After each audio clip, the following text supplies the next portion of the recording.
Hey, Ineffa. Sorry to keep you waiting. That is perfectly all right. My data indicates clear skies in the coming days. Current conditions for maritime travel, optimal. I'll be ready whenever you are. But are we really gonna set off without telling anyone again? Funny you mention it. You'll never guess who Paimon saw on the way over. Hey! You didn't seriously think we'd let you leave without a farewell party, did you? No chance. Yeah, come on, Traveler. We've already made all the preparations. And most importantly, how dare you try and slip away without first paying your respects to the almighty Dragon Lord! A little bird told us you'd soon be leaving for Nod-Krai. So, we asked Paimon to give us a heads up before the date of your departure. You sure it's not time to think about changing that little habit of ours? Don't worry, we won't keep you long. Besides, everyone's there already. Chaska, Ian-san, Auroron, even the Pyro Archon herself. You're invited too, Ineffa. Shilonen has a special gift for you. Accompaniment request accepted. Shilonen demonstrates excellent massage technique. My impression of her is exceedingly positive. Wait, so robots like massages too? Or is it just that Shilonen really knows how you're wired? Alright, enough with the chit-chat. Let's head to the venue. Woohoo! Party time!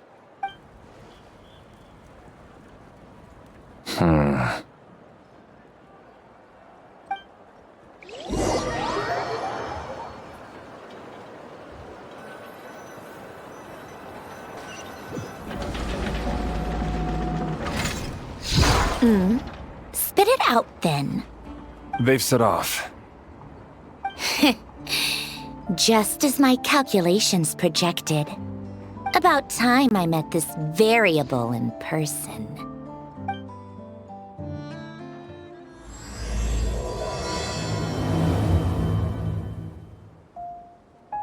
You know, every time we head to a new nation, there's always a point where it suddenly dawns on Paimon. This is it. The next chapter of our adventure has begun. This time, it was the moment she realized she just polished off the very last of her Saurus crackers. Should have stocked up better at the farewell party. In other words, Paimon has marked the geographic coordinates from 2 minutes and 40 seconds ago as the boundary between Natlan and Nod-Krai. This deviates somewhat from the official coordinates stored in my database. Paimon meant more in terms of how it felt on a psychological level. Anyway, what about you, Traveler? When did it really sink in for you? That actually kind of makes sense. What about you, Ineffa? Come to think of it, maybe we should be asking the other way round. So, when you came over to Natlan, what was the moment you felt like you'd left Nod-Krai? In that case, probably when my sensors could no longer detect the moon's power. The moon? You mean that one we can all see in the sky? Negative. I was referring to... here we are. Paimon, Traveler, we have arrived in Nod-Krai. Oh, wow!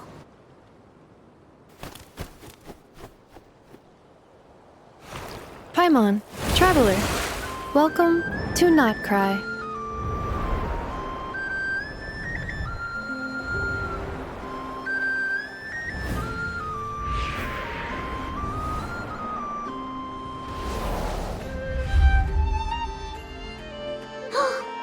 That must be Nasha Town up ahead! That's the place you were telling us about on the way over, right?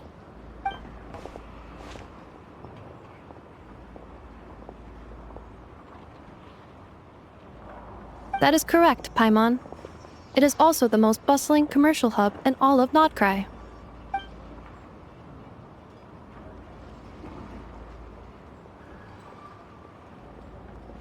Oh, sounds like the perfect place to start trying out all the local specialties. Huh? Is something up, Traveler? Paimon, this is where our spaceship landed when Lumine and I first arrived in Teyvat. Huh? sure. But how come you've never mentioned that before? Seems pretty important to Paimon. Oh, well, because those memories are really hazy. All I remember is Lumine waking me up and us leaving the ship. But just now, setting foot on this land, I felt something. The kind of power I sensed in those moments. Are you referring to Kuvaki? Kuva, what now? The locals refer to it as Kuvaki. It is a unique elemental force found only in Nod-Krai, or rather, a pure, primordial form of elemental energy. That is correct. Another similar concept I have found in my database is the primordial sea. Legend has it that long, long ago, the moon that shines in the sky above us once rose from the land of Nod-Krai. Modern geological surveys and meteorite studies conducted in the region have since supported this claim. So, when you mentioned being able to detect the moon's power earlier, you were referring to Kuvaki?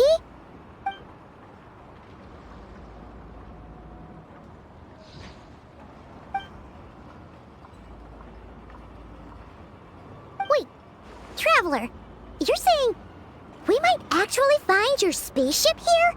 Do you still remember where it landed? Nod-Krai is surrounded by the ocean. In other words, it could have been anywhere along its coastline. Negative. Description still lacks sufficient detail to pinpoint target location. Hey, it's okay if you can't remember everything right away. After all, it's been a really long time. Let's just do what we've always done and keep searching as we explore. Besides, what have you got to fear with your sidekick Paimon still here? I'd be more than happy to help you out as well. Our pleasure.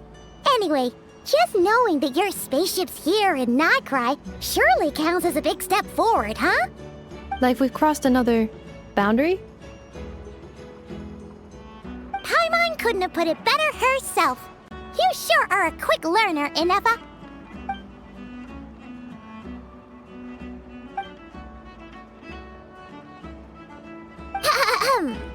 Well, as the best guide in the whole of Teyvat, Paimon hereby does solemnly declare, Nod-Krai, here we come!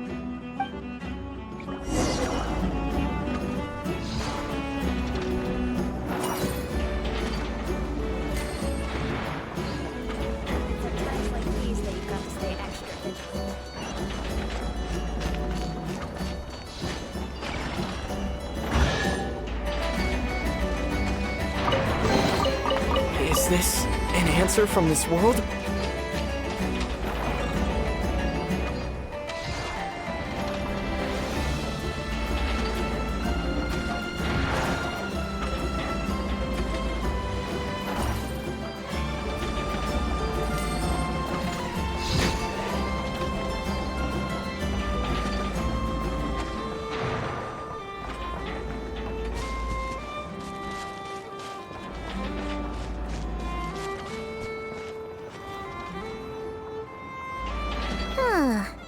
It just occurred to Paimon, if we were looking to put out a missing spaceship commission, or to learn more about Nod-Krai, wouldn't it make sense to drop by the Adventurers Guild?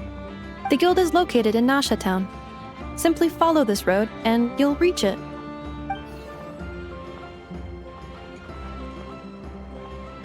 Huh? What in Teyvat is that? Looks kinda like a Seelie, floating around in the air like that. That is a Kuhenki, a species unique to the land of Nod-Krai. A Kuhenki? Does she have something to do with the moon, too? Indeed it does. According to the Frost Moon Scions, the indigenous inhabitants of this land, the Kuhenki, are said to be familiars of the moon goddess, leading those who walk in the moonlight's glow to things of great importance. The moon goddess? Don't all people here worship the Tsaritsa? Although Nod-Krai lies on Snezhnaya's border regions, the people here have held their own unique beliefs since time immemorial. As I mentioned, everything in this land shares a deep connection with the moon and the sky above. The beliefs of the Frostmoon Scions seem to date back to the civilization of the angels. According to the documents in my database, even the 7 Archons did not exist at that time. Wow! So the origin of their beliefs goes back even further than the Archon War? Correct. At some point, you may come across some statues of their goddess. The Frost Moon Scions carved these as well. Hey! Looks like she's floating away! I suggest you follow her. The probability of an ordinary person encountering a Kuhenki lies in the single digits. Many here consider them heralds of good fortune.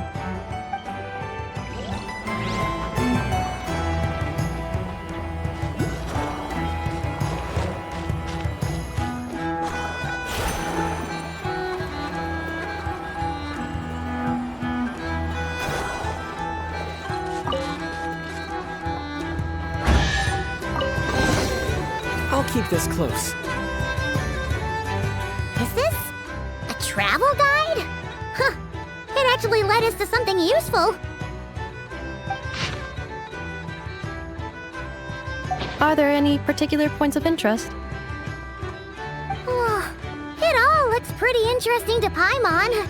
If we have time, she'd love to see, pretty much everything. Recalibrating route. If we keep following the current path, we will arrive at an area of scenic beauty. From there, we will be able to identify both the Adventurers Guild and several must-visit specialty stores. Yikes! Why is Paimon suddenly getting the feeling that if she doesn't step it up soon, Ineffa's gonna put her out of a job?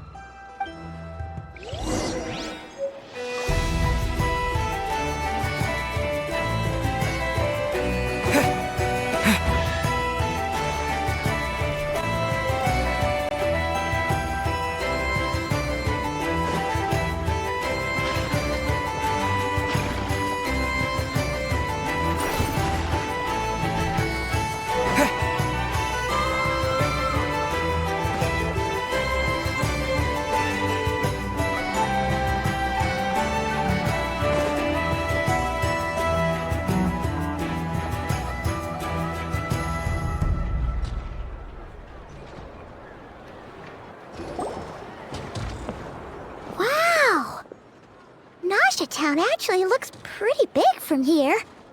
Feels a bit different than Paimon imagined, though. Which aspects in particular deviated from your expectations? Well, Paimon keeps hearing people describe Nod-Krai as an adventurer's paradise. So she kind of thought it'd be a bit more picture perfect somehow. According to legend, there was indeed an era of peace in Nod-Krai's past, the age of the Fae. Tales of those ancient heroes are still told today. One of the most well-known is that of the Lantern Fae. This individual performed many good deeds for Nod-Krai. The present-day Lightkeeper's nightly lantern patrols are, in part, a tribute to their memory. But then, one day... What happened? There came a devastating abyssal calamity that swept across Nod-Krai, and for a time it was left desolate. Heartbroken by what had become of the land they had so cherished, that Fae extinguished their light, just as the abyss had extinguished all hope. Nowadays, the paradise people speak of is more of an aspiration, or an irony, perhaps. An irony? Today, no official authority governs Nod-Krai. In theory, at least, it is somewhere a person can do whatever they wish, and become whoever they want to be. The Adventurers Guild is just over there, in Nasha Town's Central Plaza, and the flagship tavern is over that way. Hey, what's that building over there? You know, the biggest, tallest one. That is Aino's Boom and Blast Kuvaki energy cannon. It gets activated when the wild hunt threat level outside Nasha Town reaches a certain threshold. But according to the scan I just ran, the energy cannon appears to be malfunctioning, likely due to a recent discharge. The wild hunt? Isn't that the abyssal calamity you mentioned that's specific to Nod-Krai? It is a phenomenon that has been occurring for several centuries now. Yet the time and location of wild hunt attacks are seemingly random. At first, it was more of an old wives' tale that adults used to scare children. If you don't start behaving, kid, some night, the wild hunt's gonna come for you. Listen, do you hear that? That weeping in the fog? Those are the cries of a young woman being dragged away. You're saying people actually hear things like that? I have not witnessed enough wild hunt attacks to give a statistically sound answer. But the oldest legends say that all people saw was the ghostly shadow of a woman in the mist. It wasn't until later that it became a full-blown calamity. Abyssal monsters and all. Oh, when you put it like that, Paimon's really gotta hand it to Aino. Not only did she repair you, but she's even built a giant cannon to keep the wild hunt at bay. Absolutely. Aino is very impressive indeed. Anyway, according to my schedule, it is time I took you over to the flagship. Oh, sure. After all, we shouldn't keep Varka waiting. Well, Paimon's not sure if he'll actually show up at the bar this early. You're right about that.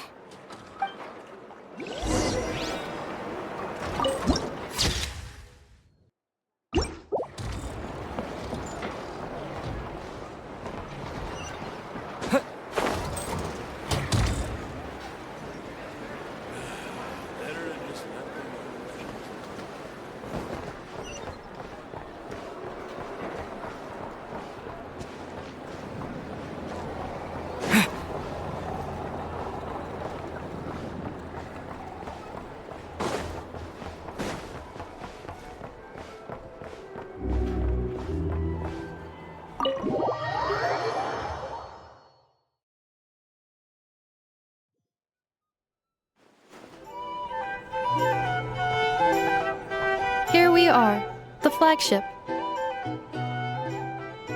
Varka told us to meet him here in his letter, right? Let's see. Varka? Varka!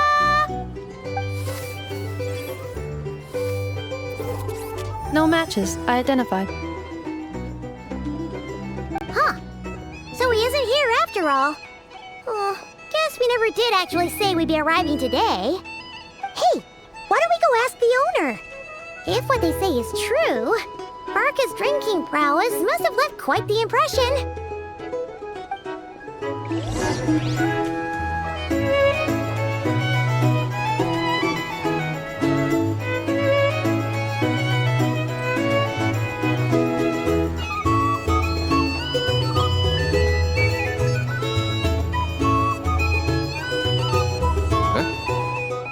Well, well. If it isn't the ineffable Ineffa. Hello there, Demyon. You know each other? Of course! Ineffa's a regular here at the flagship. So, robots are into booze too? Not at all. The energy conversion efficiency of alcoholic drinks is very low, and most of them are full of impurities. Still, I can affirm that your berries and fried meat deserve a solid 9.12 out of 10. It has Aino's approval too. Funny that you should mention that. While you were away in Natlan, Varka would come in here every day to pick up a serving of berries and fried meat for Aino. Aww. He must have been worried sick that she wasn't eating properly on account of being so hung up about Ineffa being gone. Actually it's 'cause Varka found out that Aino went wild after Ineffa left, gorging herself on snacks she normally couldn't get her hands on. So it was more worry that she wasn't getting a balanced diet. I think I might have just put my foot in it. Anyway, since you're back from Natlan, these two must be the ones Varka mentioned. The Traveler and Paimon, yes? Yep, that's us. So, from the sounds of it, you must be a close friend of Varka's too. Varka? Goes without saying.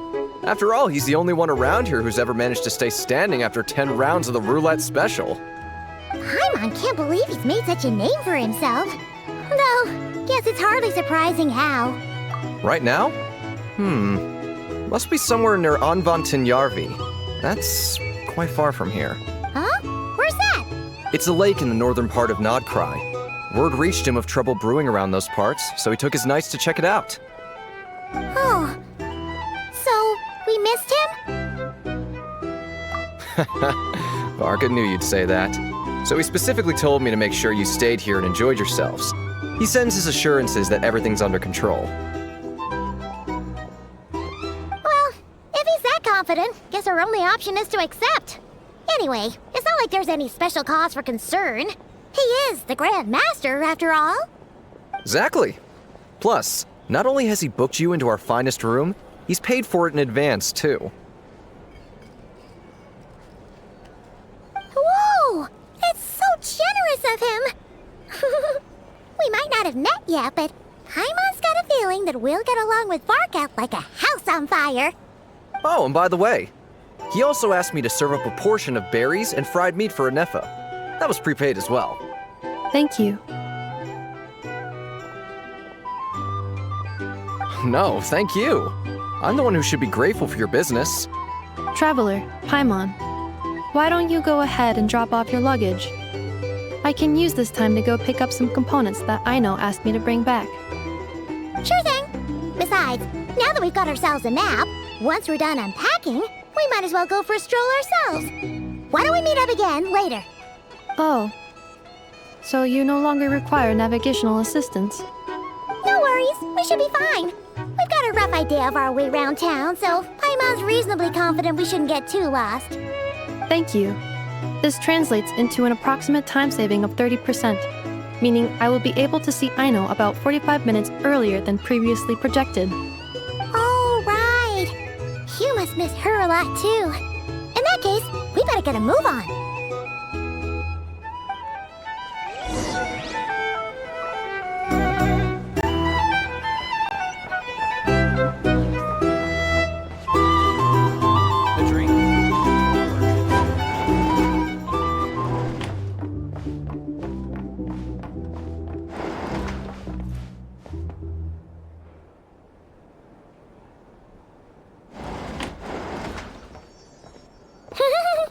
Feels pretty nice having someone sort out our food and lodging for us, huh?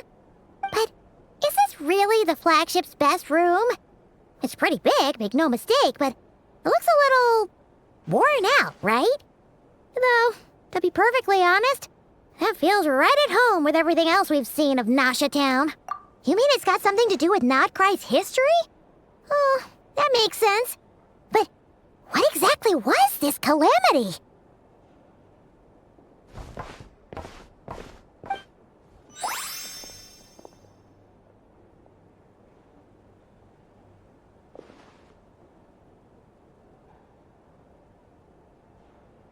Oh, should we try the berries and fried meat too? Paimon's getting hungrier and hungrier every time someone mentions it.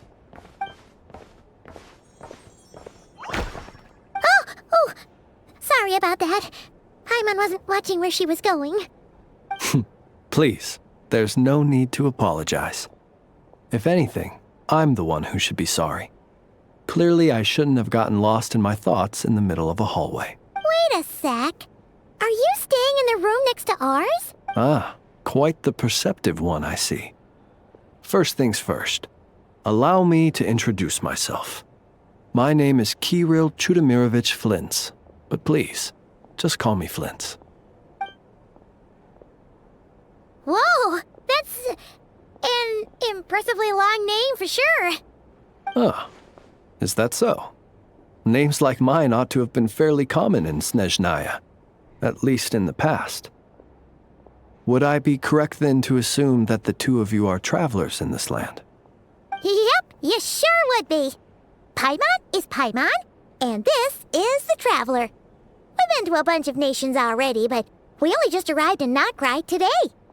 What a rare honor it is to meet such worldly travelers. Are you here for travel too? If only I had the time to spare. No, I'm just staying the night. Oh, so you're here for business? That's certainly one way to put it. I'm a Ratnik of Nod-Krai, normally stationed near the burial grounds to the north. My sole cause for being here today was to repair this lantern of mine.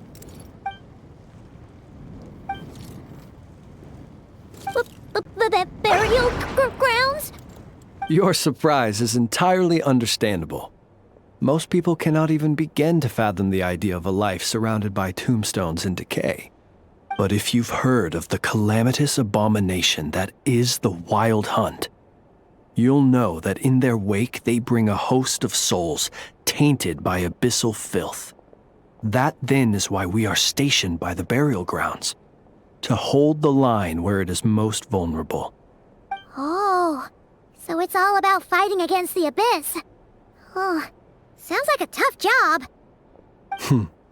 I thank you for your concern. But in truth, I've long since grown used to it. In fact, I like to think it rather suits me. If anything, I'd say I prefer the peace and quiet of a graveyard to the hustle and bustle of urban life. Paimon sort of gets it now. But even so, she's still pretty sure she could never get used to living in a graveyard herself. For one thing, she'd be too scared to fall asleep at night. Oh, I assure you, there's no need to worry on that account. The kind of ghosts you find in cemeteries aren't too big on talking. But even when they do, they're usually far more discreet than the living. Well, would you look at that? Who'd have thought we'd end up chatting this long? Must have a lot in common, huh? Forgive me, but I must excuse myself, for the time of my appointment draws near. And in terms I'm sure you'll understand, a lanternless ratnik is like a mapless traveler. A serious conundrum indeed. Oh, sure. In that case, you go right ahead. We won't keep you any longer. Not at all. Should the opportunity present itself, I'd gladly continue our conversation another time. You're always welcome to come visit my grave. The grave I stand watch over. Your visit would bring much-needed light to that place of final rest. Right. Well, if we get the chance. Then allow me to wish you a traditional ratnik's farewell. See you by the graveside. Ugh. Jeez. What a weirdo. Not to badmouth him at all.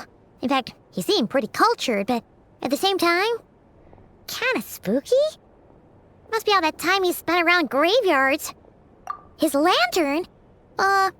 No, not really. You mean, 'cause it was broken? Huh. Guess you've always had a nose for stuff like this. If you're worried, you can always ask him the next time we cross paths. Hey, don't you start spouting all that weird stuff too.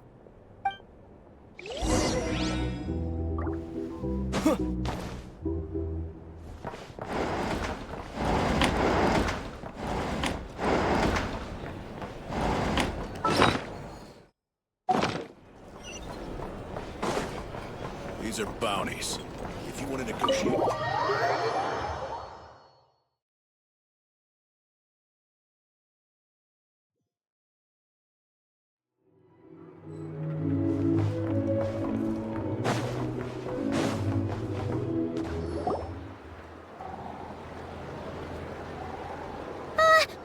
Paimon almost forgot something super important.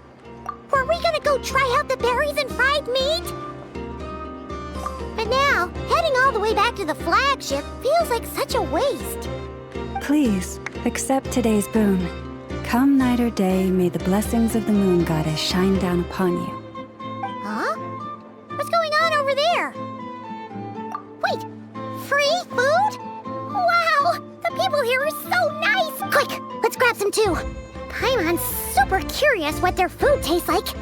Moonlight illuminates the path before you, travelers from afar. Huh? How'd you know we were travelers? Just now were a song the birds in the sky, singing of your wanderings. You are no ordinary guests, it seems. The birds and the... what now? Forgive me. I should not have laid the words of others out as a welcome mat for our very first meeting. You, too, must be wondering who I am. I am Lauma, moon chanter of the Frost Moon's scions. Please, as do our followers and other passers-by, accept today's boon. Happy to oblige. Paimon's name is Paimon, and this here is the Traveler. Thanks so much for sharing your yummy food with us. We'll take one each. Think nothing of it. These fruits were the finest we found, delicacies gathered in the wake of the morning dew. It is my hope that partaking of them may lift your spirits to heights anew. The finest you found? Wow! That sure is kind of you, but wouldn't you want to keep those for yourselves? The first fruit of the harvest must be placed upon the moonlight altar, not as an offering to the gods, but as a spark for lost hunters. For it is the blade of the starving that darkness most easily corrupts. As perhaps you have already heard, we Frost Moon Scions revere and worship the moon goddess. We believe that together, virtue and compassion are the shining light that will lead us all out of the long, dark night. And now, with tides of haughty Fatui swarming into Nod-Krai, driven by greed and greed alone, more than ever before, we must all unite under the banner of virtue. Ha! Look who it is again. Those unsufferably kind-hearted Frost Moon Scions. Got enough for us too? That's right! 2 servings each! We're starving over here! Fatui! After what you've been doing to our sacred statues, how dare you even show your faces? Wilhelmina, bestow today's boon upon our guests. You hear that? No slacking now. We'll have the very best you got. But, my lady, they... Please, you two, accept this meal. But remember this. Kindness is the first lantern left to guide those who stumble in ignorance. Come again? Let me finish. But should they still refuse to follow the moonlit path, then by our frosted blades shall we show them its shadow. You! Hey, look who it is. Tch, whatever. Just you wait. We'll be coming for you next. Huh? Where's the meat? Who wants to eat this garbage? Those stooges really are the worst. Ever since they came to Nod-Krai with all their weird equipment and built that so-called experimental design bureau, our lives have been turned completely upside down. Judging from how they reacted just now, it seems the Fatui already know who you are. Well, we have gotten in their way in pretty much every nation we visited, so we're probably at the top of their blacklist by now. I see. Then, on behalf of the Frost Moon Scions, I thank you for the goodwill you have shown us. Because if they had gotten ahead of themselves just now, I'm sure you would have stepped in to help.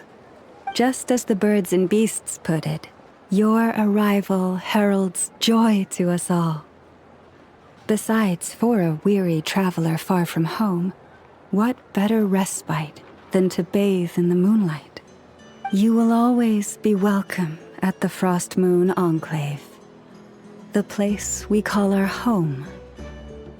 May we meet again in the moon's gentle glow. These are delicious! So refreshingly fresh! Those 2 Fatui wouldn't know a good thing if it came up and bit them on the shoulder. Looks like Ineffa isn't done with her shopping yet, and the Adventurers Guild is still empty. Where should we head next? Good idea! Wouldn't want to let the Kuhenki down, after all. Let's see... Okay, Paimon's got our route all figured out. So, all that's left to say is... don't fall behind! This is Nuts and Nuts. It's mostly a fruit shop, but there's a crafting bench, too. This is the Speranza, one of the travel guide's recommended restaurants. All the waiters here are kids. This is the Vesnici Prolecha greenhouse. Apparently, their flowers are all made of metal, so they'll never wilt away. And this is the Rossum Workshop. If you ever need a weapon made, this is the place to go. And over here, they've got a super tall observation deck. Whoa! Take a look at that! You can see really far out into the distance. That way's north, and that looks like something built by the Fatui? And then over there to the west, that must be the place Lauma mentioned, where the Frost Moon Scions live. So, what'd you think? Even if Ineffa kinda stole her limelight earlier, this just goes to prove that Paimon's own tour guiding skills aren't too shabby either, right? Hey, come on! Would it kill you to compliment Paimon? Huh? Look! There must be someone at the Adventurers Guild now! There's already a line forming outside! Looks like we'll finally be able to ask about your spaceship! Oh, or was there anywhere else you wanted to stop by first? Where? Which one are you... Oh, now you mention it, Paimon's noticed it too. Ugh, better not be who she thinks it is. Anyway, where we go first is completely up to you. Either the Adventurers Guild, or that suspicious-looking shop. A word of warning, though. If we step into that shop, be sure to keep a very close eye on your Mora.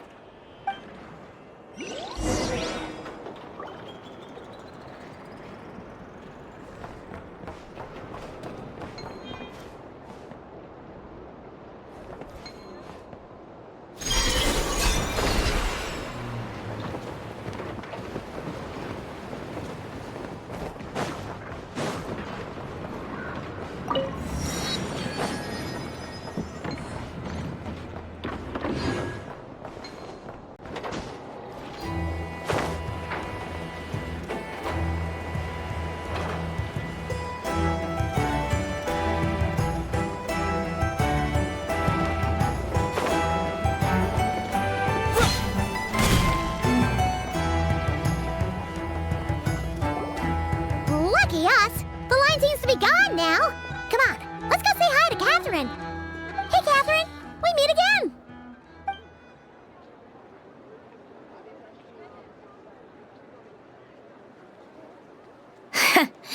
How ridiculous. Huh? They often say that mortals, shackled by their own flesh and blood, may fail to perceive the truth of this world, even when it is right beneath their very noses. Yet I had not expected to have the pleasure to witness such heights of absurdity firsthand.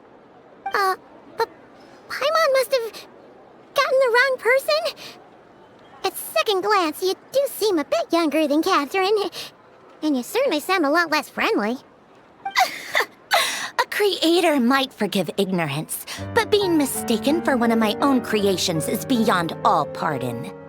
Look very closely, for standing before you is none other than Marionette, 7th of the Fatui Harbingers. A Harbinger?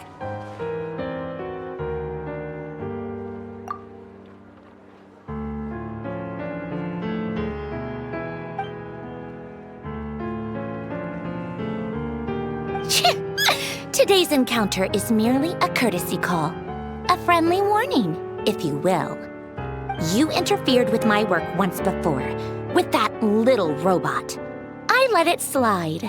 After all, it was nothing more than a distraction, a side project at best. But we are in Nod-Krai now, and as such, I strongly advise you not to stand in the Fatui's way. Otherwise, the next time we meet, I might just have to drop all this meaningless etiquette. Oh, please. You've got some nerve coming out with barely veiled threats like that. You're the one stirring things up here. Oh, perhaps you have misunderstood. Just because Nod-Krai lacks a ruler at present, that does not mean it should not be ruled. We Fatui are simply establishing a new order. Yeah, right. More like shady experiments, judging by your massive, creepy research facility. I've said what I came to say. What you do next, only you can decide. So why don't you start by using your already limited processing capacity to calculate your even more limited options? And, being the refined young lady that I am, I shall indulge you just this once. Ad Astra Abasask. Welcome to Nod-Krai, Dominion of the Fatui.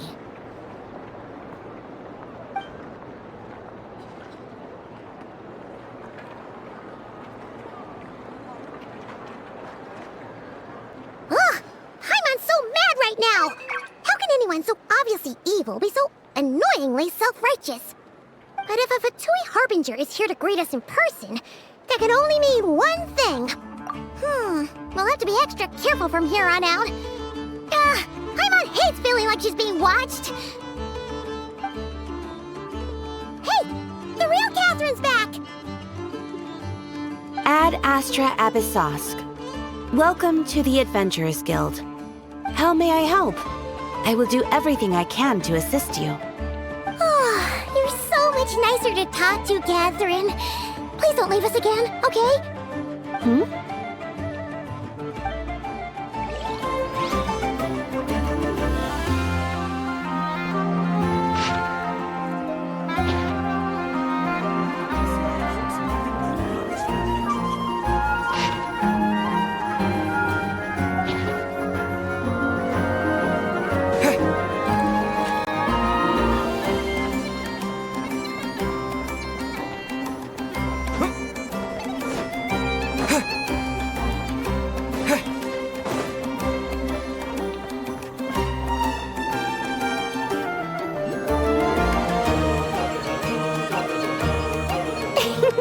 Please, here you go. And if you ever need anything else, don't forget to make the great Lord Sangama Bay your first port of call. Oh dear. So it is the real deal. Of course it's the real deal. Everything you'll find here is 110% real, meaning every one of my deals is as real as a deal can... Wait a minute. Well, if it isn't my two most valued clients! And with no small thanks to your munificent patronage. Come, how could you just sneak into Nod-Krai like this without telling your dear Lord Sangama Bay? If I'd known earlier, I would have made an absolute pulled out all the stops to ensure that your boat ride over was as comfortable as humanly possible. Thank the Archons we didn't tell you. Oh, come now! You know as well as anyone how impeccably and conscientiously above board I am when it comes to doing business. Well, regardless of whether that's true or not, the main issue here is that we had no idea you had a branch in Nod-Krai. A clever merchant always has a backup plan, or two, or three up their sleeves.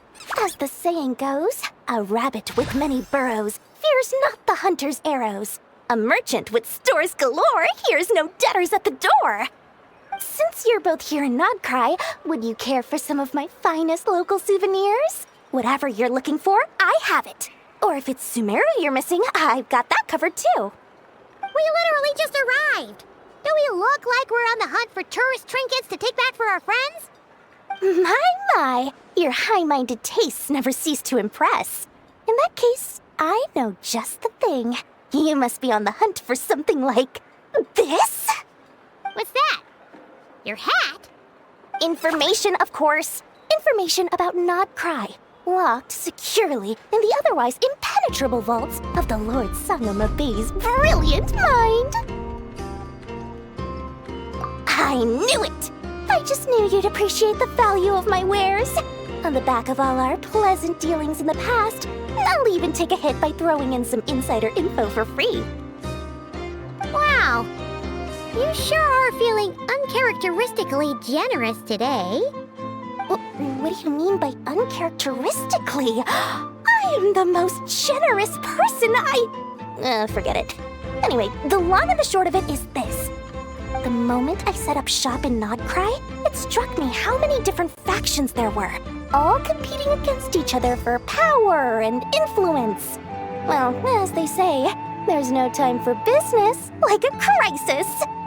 Things got even more turbulent after the Fatui pulled down 2 ancient moon's remnants.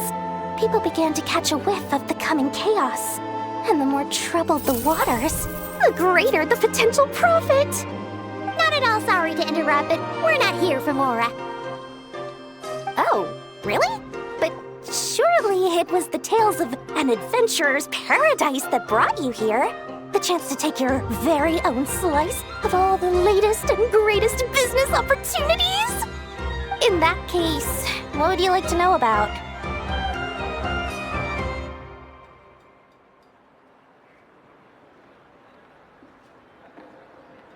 The Frost Moon Scions? You mean the people who believe in the moon goddess? They're not a bad bunch. It's just, well, they have such simple tastes. No luxuries, no indulgences, no nothing. Trying to earn a little more from that lot is like trying to squeeze blood from a stone. Still, things between them and the Fatui have gotten pretty tense. It's only a matter of time before the powder keg goes boom. And when that happens, that's when business will start to boom too. Oh, they're an organization set up to keep the locals safe. Apparently, they have a long and glorious history, and they're made up entirely of volunteers. But seriously, a volunteer organization in Nod-Krai? This place is hardly a magnet for noble hearts. No pay, all work? That's not a business model, and it's certainly not for me. Everyone knows they're here for the Ancient Moon's remnants, but no one's sure why they pulled them down in Nod-Krai of all places. Anyway, they've been acting mysterious enough, but if you ask me, that Kuvaki Experimental Design Bureau of theirs up north hides secrets wilder still. That bunch of booze-loving monsters? Ugh, don't even get me started. As fellow Outlanders, I thought they'd be easy pickings, but somehow, every single one of our business negotiations wound up at the flagship. I've done plenty of deals with heavy drinkers before, but those guys? I never once made it to the contract signing before blacking out. I'm getting flashbacks of the hangovers just thinking about it.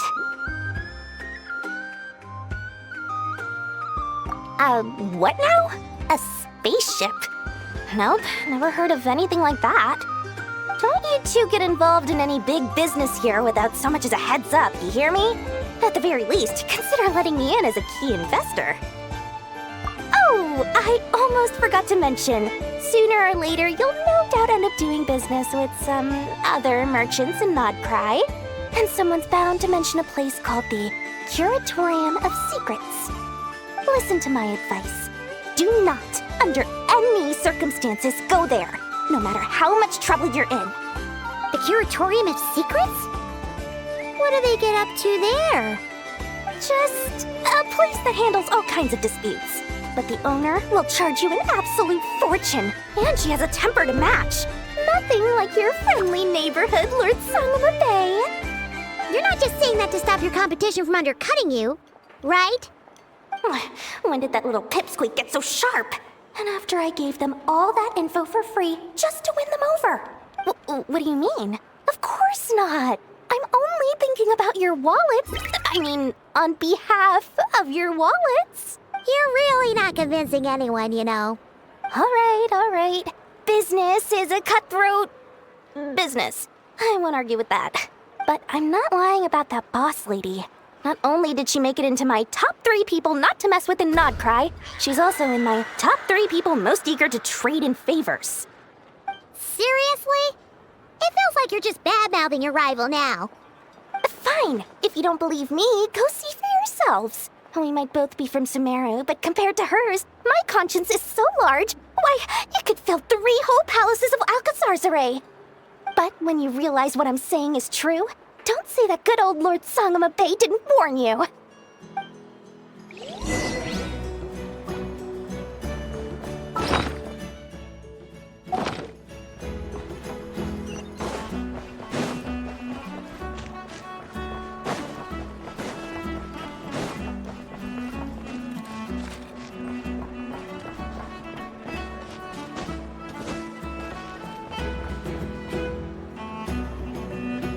Ineffa!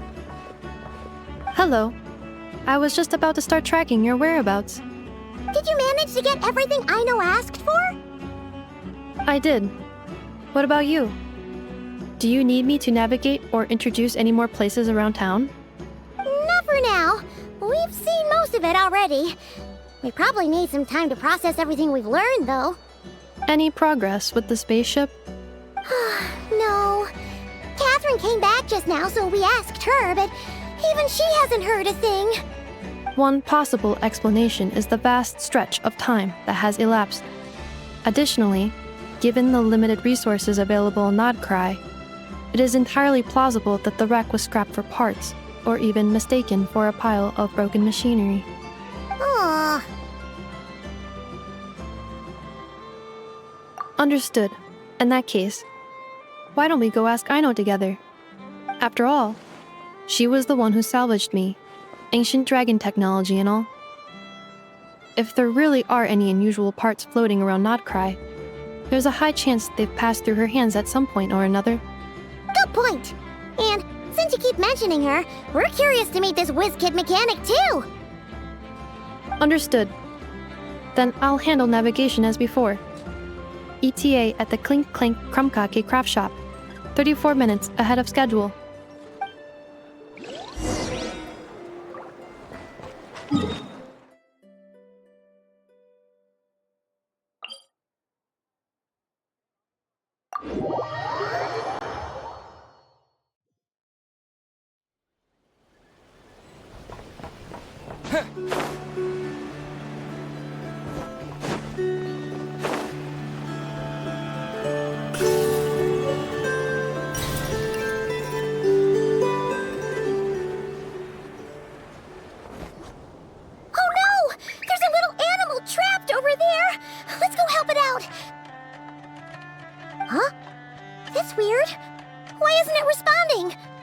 The tides of Kuvaki affect everything in Nod-Krai, so much so that many creatures have evolved a kind of dependency upon it, growing stronger or weaker as it waxes and wanes.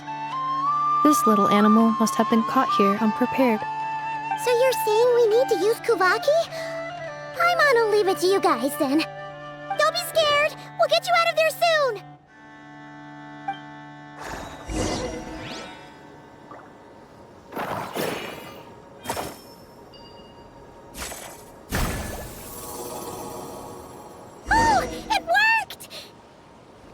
Off you go now, little one. Don't go getting yourself caught again.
Here we are, the place Aino and I call home. Whoa! So many machines that Paimon's never even seen before. And then there's all these little robots. Did Aino build them all? That is correct. It looks like Aino has created 3 more little bots since I've been gone. Aww. Well, you were gone for quite a bit. She must have missed you. I missed her too. I want her to see what I've become. Let's not keep her waiting any longer then. Come on!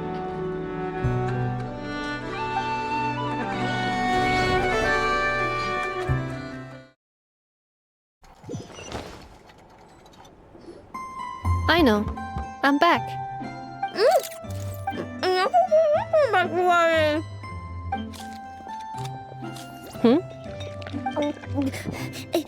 Ineffa? You're back significantly earlier than I expected. Like a whole 30 minutes at least.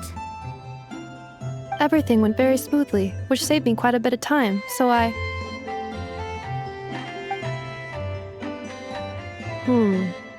I know.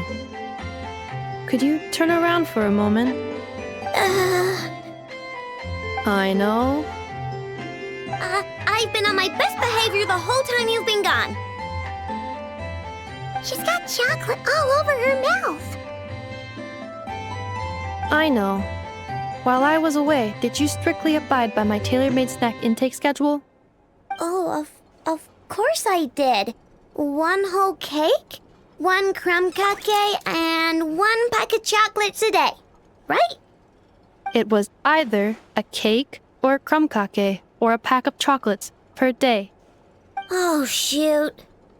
When did you finish the snack stash I left for you? Literally just earlier today. Let me just go run a scan on that. I meant today, a week ago. And then you restocked an entire week's worth on your own initiative? 2 weeks worth.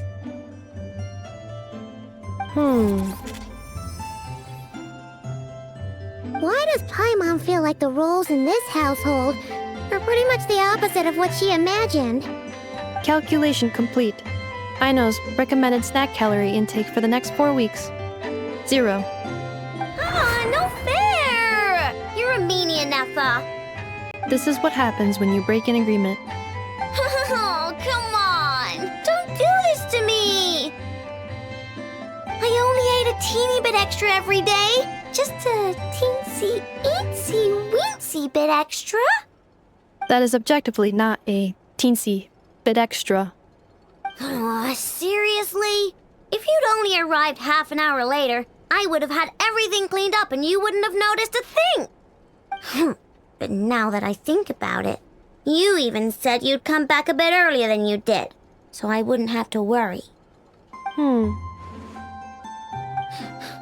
But then, you were away so long, and I was so worried about you. And that's the only reason I even... Oh. I know. I am very sorry to have kept you waiting. I'm back now. Welcome home. Oh. So, will I be able to keep eating snacks as usual now? Negative. Okay. Well, given that I am later than I initially projected, I'll let it slide. But just this once. Thanks, Ineffa! You're the best! I know. Allow me to introduce. It's the honorary knight and Paimon! I know. Uncle Varka talks about you guys all the time. Nice to meet you, I know. Ineffa's told us all about you, too. Huh? Really? She actually said that about me? Well, she's not wrong. Oh yeah, so, you're here to see Uncle Varka, right? A couple of days ago, he suddenly said he had to head out on business, and that he might not be back for a while. He asked me to let you know if I saw you. Yeah, we heard about that at the flagship. Did he say what he was doing? Nope. Just told me to take good care of you guys and make sure you feel right at home. Oh, shoot. Please, take a seat.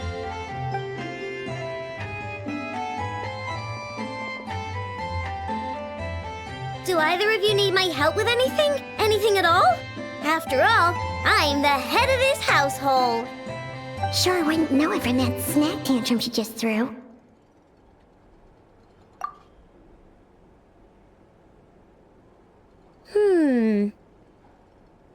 A spaceship, huh?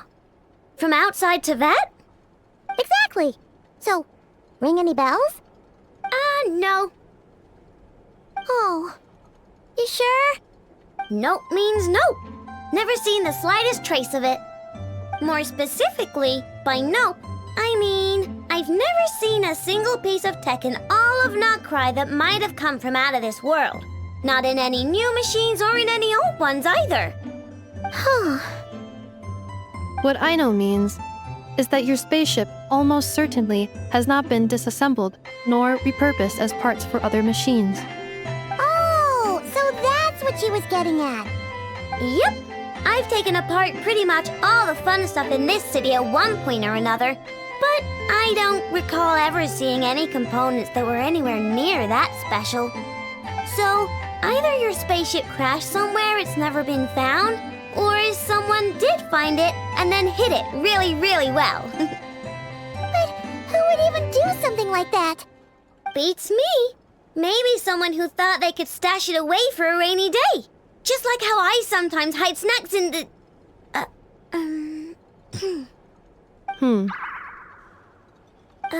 Anyway... Long story short, I definitely haven't seen anything like that. Besides, sounds like it would practically be ancient history by now. If anyone still has any leads on what really happened, it'd be the Frost Moon Scions. The Frost Moon Scions? Huh? Haven't heard of them yet? Didn't Ineffa tell you about their rituals? There wasn't enough time to delve deeper into their history and traditions. What kind of rituals are we talking about? I've never actually seen them myself, just heard bits and pieces here and there. They say that each of their moon chanters has had access to an ancient relic that lets them see the true past. Not sure exactly how it's meant to work. I can't get my head around anything that can't be explained by either machines or science. And to tell you the truth, I don't like it much either. Looks like we'll have to try our luck with the Frost Moon Scions. Aw, leaving so soon? Sure you don't want to hang out a little longer?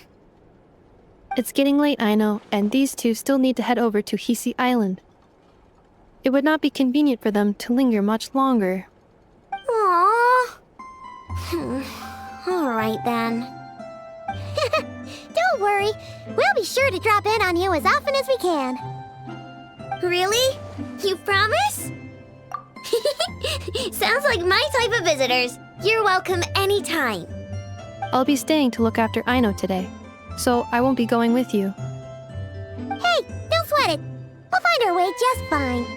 I'm glad to hear that. Also, I must admit, I have very much missed the charging bed that Aino made for me. Oh, are you here to play with me? My name's Aino, and I'm an inventor. Me and Ineffa live together. I could probably eat all the cakes and cookies in the world because I love them so much. But my favorite kind of all is Lackaberry Crumb Cake. Come visit my Clink Clank Crumb Cake craft shop whenever you want. Anyway, that's me. What about you? Tell me something about you, then we'll be friends.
Stabilize!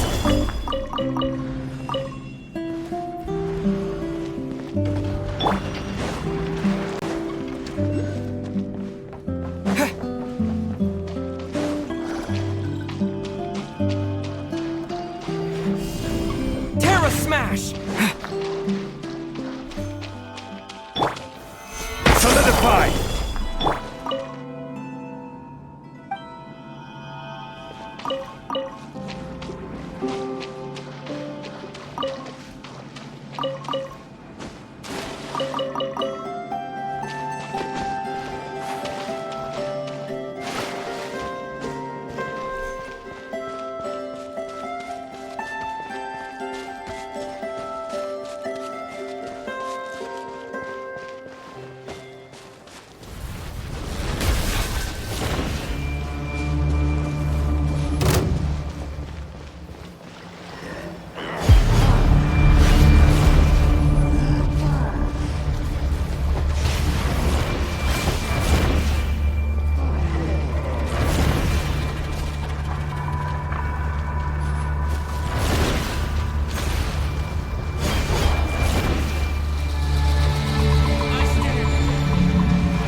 Ineffa and Aino reunited like that sure was heartwarming. Mm-hmm. We should definitely hang out with them more in the future.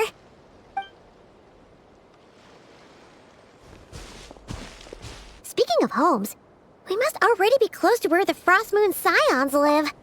The vibe here feels different, just like the scenery.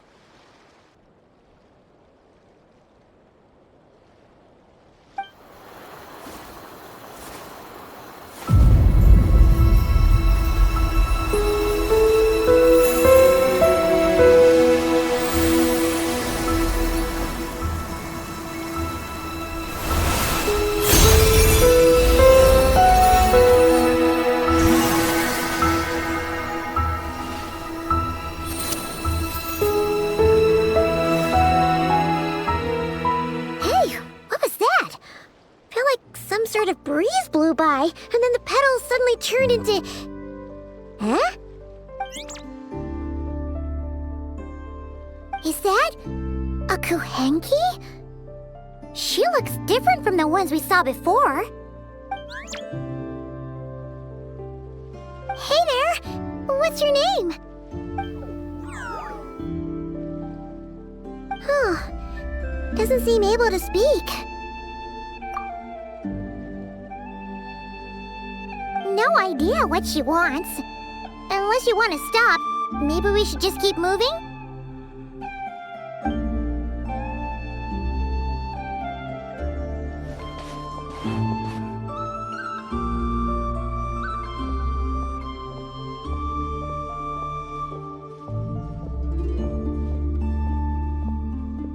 She's following us! Go on. Go on now. We've got stuff to do. Best you find someone else to hang out with. Hey! Don't make it sound like Paimon's some kind of meanie. Paimon had no idea what she wanted, okay? Ugh. Anyway, next time Paimon sees her, Paimon promises she'll be nicer. Seeing as we're on our way over to meet Lauma anyway, we can ask her about it while we're there.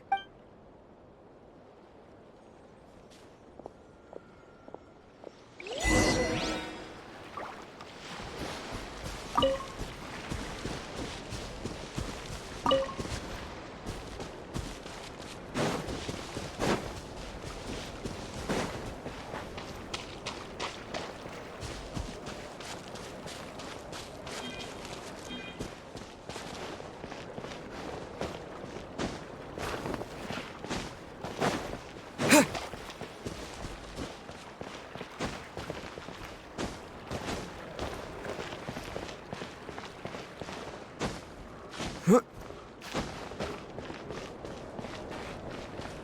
Hey,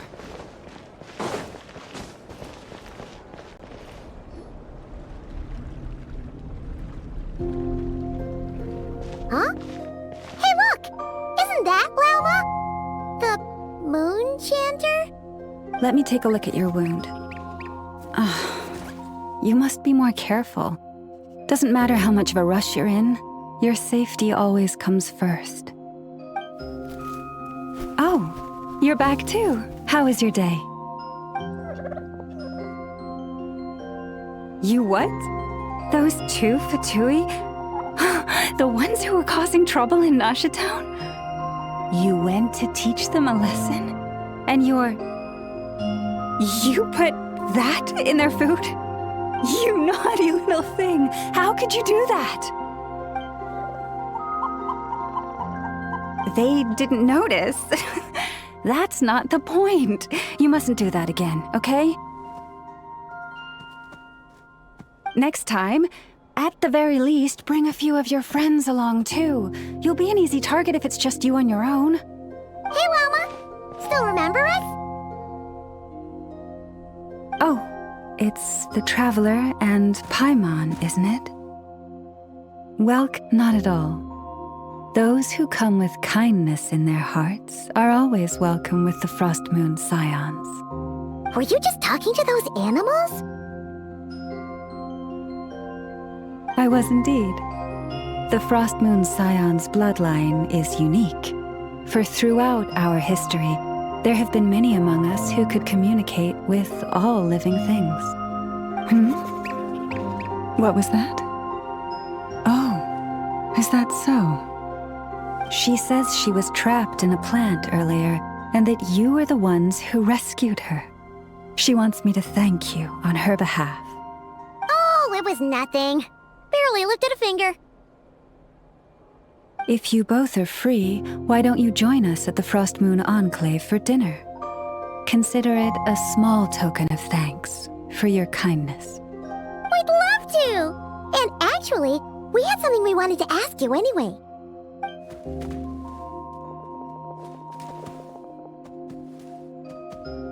Oh? You're interested in the story of Kutar? Kutar? Yes. Kutar is our moon goddess, the moon maiden who guides us. But up close, this one somehow seems a bit different from the one in Nasha Town. It's like it's more... natural? Or like... more harmonized in its design. That is because ever since the Fatui arrived in Nod-Krai, they have been modifying and defacing our statues as they please. These statues were made by the Frost Moon Scions who settled here hundreds of years ago, crafted from the very finest Lunasol stone. Not only is this stone exceedingly rare, but it also brims with Kuvaki. I suppose the latter must be what caught the Fatui's eye. For a time, we put up fierce resistance. But now, this is the only one left that still retains her original form. We heard they even pulled some ancient moon's remnants down from the sky. That's right. The two largest remnants landed in Nod-Krai. One here on Hisi Island, and the other on Paha Isle. The Fatui built their research facility on top of the remnant over on Paha Isle, but they've had their sights set on the one here, too.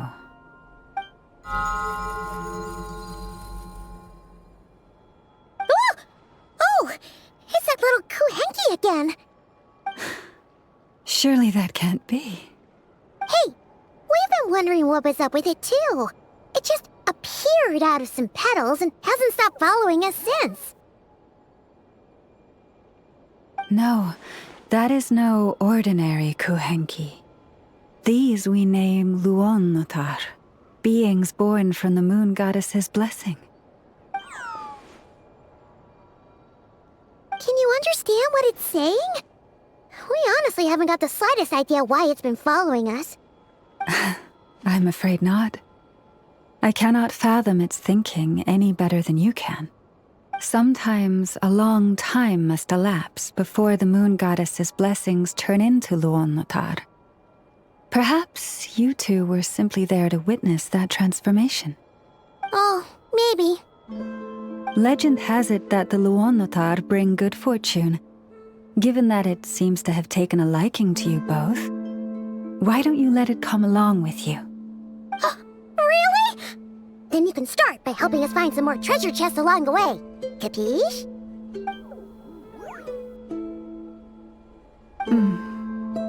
Twilight approaches. If you would hear more of the moon's story, then let us make our way to the Frost Moon Enclave. Beneath the gentle moonlight, I shall share this tale in full.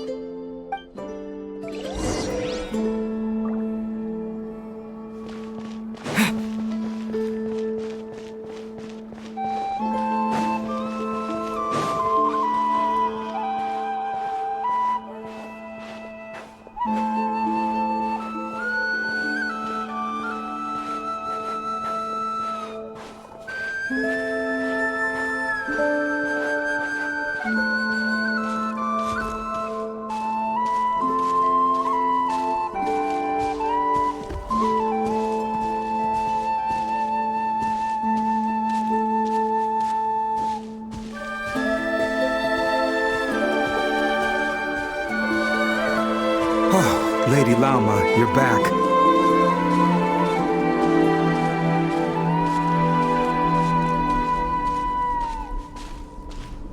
Come day or night, may the blessings of the moon goddess shine down upon you.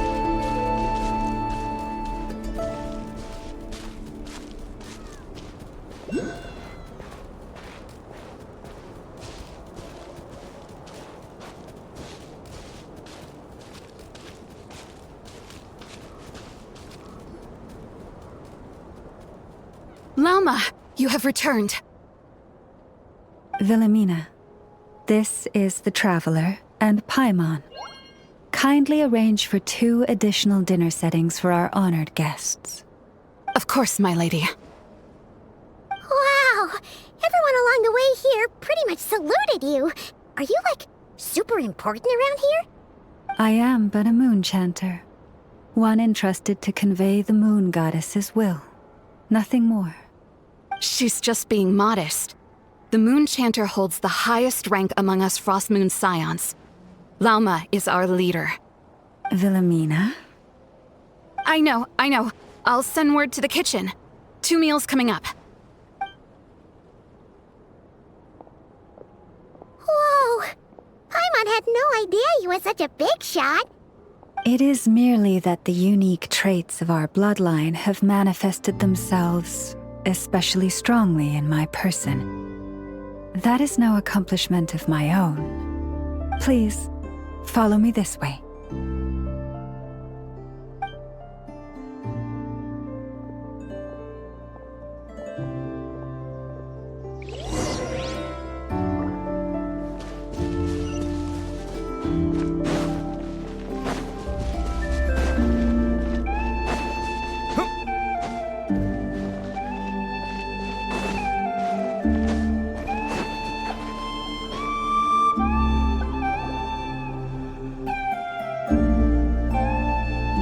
Even to this day, I am still trying to piece together the many fragments of our past. It is a story not only of the Frost Moon Scions, but also of the moons themselves. A story of the moons? Yes. We Frost Moon Scions are the last descendants of the ancient golden realm of Hyperborea. Its former glory may have faded, but what remains is a memory uniquely ours. In the distant past, Teyvat had not just 1 moon, but 3. It is said that they were created by the primordial master of this world, cast into the firmament to keep peace in the land below.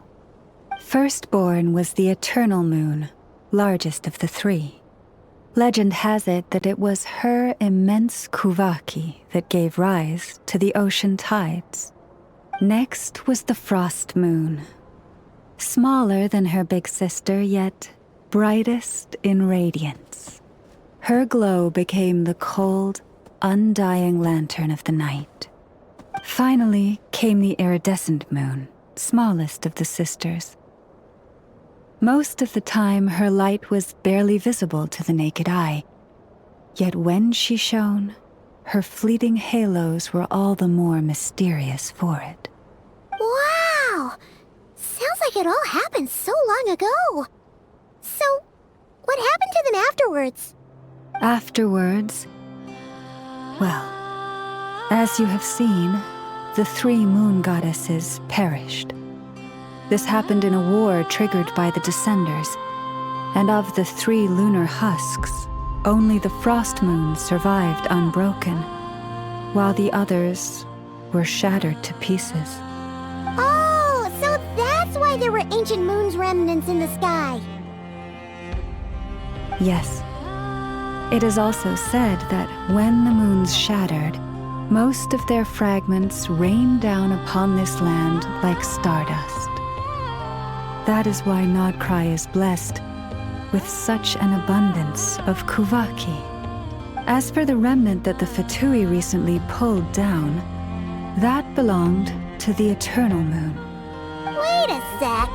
But you just said that 2 of the moons were shattered, so where are the remnants of the iridescent moon?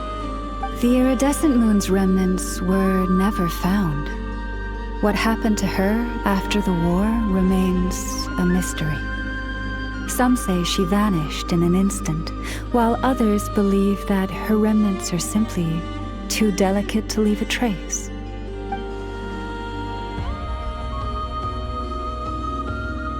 Yet, though the era of the 3 moons has long since faded into legend, successive generations of Frost Moon Scions have always passed down a prophecy that one day the moon goddess would return. And in the end, that prophecy did indeed come to pass, though not quite.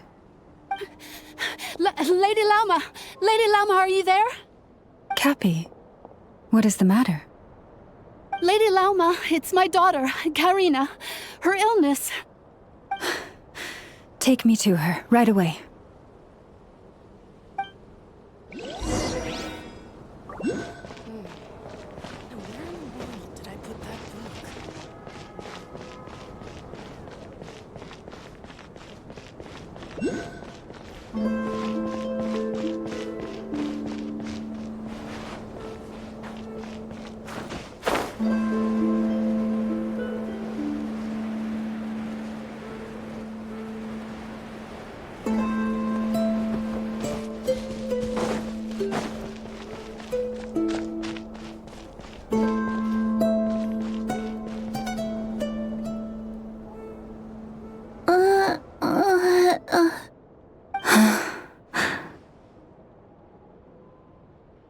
Her sensitivity to Kuvaki is flaring up again. After her last treatment, did you follow my advice and seek medical help in Nasha Town? But those doctors are all Snezhnayan. They're outsiders, compatriots of those brutes who invaded our homeland. How can we possibly trust them? Not all outsiders are enemies, Cappy. They've been treating this condition for generations. They have the experience we lack. But we're Frost Moon Scions. Should we not remember what the outsiders did to our moons? Surely the Lady Kutar will reward our devotion. But Cappy, Kutar is long... This isn't the time for a debate. O lost child, snow-swept and buffeted by the howling winds of the frigid night, let not the silver flame within you fade. By the frost moon's grace, I shall warm you, curled up as a fledgling in frozen soil. Praise be to the moon goddess, my Karina.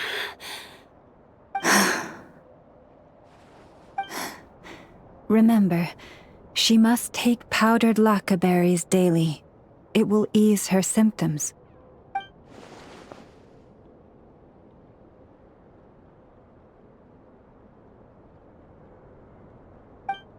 Lauma? Philomena, what is it? Dinner is ready. I see. Cappy, let her rest here for the night. I'll have someone bring her a blanket.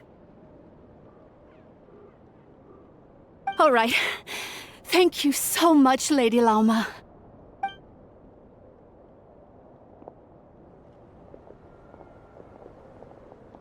Will she be all right?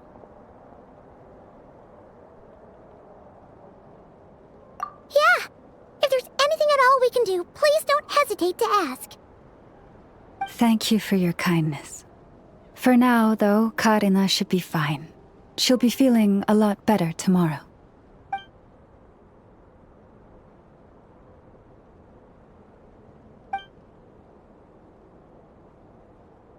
Please do not be worried.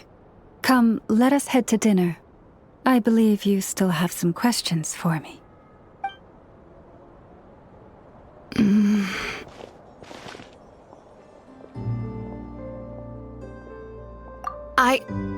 Oh, sorry. Yes, I'll be coming too. I was just thinking about something. Oh? Lauma makes such an unshakable moon chanter. Calm, capable, someone we can count on. Deep down, though, I know she's been quietly carrying the burden for the rest of us. Traveler, Paimon. Believe me when I say that as a fellow Frostmoon Scion, I do worry about Lauma. It's just that sometimes it's hard to say it to her face. Could I ask you to look out for her? I can tell she really trusts you.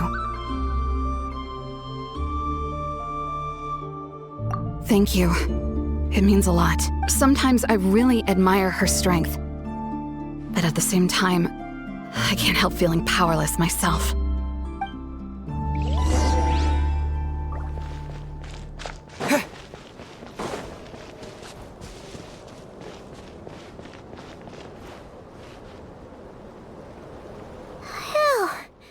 Paimon's so full.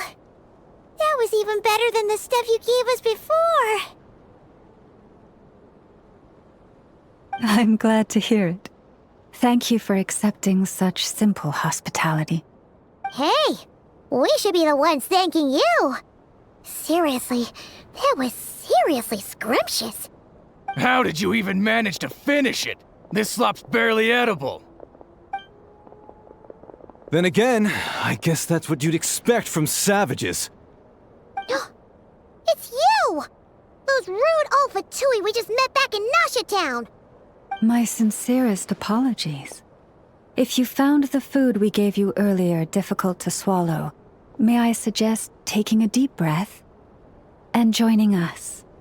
These delicacies might change your mind. After all, I suspect that your previous meal may have been tainted with something most unpalatable. Huh? What do you mean? Tainted with what exactly? With the bitter snobbery of those who call themselves civilized. Why, you? Looking for a fight? Sure, I'd be more than... Hold it! We're not here to brawl. Yet. We're here on official business. Orders from above. We're here to deliver the Frostmoon Scions a warning. Or rather, a final ultimatum. You have 3 days to hand over the relic and reveal the whereabouts of your so-called Kutar. If you fail to do so, the Fatui will immediately begin the cleansing of Hisi Island. Which, by the way, is the sovereign territory of the Tsaritsa of Snezhnaya. What insolence! Your demands are outrageous! For generations, this land has belonged to the... Dear guests, allow me to save you both time and trouble with a speedy reply. The Frostmoon Scions will never hand over anything to the Fatui. And to those who set foot on our land with ill intent, I say this. With your blood, we shall draw an inviolable line in the snow. That applies to you, too. Stubborn savages, the lot of you! Now it's your time. Who's there? Quake! Yeah! By royal decree!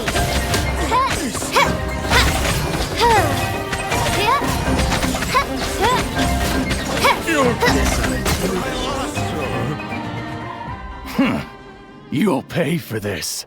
Mark my words.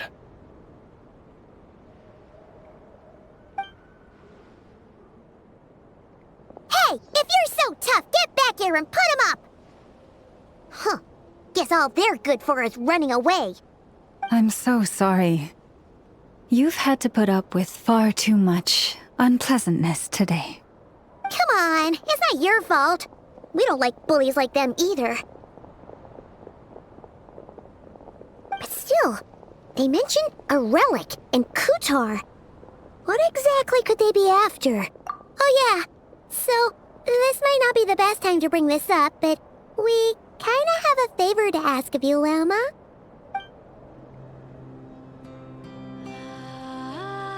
I see. So your questions concern the sacred relic too.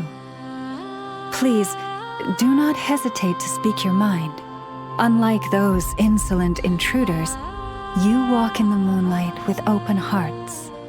You stood by us when we needed your help, so it's only right that I return the favor. But let us continue this conversation somewhere more fitting. As it happens, there's something I'd like to show you, too.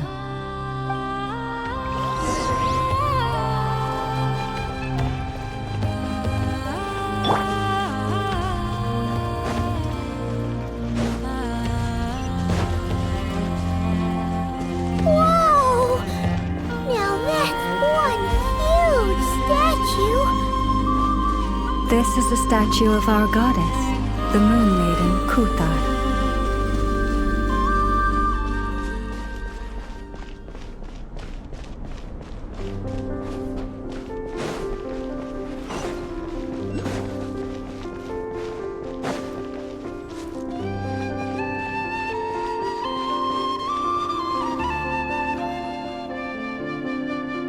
Wow! It's spectacular! Kutar was born here on Hisi Island around 500 years ago. As it just so happened, a priestess of the Frost Moon Scions witnessed the moment of her birth. Instantly realizing that this was the prophesied rebirth, she quietly recorded the event and carved this statue to honor that miracle. According to legend, Kutar's birth was accompanied by the sudden appearance of many Kuhenki, who wove the moonlight that bathed her into silken vestments fit for a goddess. Hey! It's like it knows we're talking about it! From that day forth, the Kuhenki have been regarded as Kutar's familiars. Some believe that their habit of guiding travelers to hidden treasure stems from an instinct. The same one that not only drives them to protect the moon goddess, but also to make her smile. After all, according to the records, Kutar always looked lonely as she gazed up at the distant moon. Kutar left Hisi Island before I was even born. According to the previous moon chanter, the goddess was angered by our people's greed, and that is why she left us. Where did she go? No one knows what happened after she left. But just a few months ago, after those 2 ancient moon's remnants fell from the sky, she was spotted on Hisi Island once more. And the Fatui have been harassing and threatening us ever since. Judging from what they've said, our moon goddess is actually their missing harbinger, Columbina, the damselette. The damselette? But isn't she number 3 amongst the Fatui Harbingers? So she's actually the moon goddess. Why would she join the Fatui then? That too is a question I've struggled with. But even at the best of times, understanding other people's choices is difficult, let alone those of a goddess. Plus, forgive me. There I go again, rambling on about our history. But you came here to ask about the sacred relic, didn't you? Honestly, Paimon's not sure which part she's more curious about now. Since ancient times, the Frost Moon Scions have had in our possession a special fragment of the ancient moon's remnants. A piece in which I sense a power unlike any other. Successive generations of moonchanters have all detected a divine presence within it. We call this unique remnant the Moon Marrow. We heard you can use it to see what happened in the past. What is it in particular that you seek from the past? Well, basically, to cut a long story short, the Traveler here is actually from outside of Tibet. Oh.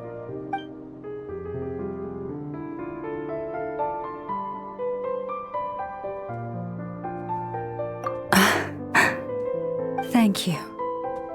Your honesty is a sign of your trust, both in me and the Frost Moon Scions. Unfortunately, though, I won't be able to use the Moon Marrow to shed light on your past just yet. Our people revere the Moon Marrow as a sacred relic. I'm only permitted to retrieve it from the secret chamber in which it is hidden once a year, on Moon Prayer Night. Oh, really? So, when's the next Moon Prayer Night? Judging from the tides this evening, a little less than 2 months. Huh? Does that mean the date changes every year? The ceremony is held on the night when the moon is closest to Tevat. This is also when Nod-Krai's Kuvaki reaches its peak.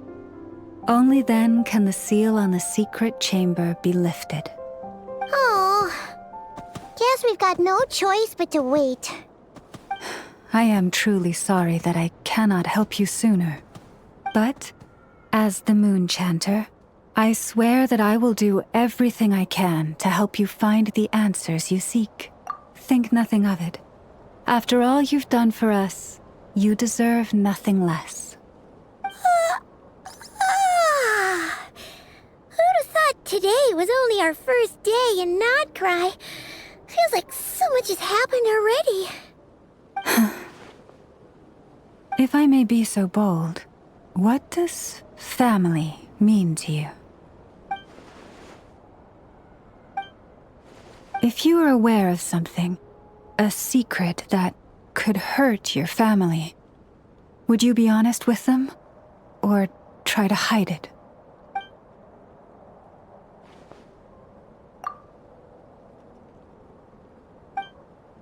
Oh, I'm so sorry. That was a strange question. I didn't mean to put you on the spot. I guess I've just never met anyone with a story quite like yours before. I just suddenly had the urge to ask. It's getting late, and you two must be rather tired too. Would you like to stay the night here on Hisi Island? I can have someone prepare some lodgings. Oh, that's all right. We've already got a room back at the flagship as it happens. Speaking of which, if you ever need us, feel free to come knocking. Do you need me to show you the way back? No worries. It's quite a way, and you should get some rest too, Lauma. We'll make sure to be careful. Understood. Then I won't keep you. May your first night in Nod-Krai pass in stillness and peace.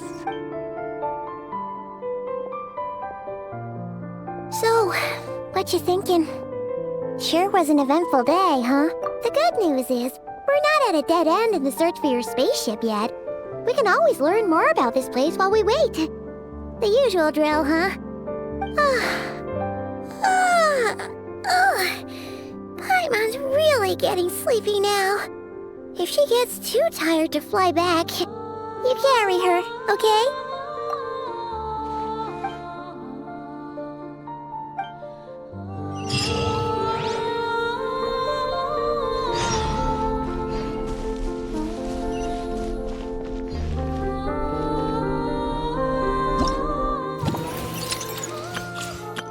I know. Present.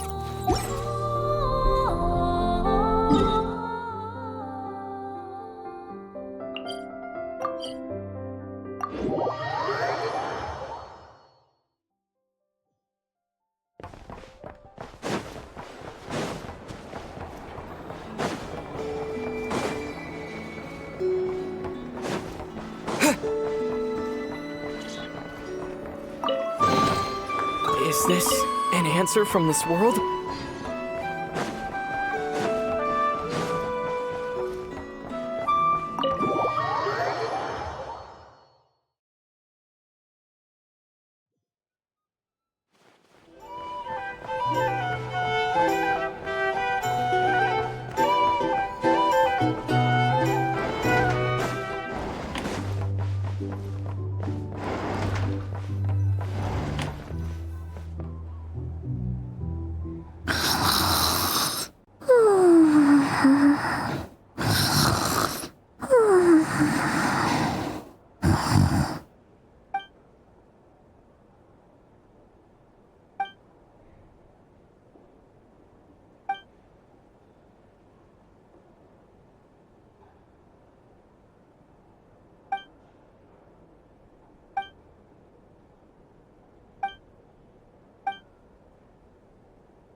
Just one more helping.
Hey, what are you doing here?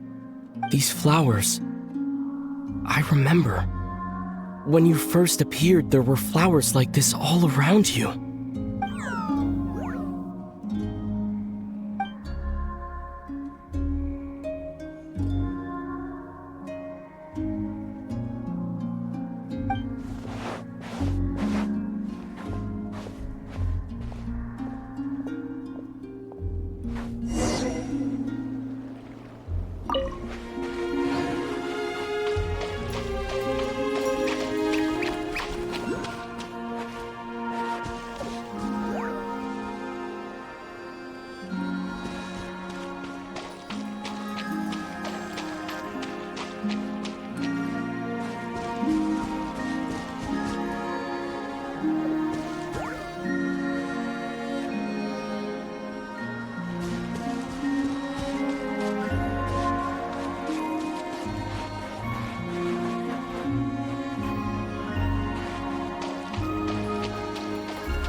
Who goes there? How did you get in here? I am but a passing traveler. I followed your song here. I'm very sorry if I've intruded. The Kuhenki. She brought you here. May I ask, are you the one they call Kutar? And the harbinger that the Fatui refer to as the Damselette? The Fatui? Are you here at their behest?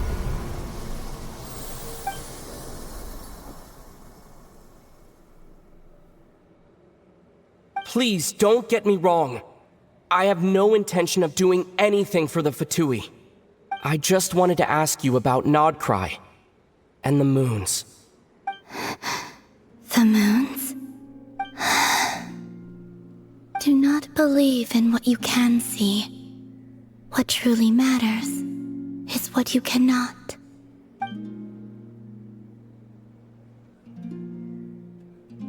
What do you mean?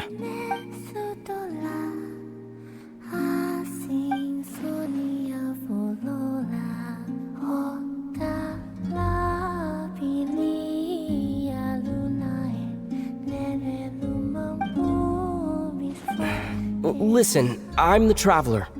I'm on a journey through the nations of Teyvat. Hello.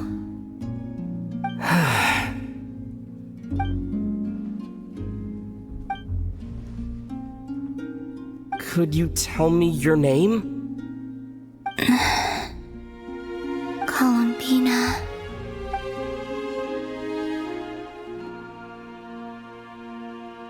Kutar, the Damselette, the moon goddess. Pick whichever takes your fancy. I do not know my own name.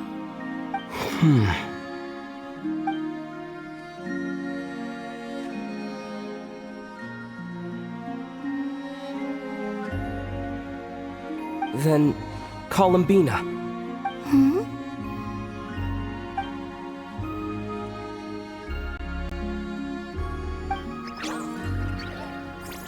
This Kuhenki, this Lanatar, did you bring her into being?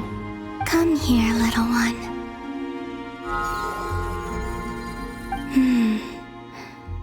The trace of a blessing, but not one of mine. People always assume I can do many things. Assume I have done many things. But I haven't. All I ever wanted was to.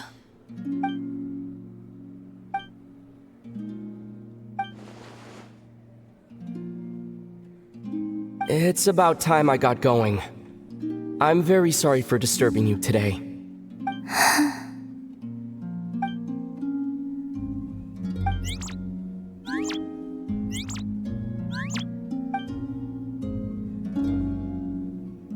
Columbina, that Kuhenki.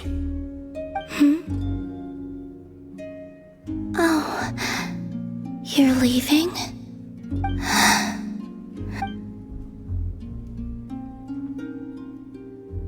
Go then.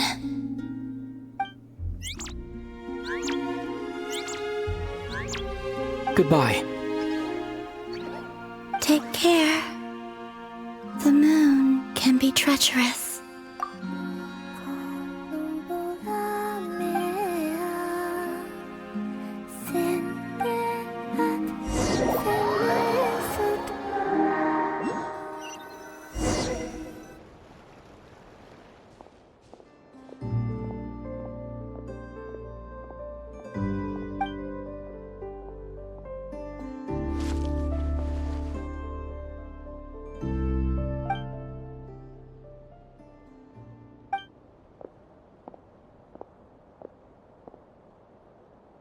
Wait, is that Lumine?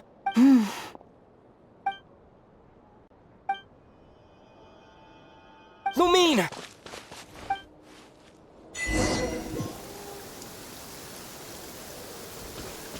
Lumine!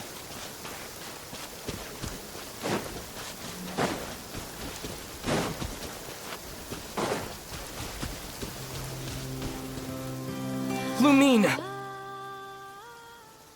Ether, it's you. Why are you here on Hisi Island? If I told you I was here in search of the Frost Moon Scion's sacred relic, what would you think?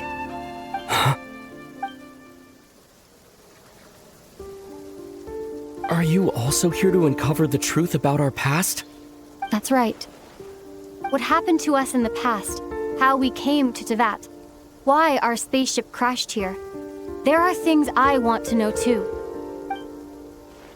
But I'm not about to sit around waiting for another 2 months to find out. Wait! Wait? But I still have unfinished business.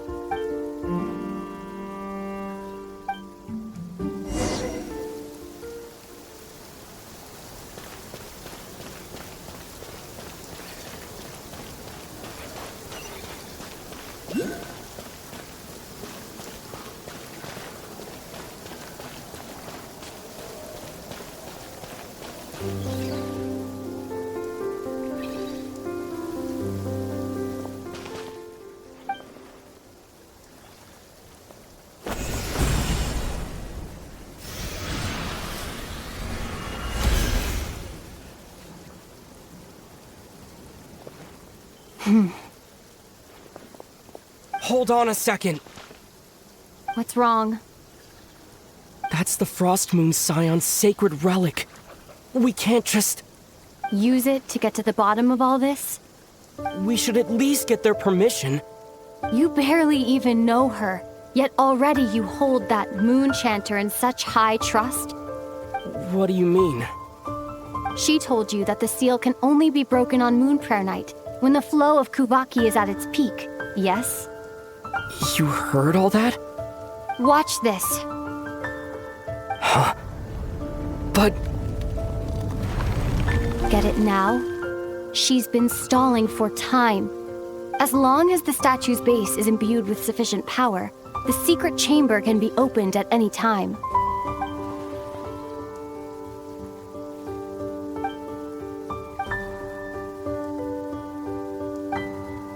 Is it such a sin when I don't put all my cards on the table for you, but not when someone else is doing it? It's not like that. Is it? Lumine, you've got it all wrong. This whole time, I've wanted to ask you, what happened to make you like this?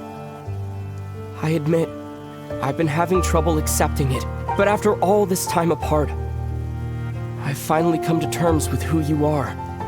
Willful side and all. I trust you. I still do.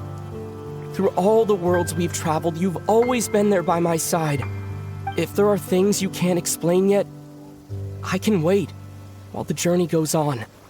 I'll wait as long as it takes. Until the day you're ready to talk. Ether.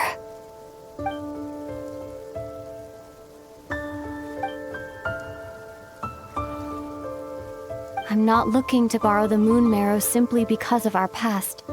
It holds answers about the very origins of Teyvat. I've always believed that if you want the truth, you have to see the whole story for yourself. I'm not asking you to trust me, Ether. Just don't try and stop me. If this choice weighs on your heart, then let me go in alone. Forget this meeting ever took place. Bit late for that now. But maybe this is the chance I've been waiting for all along, even if it fades with the morning light. I want to go with you. You sure? Yeah. Then let's go. Lumine. It's been ages since we went on an adventure together. I can't wait. Really? You think I'd lie to my big bro?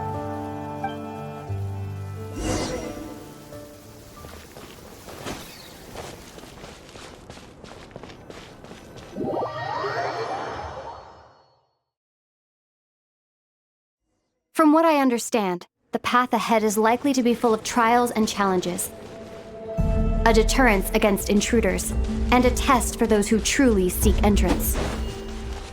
I doubt the two of us will have any problems. I agree. Still, If we get separated, things could get tricky. Best we move together and watch each other's backs. Even the sound of your footsteps takes me right back.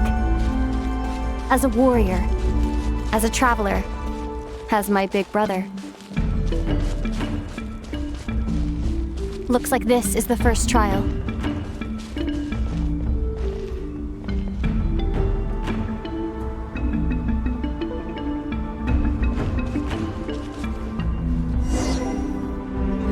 Ether, do you understand how Kuvaki works? How it exacts force through push and pull? Okay, I'll leave it to you then.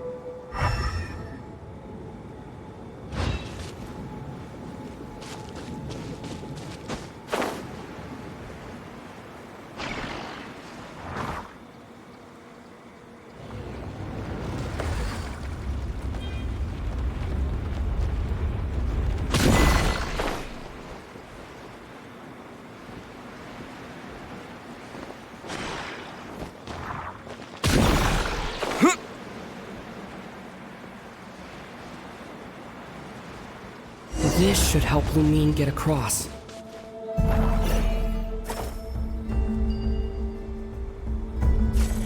Lumine!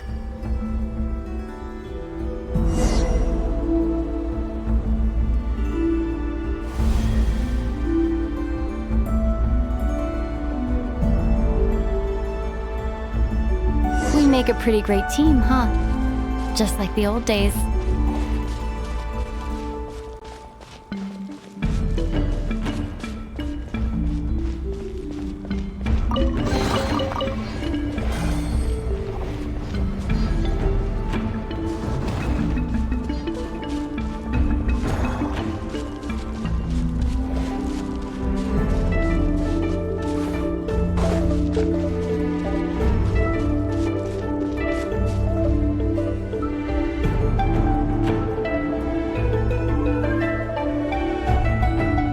Wide open space.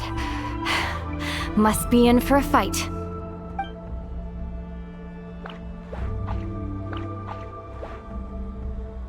Was that it?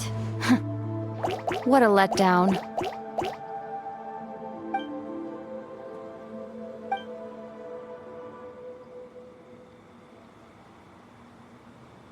Ether. What is it? Why are you looking at me like that? Those enemies were weak, were they not? Maybe it's because the trial's only just begun. Actually, I've got an idea. Why don't we have ourselves a little friendly competition? Let's see if your journey has made you rusty. You're on.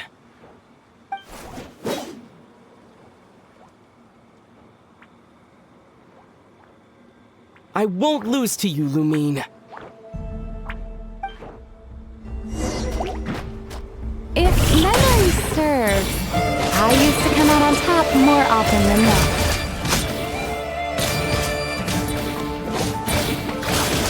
You sure you're alright? Seems your memory's slipping, Lumine. Save it. We'll know who's stronger soon enough. Let's see what you've got!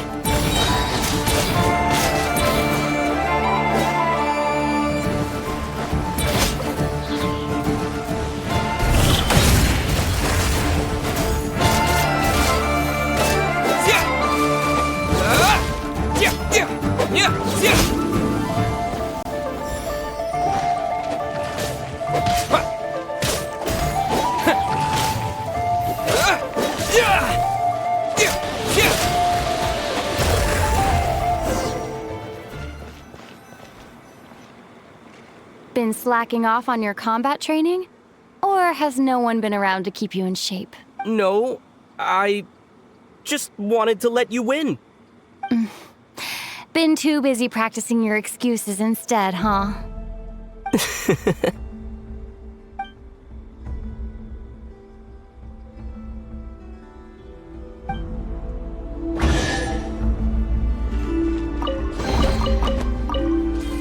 Let's keep moving.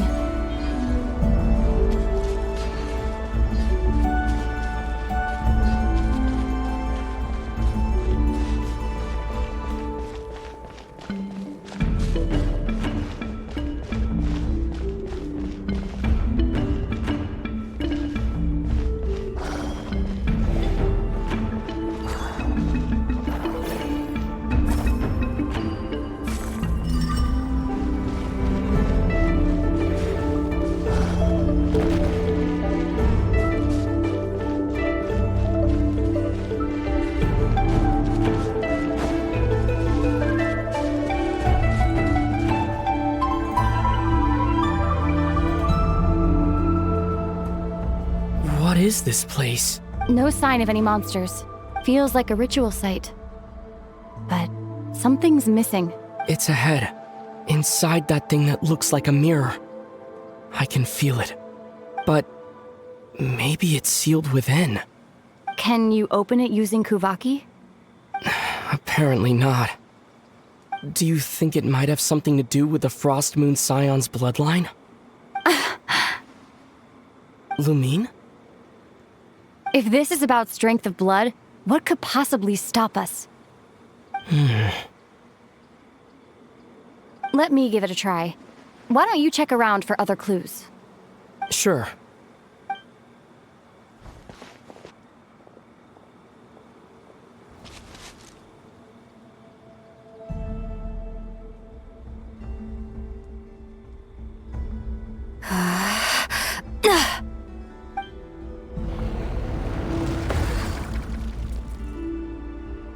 Found it.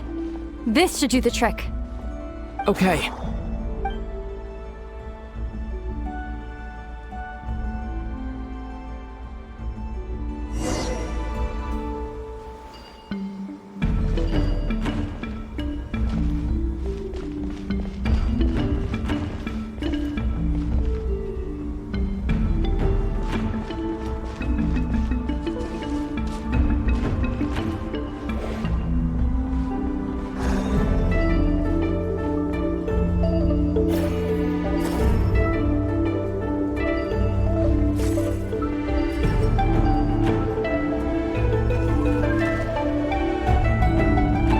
Yep, that got a reaction. That's one down.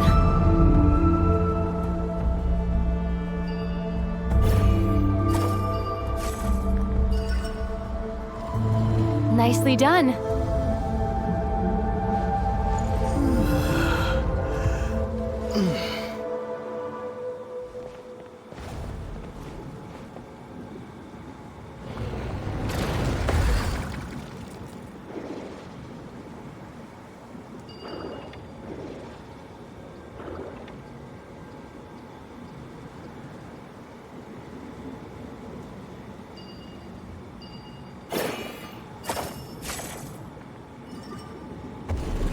You've got this.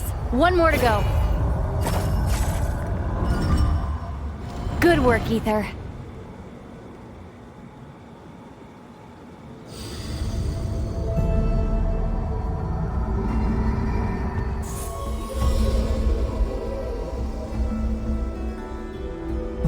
The door's open. Come. We must be close.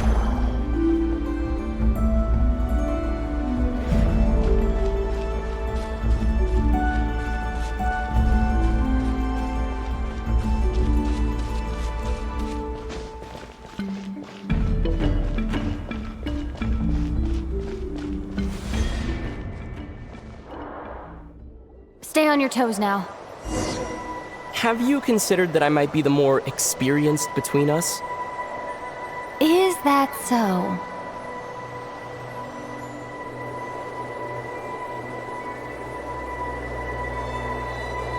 So, will you be heading off again after we're done here? Maybe, maybe not. Another cryptic response. Don't worry about things that haven't happened yet.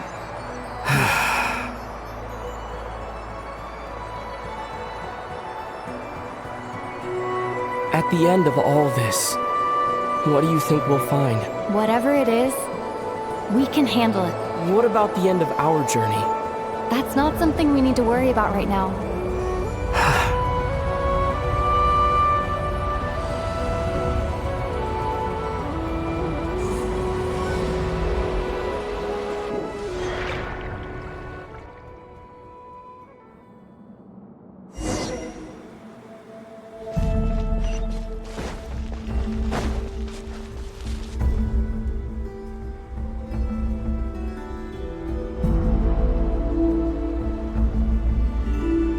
Looks like the final trial is just up ahead. Ready for battle? When have I ever not been? What's wrong? Going on an adventure with you, side by side, it's been so exciting. But at the same time, it just feels surreal, I guess. Maybe because it's been so long. You know, this is only the second time we fought together since the day we both woke up in Tevat. Maybe that's it. Ether, let the light of our blades come together once more, just like they did in the past. Lumine. This is a night of miracles, an adventure that belongs to us. Let's not weigh it down with worries and regrets. This is our adventure.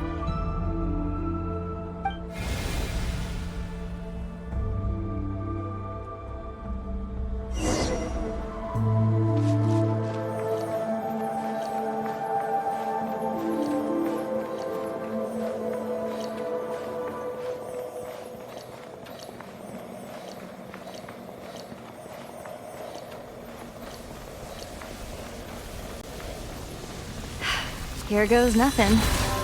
Prepare for battle. Stay focused! Dodge its attack!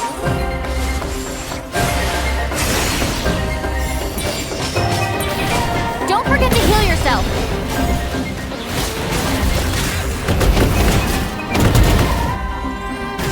Now's our chance!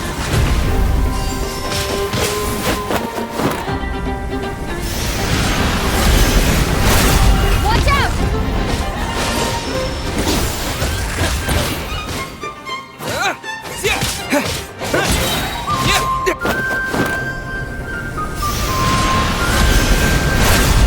Time for the finishing blow.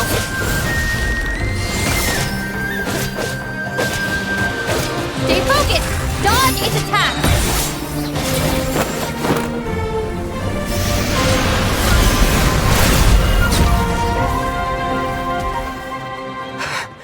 It's over. Nicely done. Flawless execution. Couldn't have pulled it off without your backup. Not too shabby at all. As for what you were saying, yes, I should have come to see you earlier. Or at the very least... Spent more time with me going on adventures like this. something like that. Instead of just running off and expecting you to follow my trail. Wait a sec.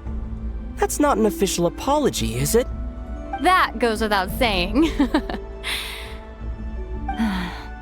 Come on. Time to claim the treasure we came for.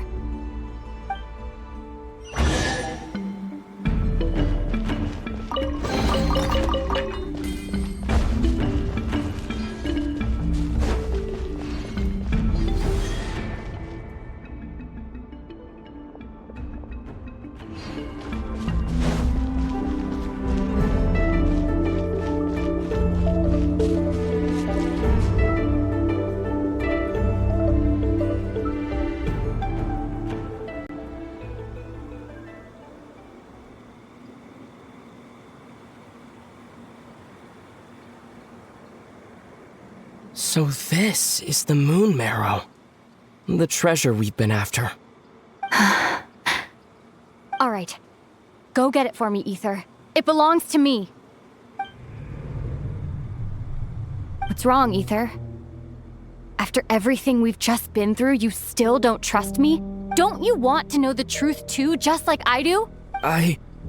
Rest assured, I'll share the truth with you afterwards. Now, go bring it to me.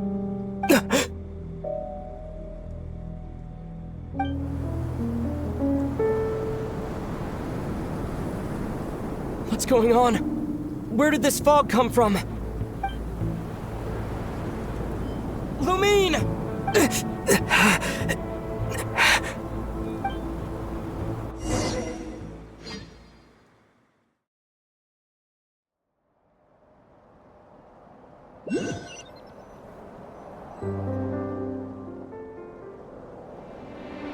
Lumine!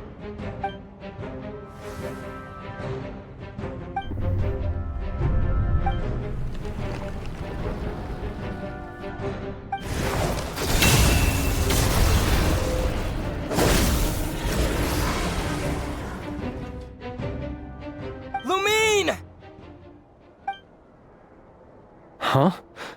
What are you doing here? Yes, we ran into each other at the flagship this afternoon. I'm honored you still remember.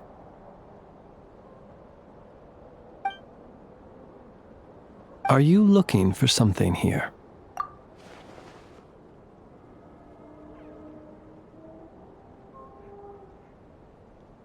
And you just happened to end up surrounded by the Wild Hunt.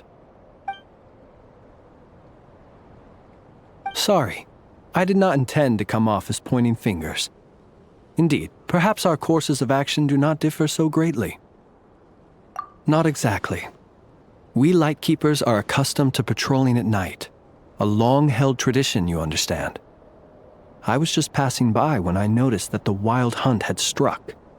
So I simply did what I am duty-bound to do. As a matter of fact, I just saw someone leaving in quite the hurry. Was that your companion?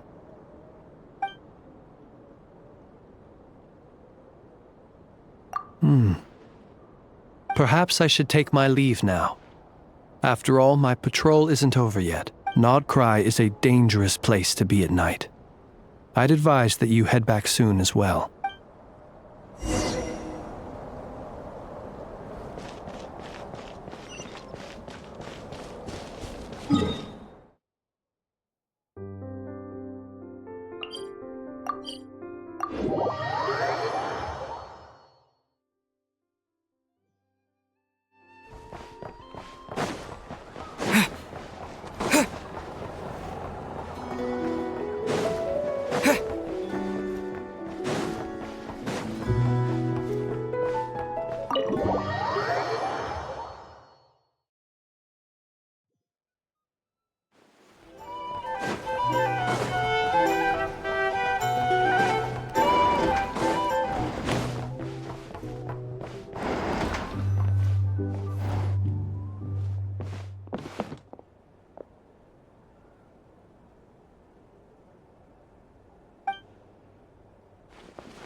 Woke up and saw you were gone, so she made you a cup of berry juice to help you sleep.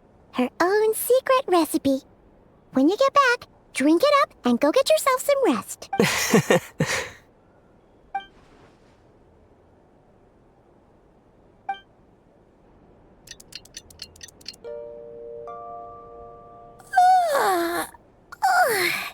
Good morning? If now still counts as morning. When did you get back last night? Did you sleep well? Good to hear. So, where'd you wander off to on your midnight stroll? Anything interesting to see in Nod-Krai at night? Oh, really? Come on, don't leave Paimon hanging!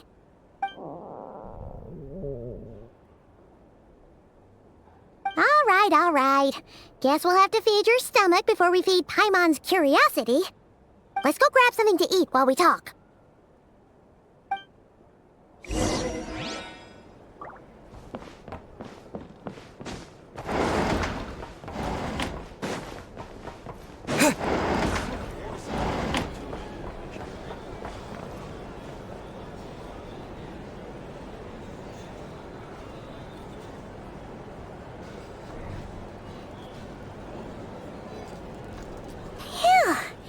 This is just the best, huh? Free food, free lodgings. This bark is friend for life material, that's for sure. Hey, did you hear what happened? Hear about what? You know, all that commotion over at the Frost Moon Scions. Crazy, huh? Huh? What happened? See what I mean? Completely oblivious to what's going on around you. The sacred relic of theirs. It's been stolen. Hey, slow down.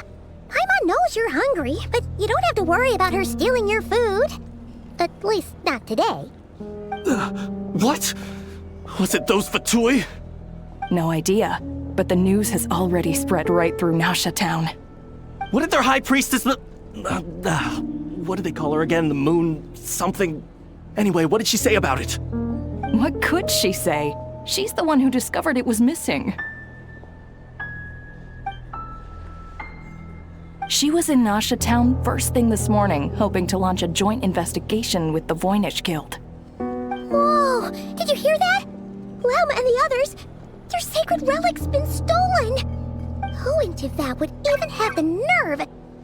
Paimon bets it was that bunch of good-for-nothing, rule-breaking, troublemaking fatui!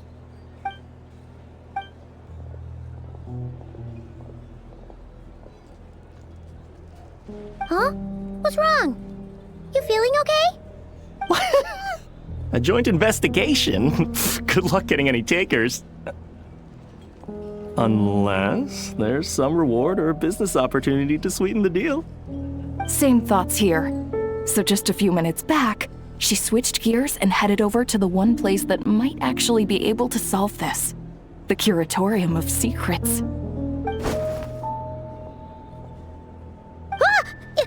You scared, Paimon! What is it? Huh? Okay, just... Hey! Paimon's not a baby, you know! Quit pulling her arm! Our drink recommendations? You can't live life without a little spice.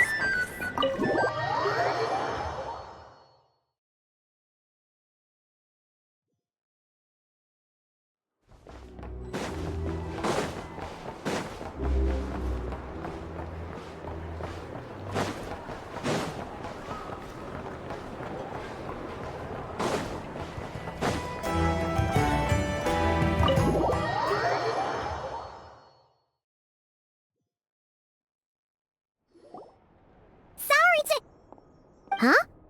There's no one here. But didn't they just say Lauma came this way a few minutes ago?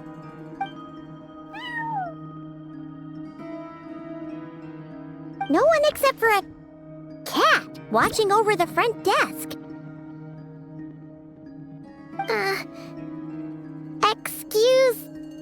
meow? Are we supposed to check in here?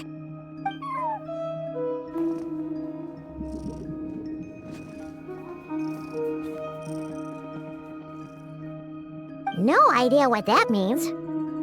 Is this Lauma's personal receptionist or something?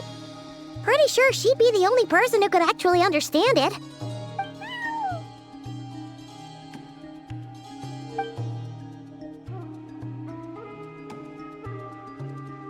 Huh? It's heading into that room!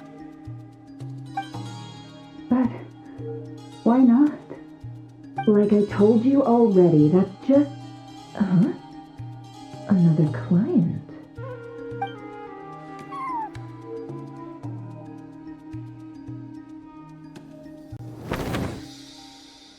Ah! So, you were in this room the whole time? Something I can do for you? Traveler. Paimon. Oh, you're acquainted then? Yes, they visited Hisi Island yesterday. We had dinner together. Allow me to introduce you. Traveler, Paimon. This is Nefer, boss of the Curatorium of Secrets. Pleasure to meet you. They are travelers who arrived in Nod-Krai just yesterday. Greeted by the birds and beasts of this land, they are kind-hearted souls who walk in the moonlight's glow. Interesting. Thank you, Lauma, but you need not have introduced them. They are great heroes, renowned throughout the nations beyond our borders. Oh, really? Do not forget, I deal in information. Just because most people in Nod-Krai pay scant attention to foreign affairs, that does not mean the same goes for the Curatorium of Secrets. They're the heroes everyone was talking about before. The ones who saved Natlan during the Abyss crisis.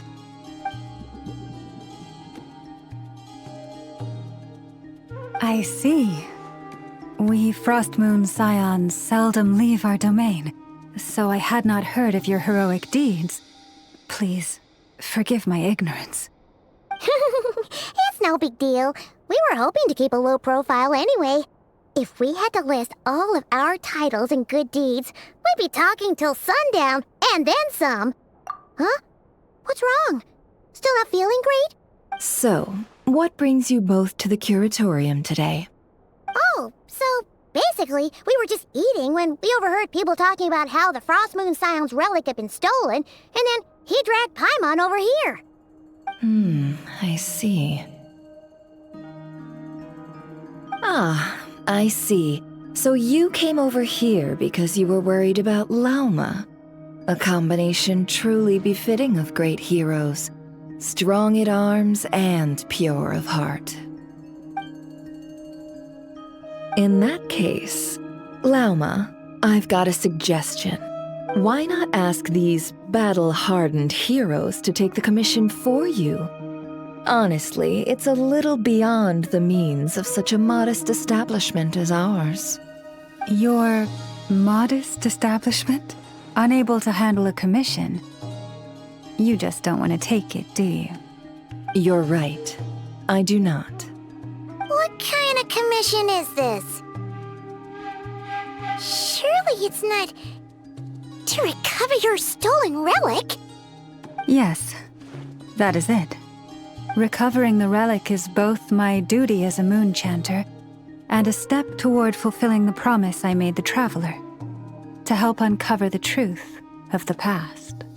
But Nefer has already declined our commission multiple times. And yet, just as it always has, the moon will continue to illuminate the sky above the curatorium. Come night or day, may the moon goddess keep you. Enough of that.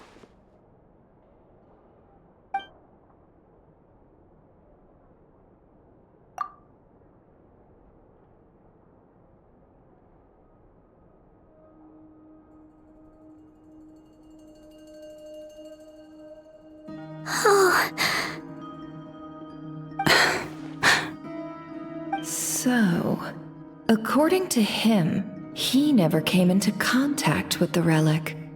So he suspects his sister may have taken it. I understand.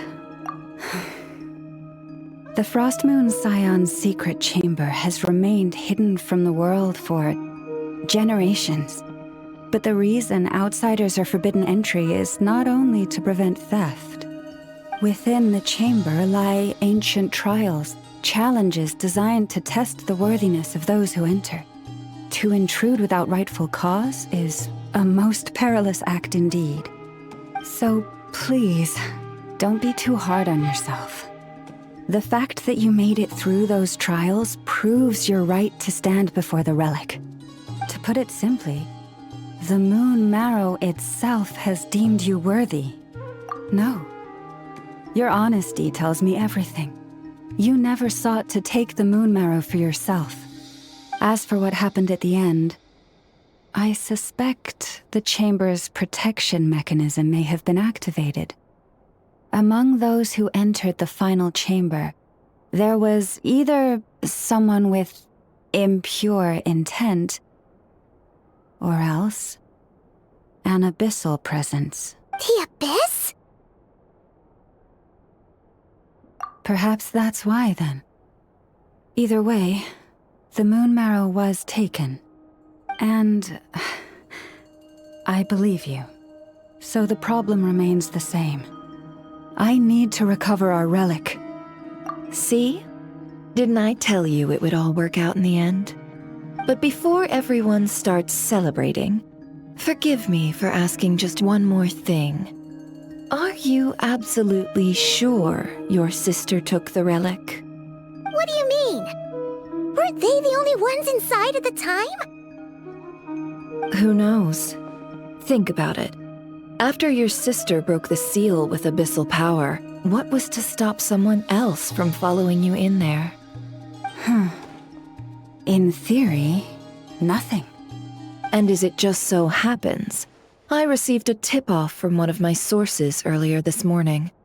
Word is, today of all days, the Fatui suddenly called off their search for the relic. What? Huh? Why? Well, either they woke up this morning and suddenly decided they'd lost all interest, or... Exactly.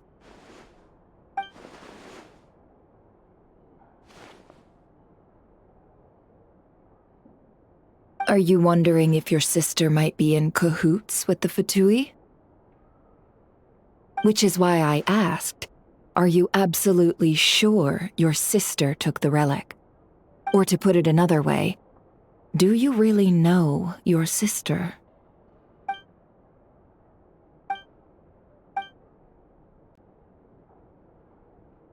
In other words, it's highly likely that the Fatui already have the moon marrow. So, basically, all we need to do is find our way into that Fatui research facility, and we should be able to get to the bottom of this, right? Congratulations, you've found your answer.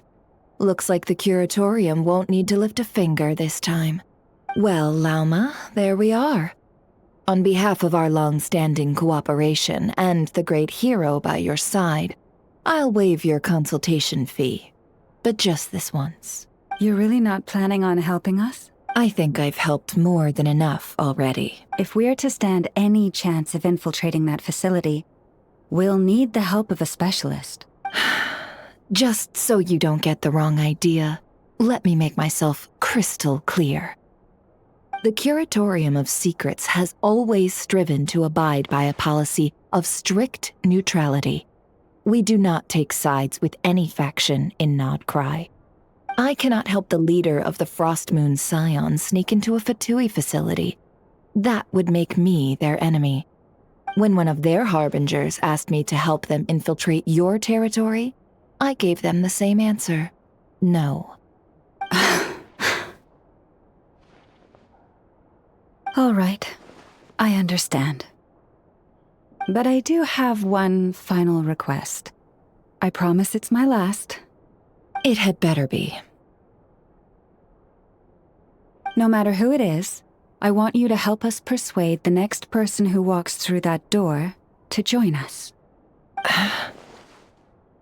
What is she up to? You're that desperate for help? What if it's a member of the Fatui? It doesn't matter. You're welcome to tell them everything, even about our plans to infiltrate the Experimental Design Bureau. All I'm asking is for you to say one thing, just one thing to help persuade them. If you do that, I promise I won't ask you for anything else. Made up your mind? Fine. Fine, I'll play along with your little game. Besides, as long as I'm not personally involved, no one can accuse us of taking sides. Boss, I'm back!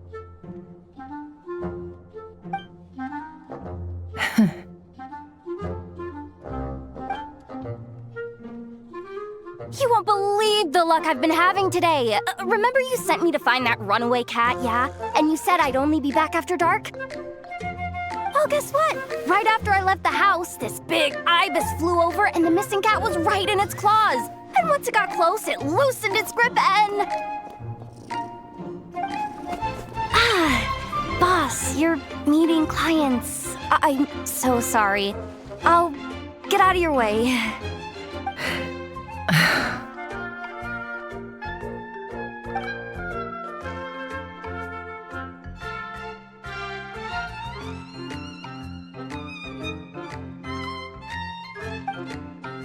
Yehoda, dear, come here.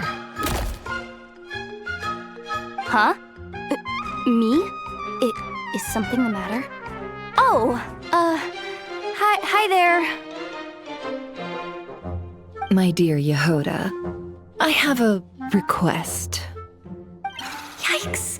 Why does the boss sound so scary? Did I do something wrong? Would you be so kind as to accompany these 3 delightful clients of ours and help them infiltrate the Fatui's Kuvaki Experimental Design Bureau? What is going on here? Boss usually just says things like, hey, go do this, or You go take care of that. Why is she being so scarily polite? And wait a sec. The Fatui's research facility? That's basically a death sentence. Made your mind up yet, my dear?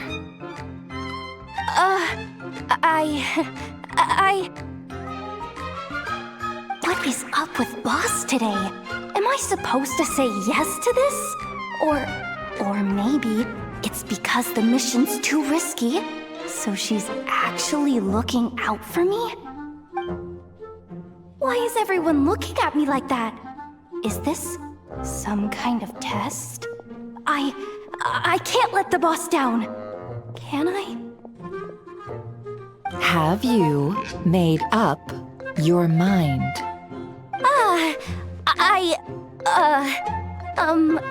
That's... Sure, why not? Really? You really don't mind helping us? Huh? Oh, yes. I mean, no. Of course, I guess I do. Oh, thanks so much! We owe you big time! On behalf of the Frost Moon Scions, too, thank you, Yehoda, for your help. What the? Seriously, what just happened? Why does the boss look so fed up? Oh no, was I supposed to turn them down? All that mentoring, time spent teaching her how to deal with different factions. In one ear and out the other. Never. You got what you wanted. You promised that was it. I know this goes against your principles. I won't forget the favor. Trying to get me to change my mind now? Of course not. I just wanted to say thank you. So, thank you. Oh. Yehoda, we'll leave the planning to you. Let's discuss the details elsewhere. Huh? Oh, okay. Oh, what have I gotten myself into? Oh, by the way, Yehoda, before you go... What is it, boss? You're fired. Huh? Effective immediately. As in, this exact moment. The curatorium will take you back, of course, but only once you've completed this commission for our 3 clients. What? Is there some issue? Well, here's the upside. Without me taking a cut from your commission, you'll earn more. Seriously? Can someone explain what's going on here?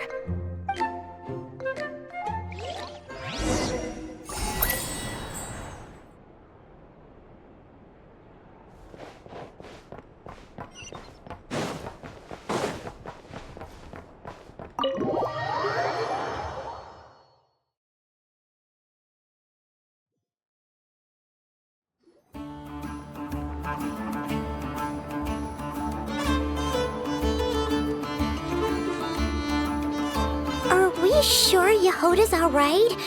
She looked totally crushed just now. She'll be fine. She's just in shock.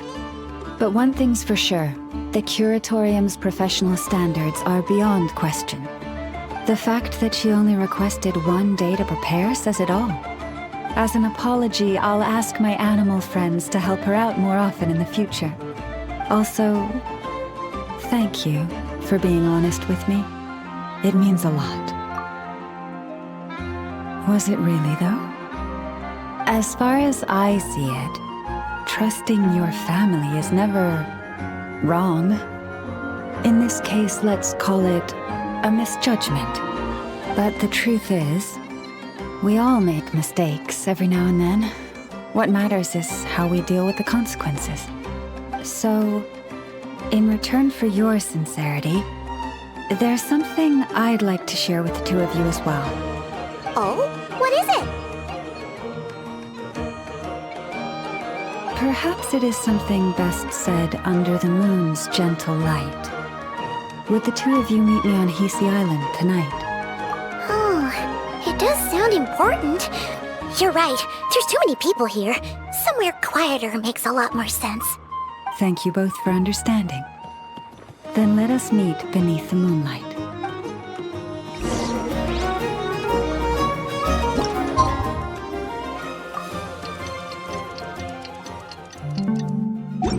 It's about time, and the moon's already up. Let's head over to the place we agreed to meet Lauma.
Indeed. For the moment I was born, my people exclaimed, "Behold, eyes like the moonlit tide, antlers like the crescent moon, and blood that glimmers silver as the moon's reflection." From as far back as I can remember, I was revered as the Frost Moon's emissary and the Moontide Maiden. The first words I ever learned were prayers to the Frost Moon. The first gestures, those of our sacred rites. Wow, that must have been tough. Back then, I didn't know any better. It all just seemed so natural. The Frost Moon Scion's bloodline has long since begun to run thin. Nowadays, even those of us with antlers are few and far between, let alone those attuned to the power of Kuvaki.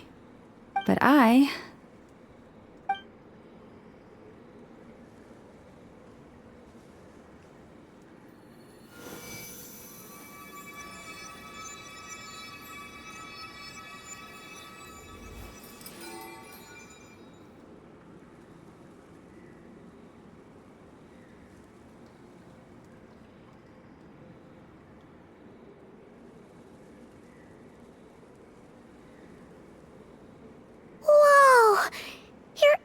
Are so pretty.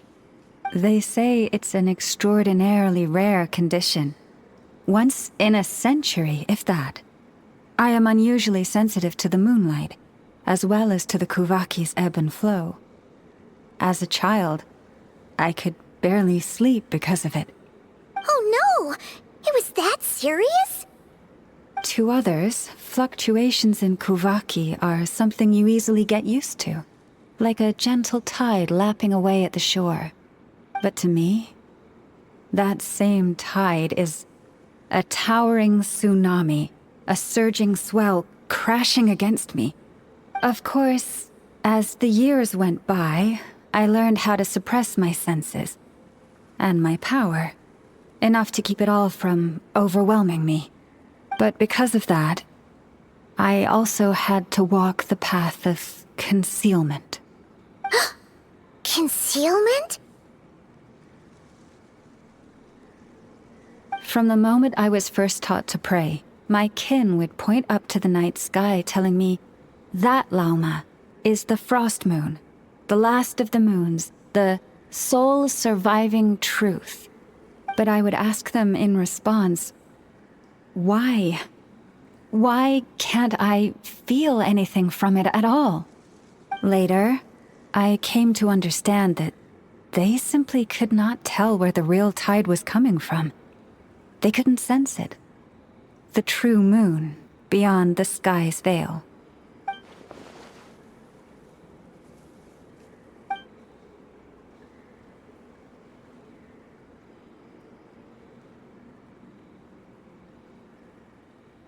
The moon is false. I reached that conclusion long ago. But there was no one I could tell. Not a single soul. At least, not until now. Am I the one who's wrong? Is it the moon that is false, or my own senses? I asked myself such questions time and time again.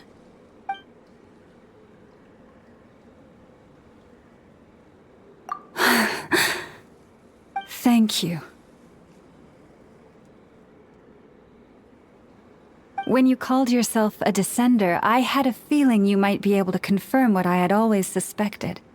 And now that you have, it's exactly as I imagined. I feel relieved. Oh, Paimon kinda gets why you couldn't tell anyone now. It's not easy to change people's minds on something they've believed for hundreds of years. That's what I meant by concealment.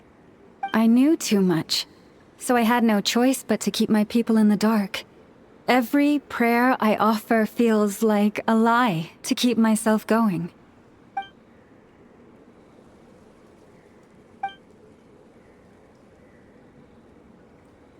You've already met our Kutar, haven't you? Huh? When was that? And, more importantly, when were you planning on telling Paimon?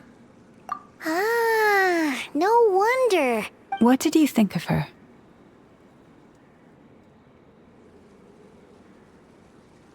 What exactly do you mean by up in the clouds? I understand what you mean.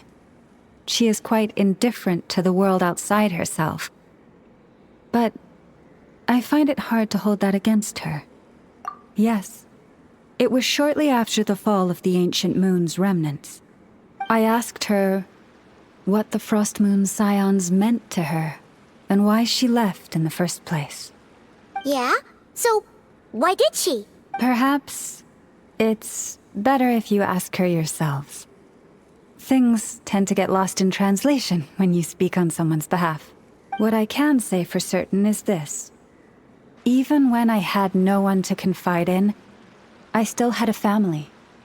I still had the Frost Moon Scions, but that girl, born beneath the moonlight, perhaps she's never felt she had either. The truth is, though, she might have had it all, if only the Frost Moon Scions hadn't let her down.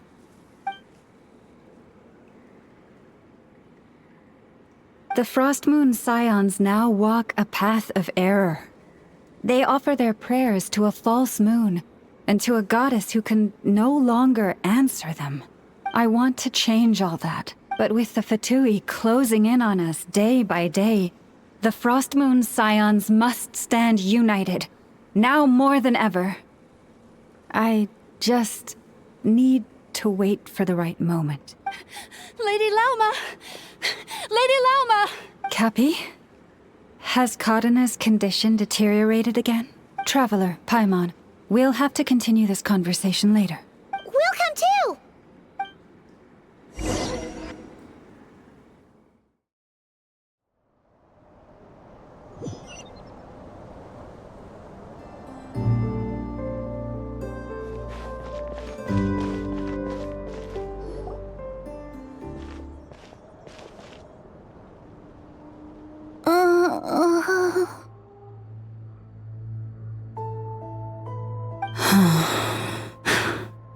Why? Did I do something wrong? I've been praying to the moon goddess every day. Why isn't she getting any better?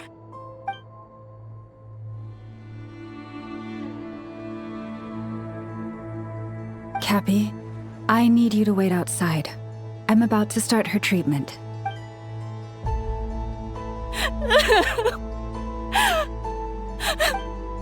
Is there anything we can do to help?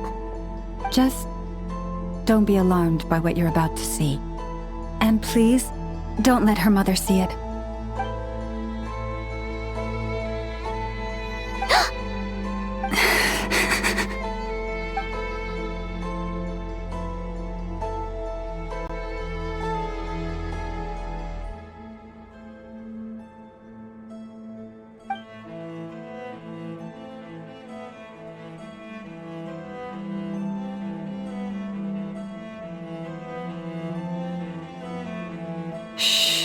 Please, help me keep this a secret.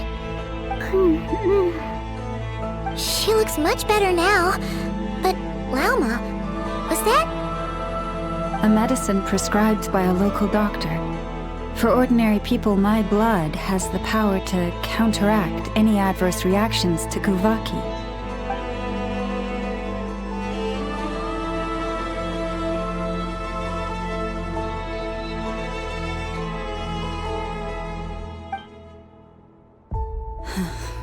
So, now you know another of my little secrets. I had hoped to guide the Scions out of error before Karena's illness reached this stage, but clearly, I was too late.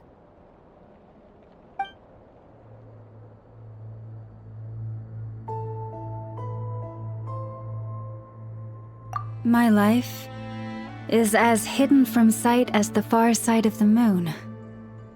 Yet people only look to the bright side for guidance. If the day ever came when the two sides were reversed, could they truly accept it?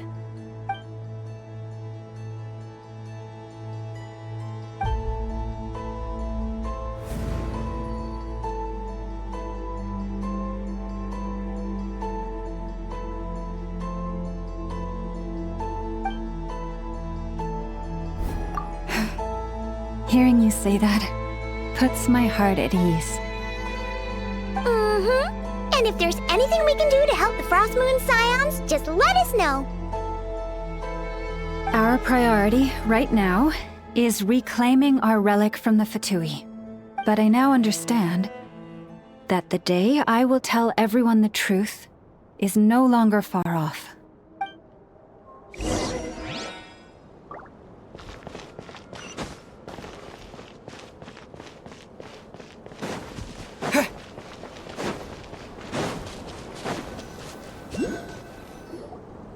Wow!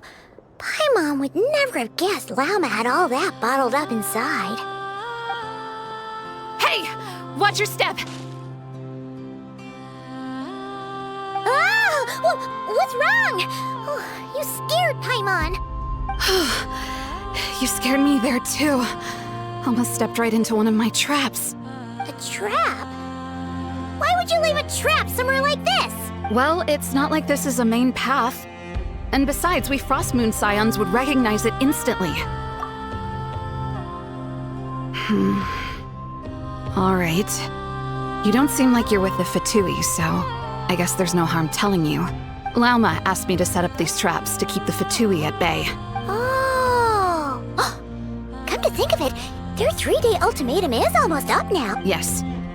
Hopefully they'll back off when they realize we won't go down without a fight. Oh, you've done a lot for the Frost Moon Scions too, just like Lauma. Philomena? It's nothing. I was just wondering if any of this is really worth it. What do you mean? Our people. So many are stubborn, stuck in their ways, clinging to a truth they refuse to even question. Do they really deserve everything Lauma's doing for them? Well, yes, but even so, no. I shouldn't be saying this. Just forget it, okay? Bye. Huh? Why did I say all that? Or really, why am I still doing any of this? Either way, This will be my final night with the Frost Moon Scions. Wow, she sure took off fast. So, are we heading back to the flagship for a break or what? Wait, you're not thinking of visiting that damsel light up in Cloud Cuckoo Land, are you? Huh, given who she is, pushing her won't get us anywhere. Hey, why don't let's bring her something tasty. If she doesn't want to talk, we'll have to win her over with food. Hey, no harm in trying. At the very least, it shows we're trying to be friendly. Let's see. How about Ineffa's 9.12 out of 10 berries and fried meat, the Frost Moon Scion's boon of the day, and one of your signature dishes? Your choice. Should be a good mix of meat and veggies. There's bound to be something she likes.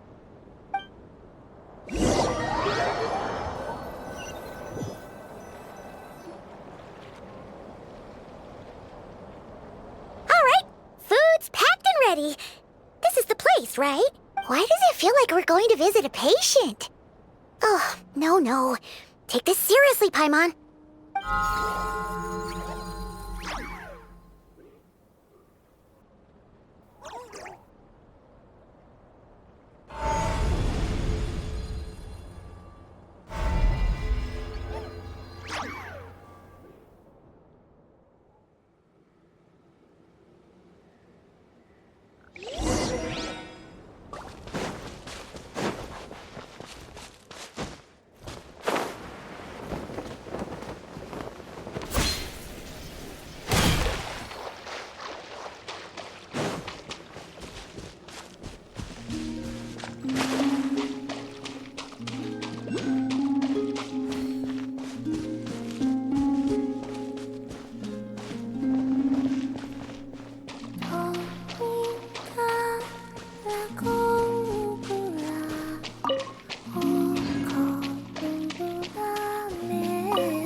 Remind me, who are you again?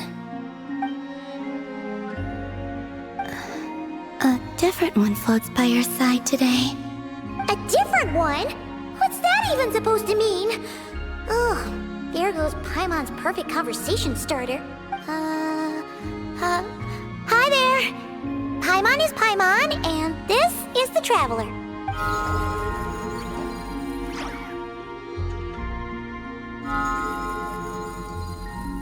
Oh, there you are.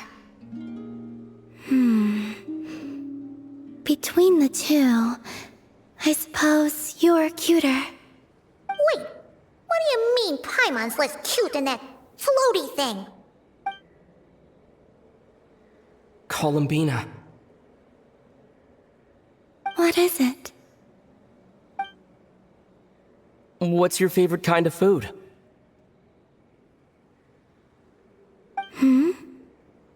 Is this a treat? Or an offering? Let's go with treat. Anyway, this is all the Traveler's cooking, so please, help yourself.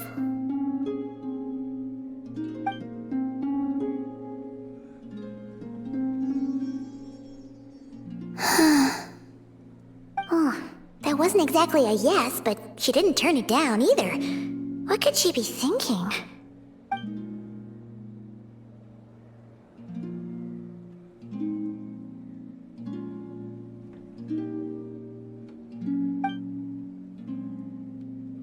So, what do you want to ask?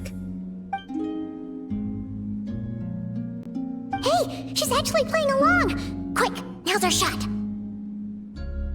You know the moon in the sky isn't real, don't you? I know there is only one moon in the sky. It is simply that some can see it, and some cannot. What does it mean to you?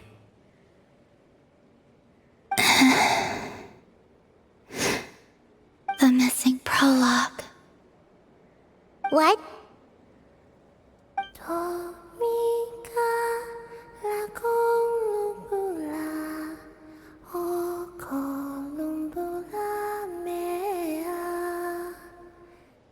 Huh?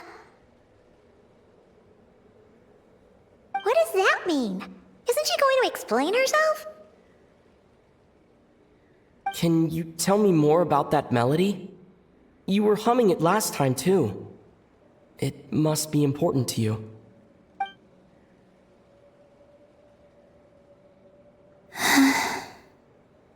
It is all I remember from the moment of my birth. A melody. A few lines of lyrics. Like a lullaby from a foggy dream. Oh, so who was singing it? I do not know. I have nothing else. Just that song. Huh? And the Frost Moon Scions who found me. They had nothing either, but hope. Before I even knew what was happening, they were already calling me their goddess.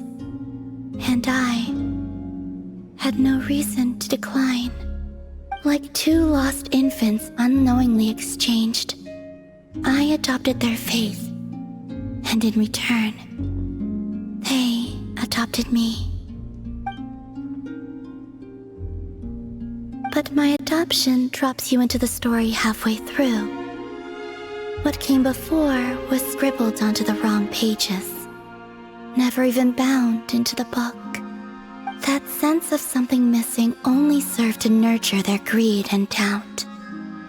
And thus, I came to realize that this place was never truly my home. Greed and doubt? O Moon Goddess, forge weapons for us, drive out our enemies, and expand our lands. O Moon Goddess, heal our wounds, ease our suffering, grant us strength.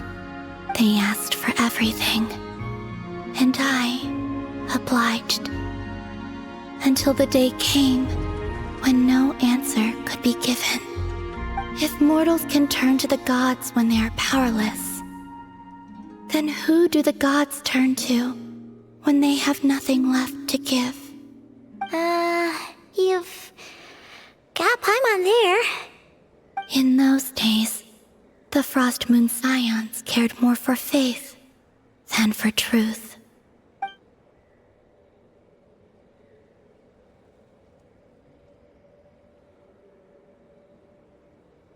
Reality rewrote the sky in words I could not understand. I did not want to read a tampered version, so I simply stopped looking. The real beginning of my story lies up there, on the moon, forever beyond my reach. Like a message carved for blind hands, sealed away where no fingers can find it. Huh. So that's how it is.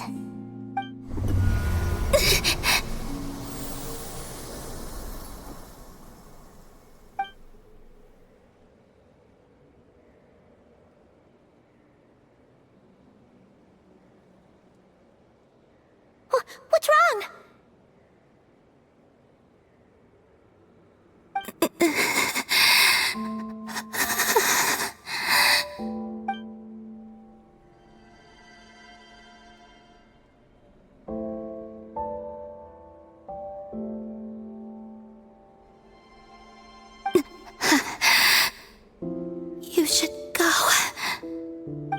now? But you really don't look well. Did something just happen? Is there anything we can do to help? No. Aside from answers, I have nothing else to give you in return. This is the price of running away from home a second time. Running away from home?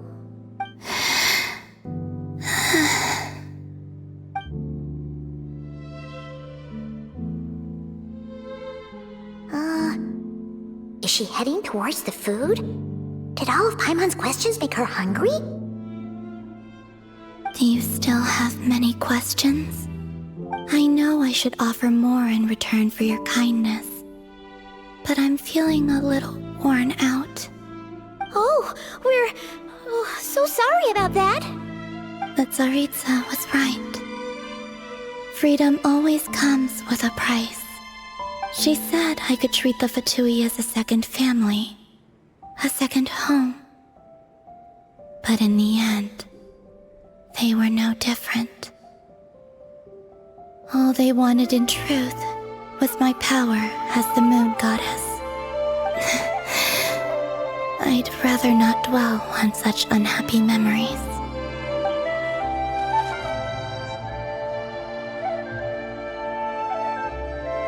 I have fulfilled my promise to the Tsaritsa, though it has used up much of my power. So you see, this has nothing to do with betrayal. So, you're just staying here for now, resting and recovering your strength? Yes. What about these flowers? They have grown in Nod-Krai for many generations. They're highly sensitive to the ebb and flow of Kuvaki.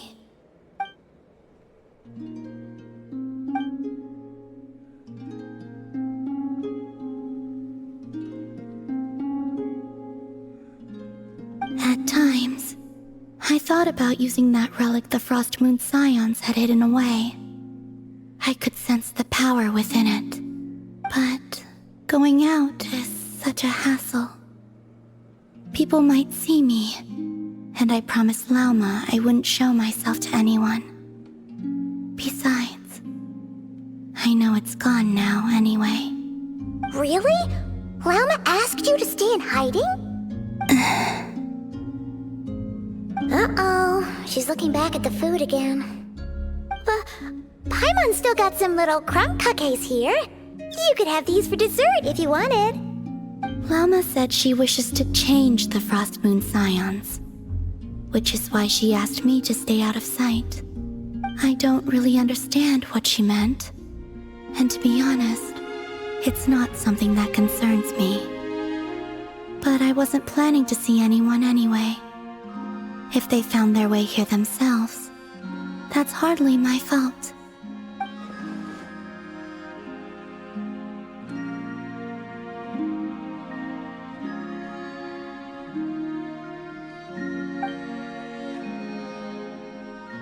Lauma, the Maiden of the Grove. She is quite unlike any Frost Moon Scion I have ever met before. After hearing my story, she actually apologized for how the Frost Moon Scions treated me back then. She told us she feels like she's been living on the far side of the moon. Is that so? I actually got the opposite impression. She's been keeping her true power hidden away, afraid that people might be dazzled by its brilliance, and that they'd no longer be willing to look her way.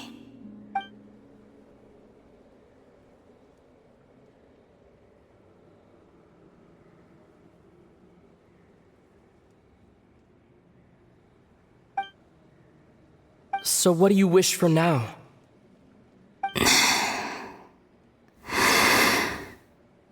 I wish to return to the moon, to the home where my story is written, right now. That is all I wish for.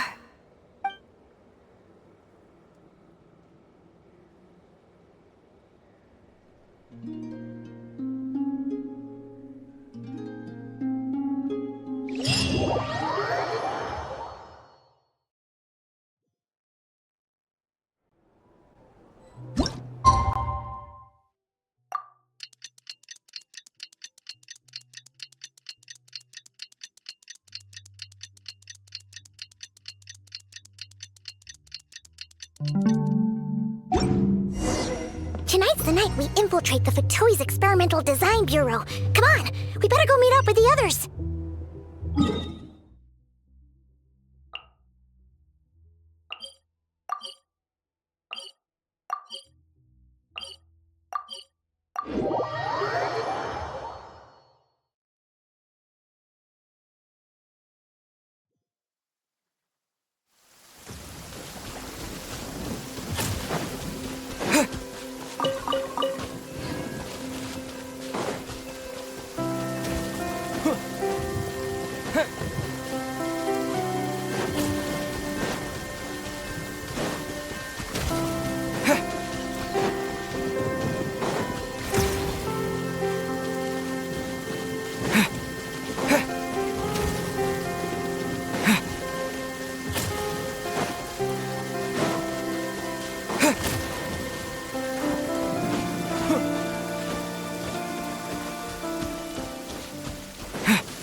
Huh?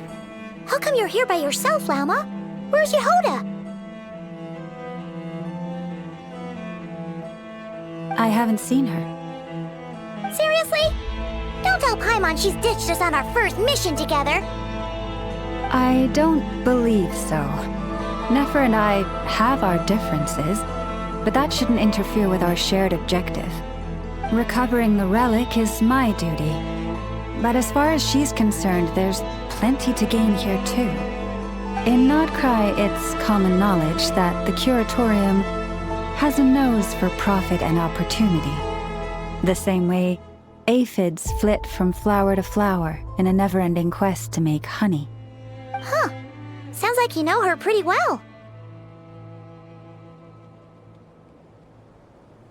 Still, Yehoda sure is taking her sweet time.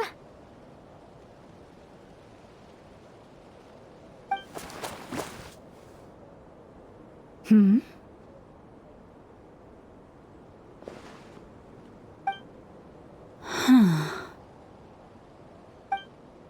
I believe we may have misjudged and underestimated Miss Yehoda. Huh? What do you mean?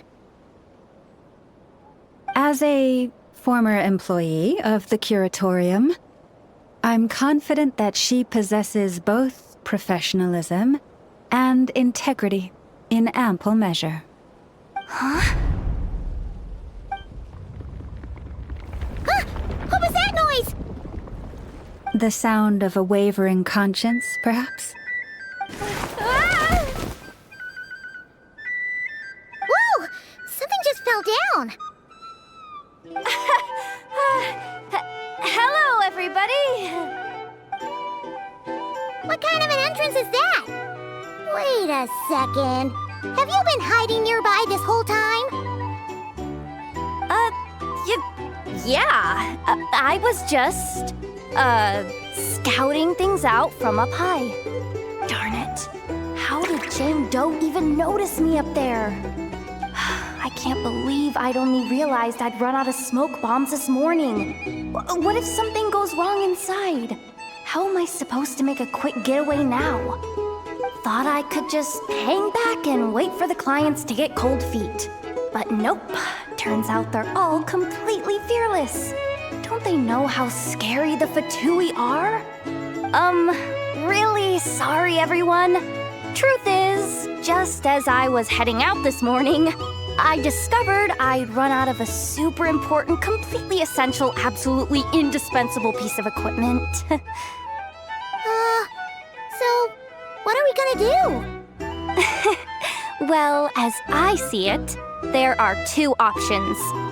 Plan A is we take a detour to Nasha Town to restock, though who knows if any shops will still be open this late. Plan B is we call it quits right here, disband the team, and I'll go home.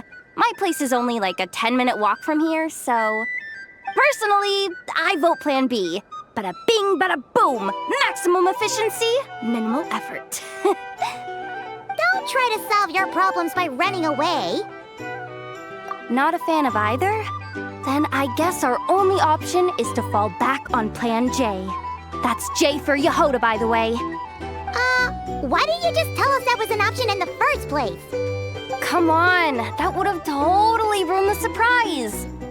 Boss pulls this trick all the time, and it's always the clueless ones who end up praising her to the skies. Feels like he just threw shade at a whole lot of people. I have faith in your professionalism, Yehoda. You don't need those flashy tricks. Your abilities alone are more than enough to earn our respect. Huh. This Jane Doe sure has an eye for talent. Speaking of which, maybe it's time I started calling her something nicer? You really mean that, Jane? Laumado? I do. I'll tell you what, it's not every day you get to work alongside such considerate clients. I have a feeling we're gonna make a great team. Plan J is this. We find our way in through the freight access on the facility's east side. It's tucked away from view, and security's lighter at night. I've prepared some special gadgets too, so we should be ready for anything. If we want this to go without a hitch, we'll need to work together every step of the way. So everyone, stick close behind me. Now that finally sounds like a real pro talking. Hey, you saying I didn't before? Kinda, yeah. You... Never mind. A top-tier treasure hunter like me never lets the naysayers get to her. All right, let's go over what we agreed on yesterday.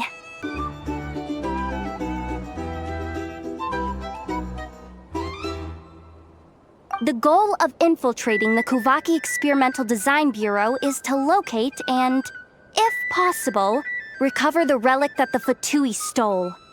We also need to figure out why they built the facility in the first place. I'm worried that they've set their sights on the ancient moon's remnants on Hisi Island too. Well, now that we've got a plan, time to get this show on the road.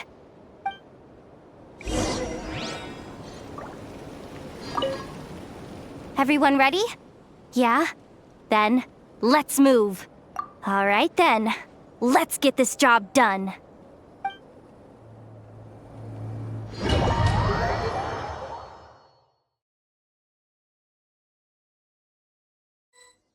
Go, go, go!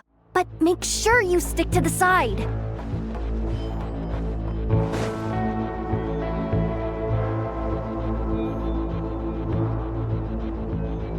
Just as I thought. There's a gate controlling access from the outside. Good thing I brought this keycard, huh? Well, technically I stole it. But no need to tell them that, right? Blame that chump who thought it was a good idea to get wasted at the flagship during work hours. Ooh! Is it top-level clearance? Of course, that goes without saying. Let me read it out loud for you. Fatui Experimental Design Bureau number 183574, maximum clearance, maintenance intern. That doesn't sound very top-level to Paimon. Never underestimate interns. Even the most legendary of thieves started out as rookie pickpockets, you know? Besides, If it wasn't for this person's selfless generosity, we wouldn't be able to just waltz in like this, would we? Feels like you're trying really hard to change the subject. Allow me to teach you the first rule of treasure hunting. First and foremost, use every resource at your disposal.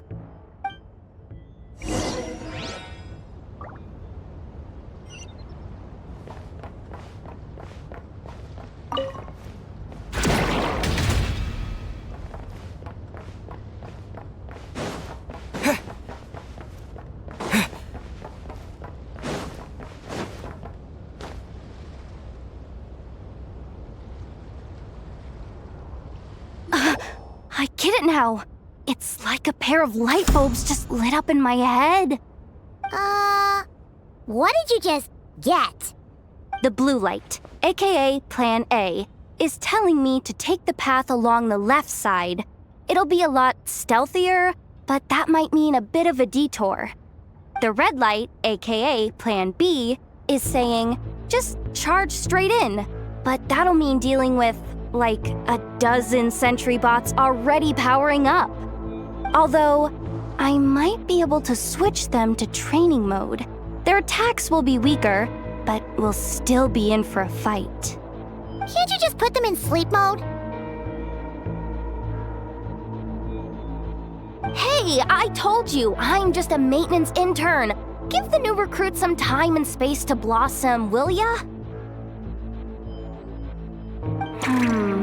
We're still pretty close to the entrance. Surely they'll call the whole thing off once they see what these bots can do. Anyway, I say we go with Plan B. Either way, I won't be doing any of the fighting, so the shorter route sounds good to me. If we can avoid fighting at this stage, we should. Plan J is to call it a night so we can all make it back to bed before sunrise. After all, the deeper we go, the more dangerous this is gonna get. So we might as well give up while we still can. Okay, here are the bosses. Just don't forget, whatever you do, don't let those recon bots spot you. Let's see. No kidding. Ineffa told me about something like this before. I can't believe that dumb robot actually helped me out for once. All you gotta do is this, and the recon bots will be reassigned to another position. That way, when it's time to move forward, the path will be clear. Which reminds me, it's about time I taught you the third rule of treasure hunting. Go with the flow. What about the second one? You skipped that one. Huh? Did I? Oh geez, must have gotten them muddled again. I mean, the second rule is exactly the same as the first. Guess that's what you meant by going with the flow, huh?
Up ahead.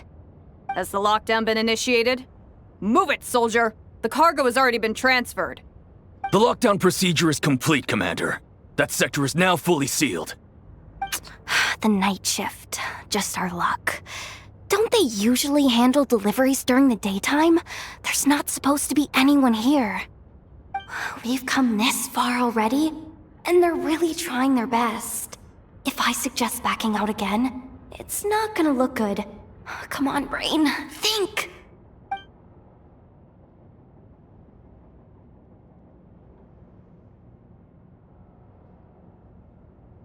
Got it! The freight shaft to the upper levels. We might have a shot there. Let me see. Huh? The recon bot in the middle's not responding? A double lock failsafe? We've been outfoxed. Stay calm. Stay calm. One step at a time. Let's just find a way across first.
Don't worry. Bots are way easier to deal with than people.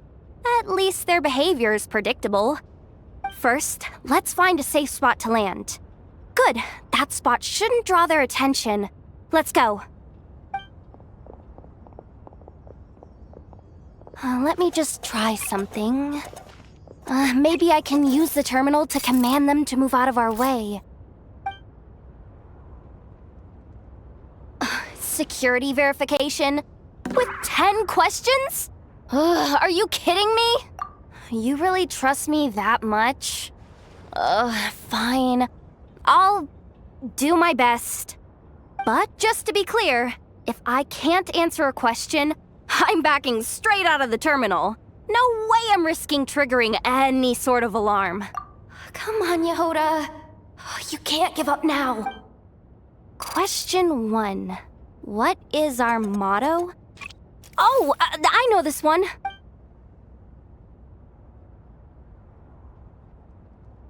Question 5. The name of the harbinger in charge of this facility. Let's go with, Sandrone.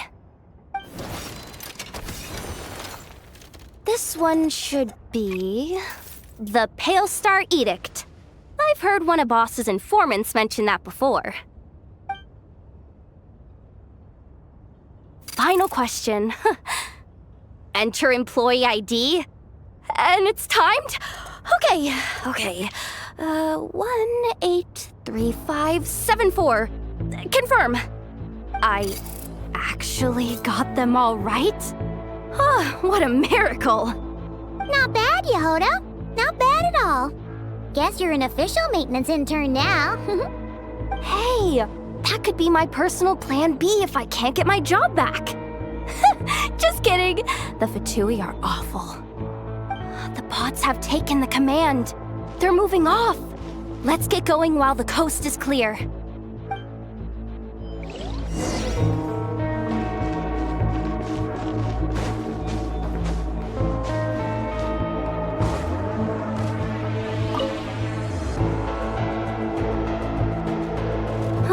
Didn't think they'd even cut off the supply of Kuvaki.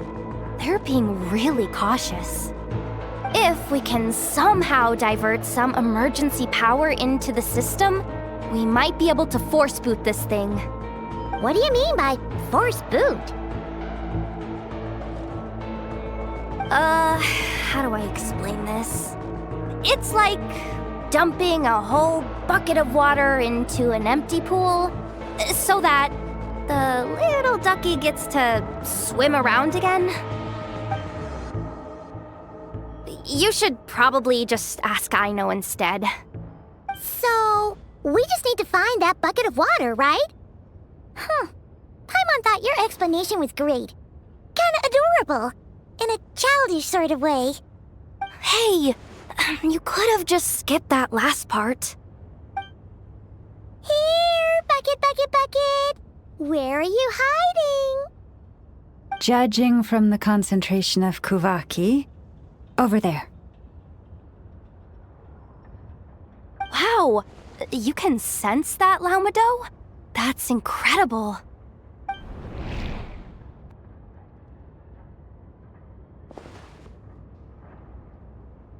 Let's move the recon bots above them out of the way first.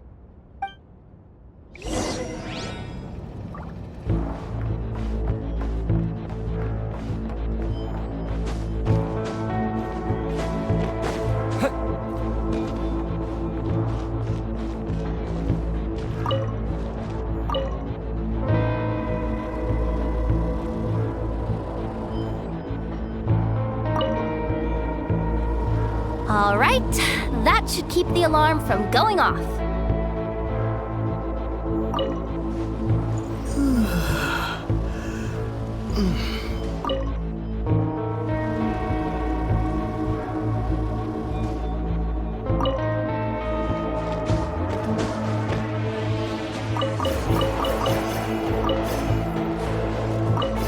Time to plug in the charging component.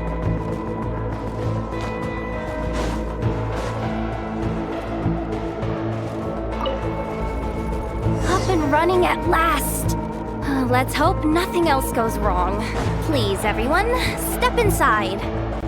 Oh, it's so dark in here. Well, it is a cargo crate after all. No point in being picky about lighting at this point. Ah! Something sharp and pointy just poked me in the back! Sorry. That was probably just my antlers. It's pretty cramped in here, so I had to crouch down. Oh. Having antlers must be inconvenient at times like these.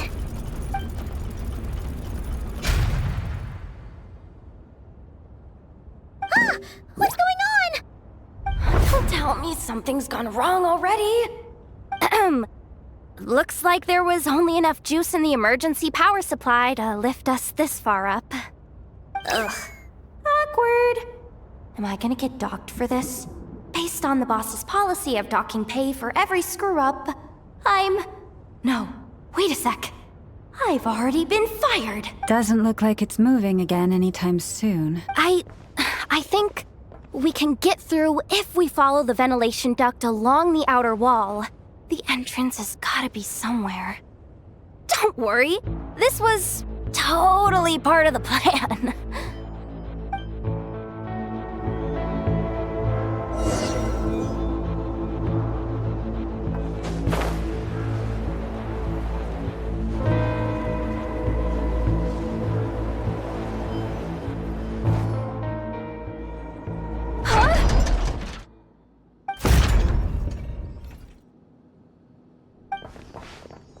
Yehoda? How'd you end up outside? Looks like she slipped out at the very last second, just before the gate shut. Impressive reflexes, I must say. Though I'd expect nothing less from a former employee of the Curatorium. I'm so sorry. That was pure survival instinct. I didn't mean to ditch you. Anyway, you guys just stay where you are. I'll figure something out.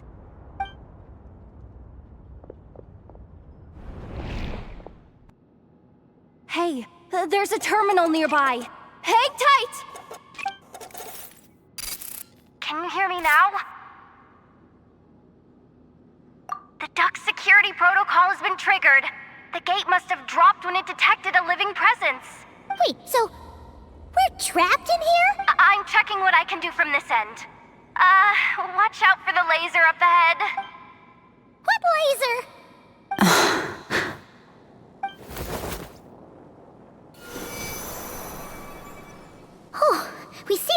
Phew. Good thing we didn't move. Got it. I think I understand the situation. Hang in there. Just one moment. This is killing me, but I think I've got it. I can try adjusting the direction of the Kuvaki flow inside the duct. If I've got this right, you might just be able to dodge the lasers by utilizing the Kuvaki's pull in reverse. Oh, Paimon thinks she gets what you mean. But I can't see where you are from here, so I'll need your constant input. Just tell me what to do. I'll follow your lead.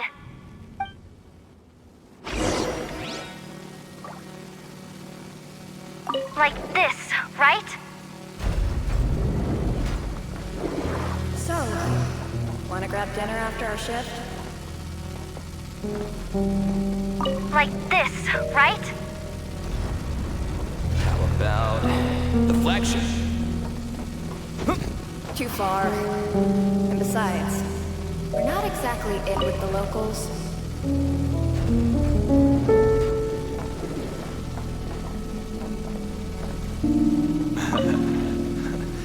Then how about the staff cafeteria? Brim it. Oh, we made it to the other side.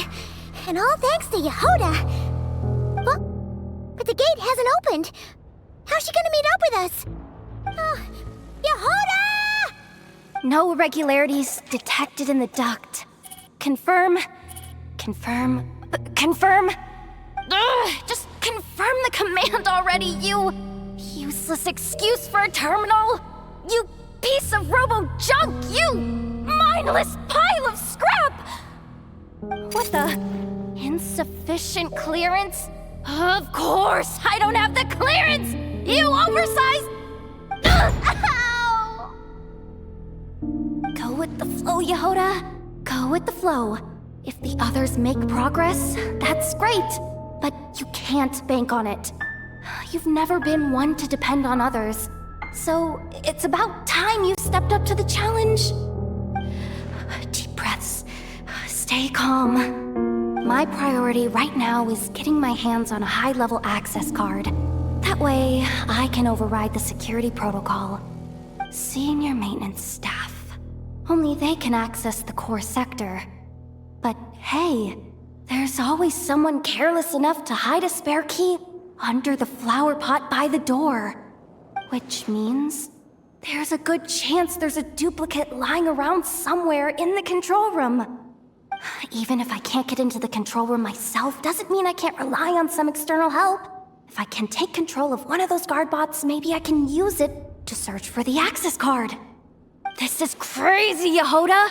You're all alone. You've got nothing. And yet, you're charging ahead like fear's a foreign concept. Maybe that's exactly why. 'Cause I've got nothing left to lose! Confirm! Am I a genius? Whoa, this feed's super clear. This is gonna be a piece of cake. Wait a second. This thing's not a guard bot. It's a janitor bot.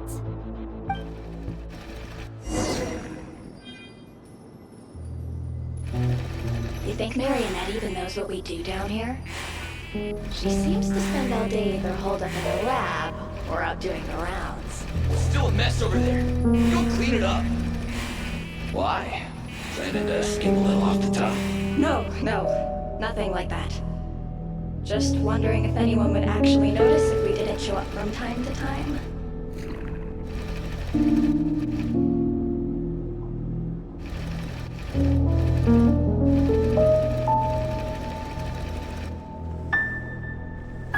Let me see.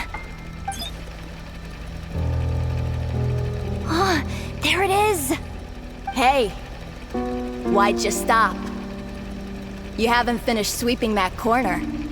But, I can see the card from here. Guess I have no choice but to swallow my pride and stay in character for now.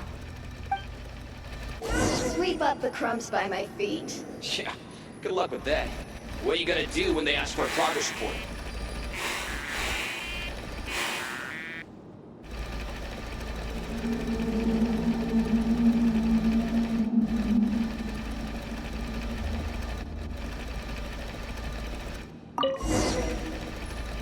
Sucks though.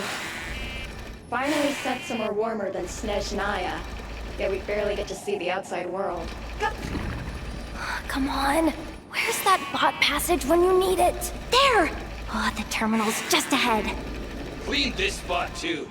I saw you skip it.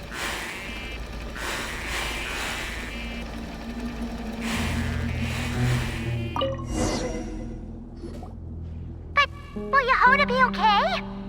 Paimon? She said she'd use every resource at her disposal, so let's have some faith in her abilities. Besides, when it comes to surviving in Nod-Krai, she probably knows more than any of us. So, they really do believe in me. But how long are we gonna have to stay here? Paimon doesn't want to get caught by the Fatui either. Does Paimon mean the two Fatui in that room? Let me see if there's a way to distract them. Wait, did you hear that? Huh? The alarm? What's going on? Let's go check it out.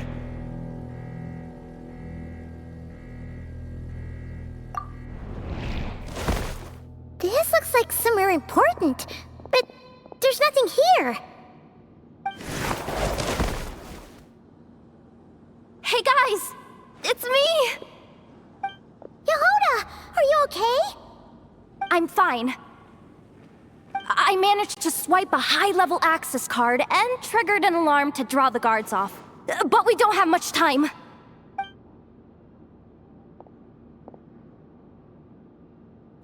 All right, looks like we can control the elevator. Come on, hop in. Let's take it further down.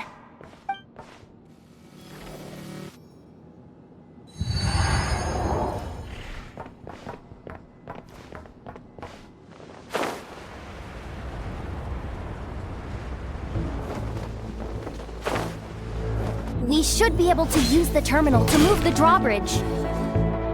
Here's the access card. I'll keep watch while you handle the controls.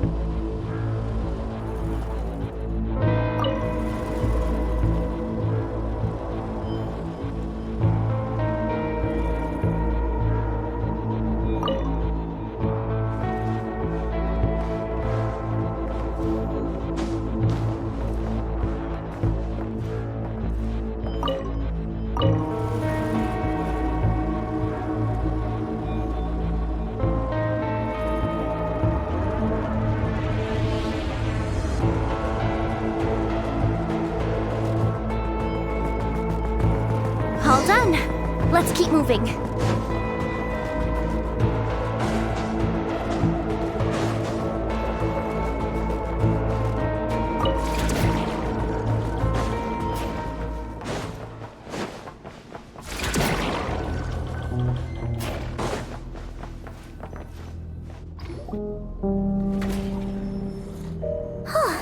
There's no one here!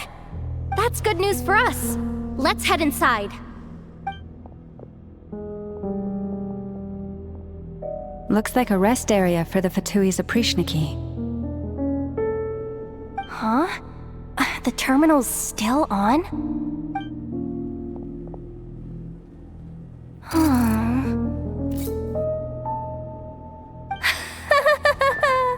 Looks like that good news is now half good news, half bad news. What do you mean? Well, it seems like that alarm I just triggered was so high level that even the guards in the rest area went to investigate. That's the good news, by the way. And what's the bad news? The bad news is that once they realize it was a false alarm, they're bound to circle back and check this floor. And then we're toast. So we've got to move fast here. If you need me to run a quick search, say the word.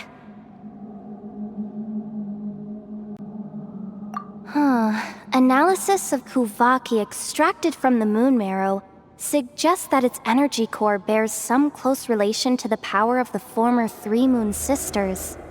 It is suspected that there is a link between the Frost Moon Scion's hidden relic and the shattered remnants of the Eternal Moon. Come on, none of this is important right now. Just tell us where you hid the darn thing. Access denied. You do not have permission to view this data? Even with a high-level access card? Who does have permission then? Good idea. Pulling it right away. Wow. What's with that huge hollow structure down below? That might just be it. Secluded, out of the way. Exactly the sort of place they might be keeping the relic. 264 pages! What is this? A novel? Can we just skip to the end?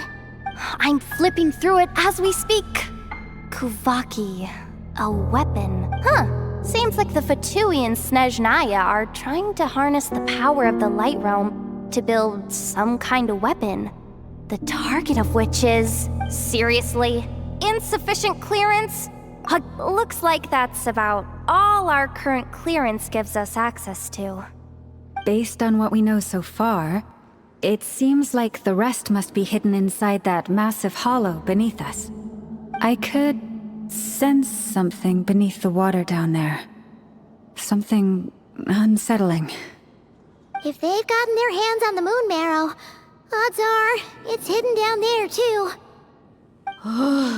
And here I thought we were almost done. But nope, we're going deeper and deeper into the danger zone.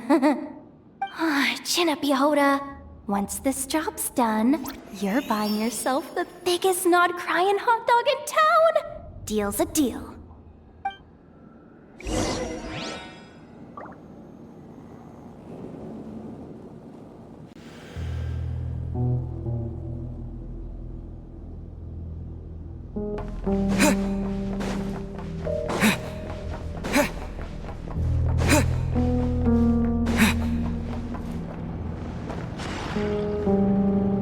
Watch out for that defense bot! It's aiming right at us!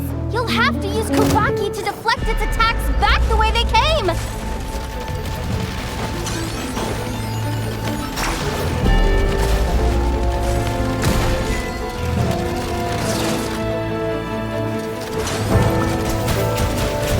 Water jet!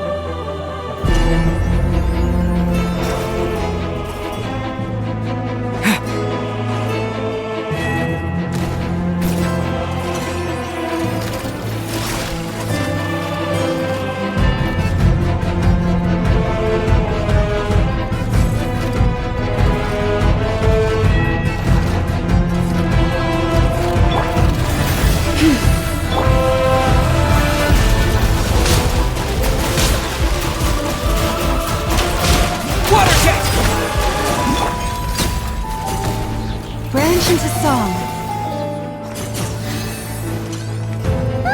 Its attacks are getting faster! Almost there! We're almost there!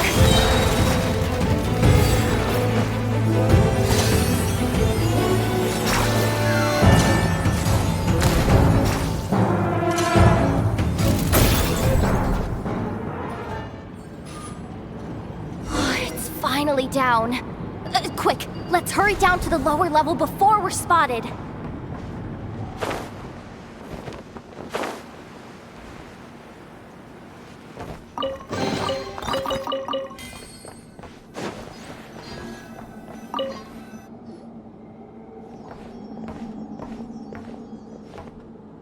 That switch looks suspiciously obvious. No way I'm pulling that.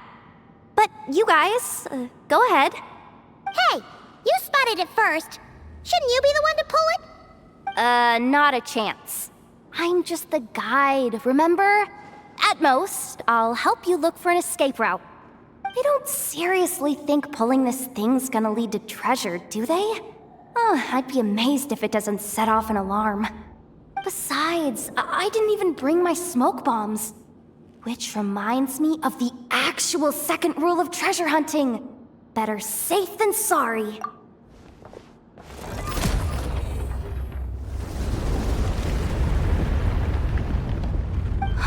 The ground, it's shaking!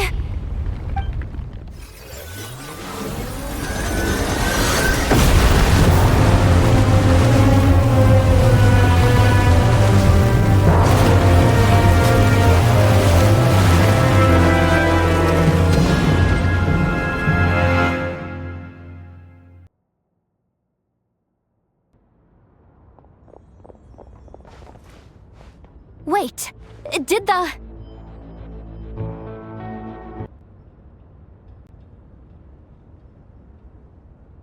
Surface of the water? Open up? This is bad. This is really bad. I'm getting put on the Fatui's blacklist for sure. Don't worry, Yehoda. You've helped us so much. If they try anything, we'll protect you. Aww. Come on, I was just kidding. I'm tough, okay? Just haven't had the chance to show off my fighting skills yet. Me, afraid of the Fatui? Ugh, not a chance. I suspect the relic is hidden down below. Yehoda, your commission ends here. I am truly grateful for everything you've done for us. You don't need to put yourself in any further danger. I'm coming with you. This has nothing to do with the commission or the danger or whatever. This has already gotten way out of hand, so I'm coming too. End of story.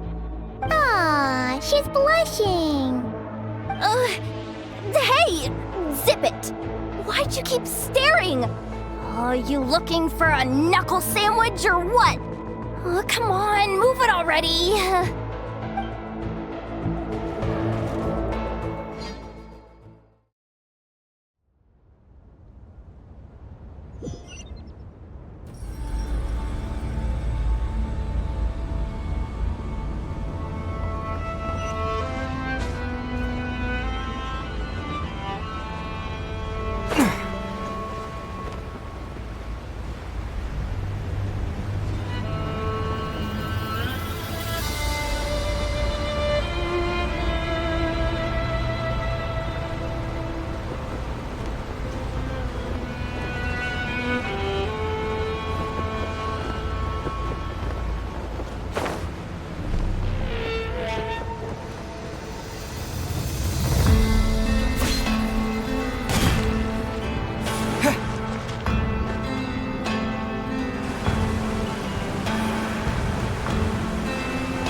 It's really deep down here. What is this place?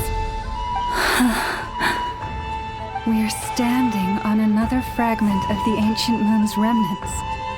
So this was the source of the Kuvaki I sensed earlier. Wait, what? So the Fatui had it hidden underwater this whole time? This gigantic thing?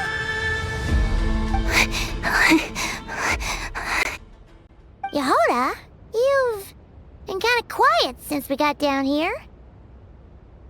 What? Me? Have I? It's nothing. Really. We're doomed. How are we even supposed to get back up from here? Oh, my grappling hook's not nearly long enough. And if someone spots us here after all that commotion, we'll be sitting ducks.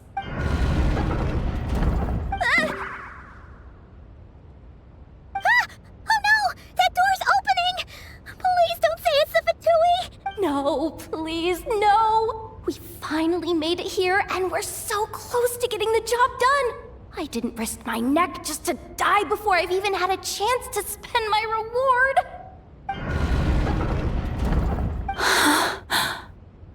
What happened? Why did the underwater barrier open? How could this be? Huh? Lauma? And... you guys... Wilhelmina? What's going on here? Looks like... there's no point trying to hide it anymore.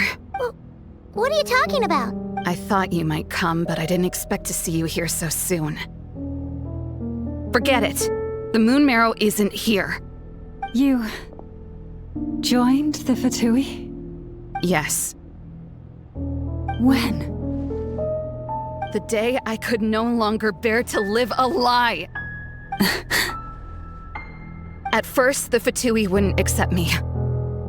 But then, one of their harbingers noticed me and said she'd give me a chance.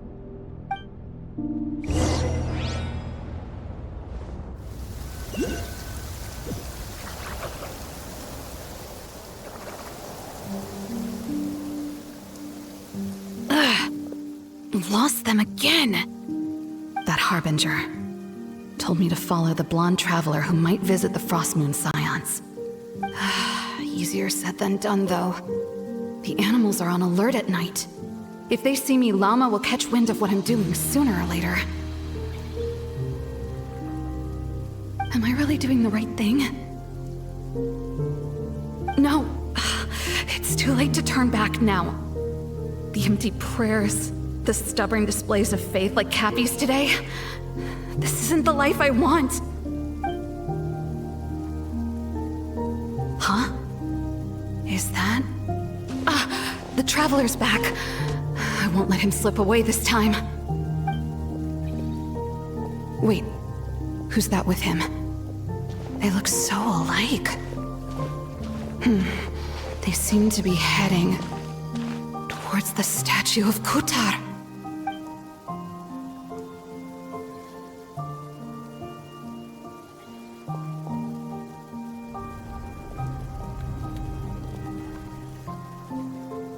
They've opened the secret chamber? But wasn't it meant to be sealed? Wait a second. The Moon Marrow! Surely they're not after the Moon Marrow. I'd better go report this straight to... Hold on. If they do actually make it to the final room, then maybe I'll be able to get my hands on the relic. The one thing the Fatui have been after this whole time. If someone's going to take it, it might as well be me. This could be my ticket to joining them.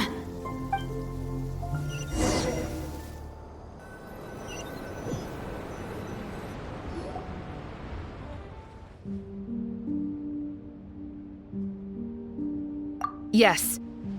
And in your final moment of hesitation, I took the chance. And then you gave it to the Fatui? But when we talked to you before, you seemed so genuinely worried about Lauma. Because I thought she was as fed up with the Frostmoon Scions as I was. We grew up together, Lauma. I know you were chosen to be the next Moon Chanter when you were just a child. They never gave you a choice in that. I saw the look in your eyes when you were treating that child. That sense of helplessness. Surely you too must see that this blind, inherited faith of ours is simply holding us back. If our prayers are never answered, then why keep praying? Do they really deserve all of your devotion? Or are you trapped by the responsibilities they imposed on you? So those are your reasons for wanting to leave the Frostmoon Scions? Isn't that reason enough? When we pray to the moon, we do so to show our gratitude for the life it granted us long ago. It reminds us to strive for something higher within ourselves. But I know that's not what you want to hear. You're right, Wilhelmina. I have indeed kept secrets from you. I knew it. You don't want to be the Moon Chanter, do you? No, that's not it. I'm talking about the fact that the moon in the sky isn't real. What? You're saying... Huh? I've completely lost the thread now. Oh, do we really have to do this here? What if a Harbinger shows up? Oh, I'm not cut out for fighting big bosses! The pain you sensed in me was the pain of hiding this truth. If what you're saying is true, then you already knew that the Frostmoon Scions wouldn't believe any of this. Why didn't you just leave like I did? You don't understand, do you? That's the difference between us, Wilhelmina. I care about the Frostmoon Scions. They're family to me. It hurts because I care. And that's why I chose to hide the truth. But now I understand. That was a mistake. My family deserves to know the truth.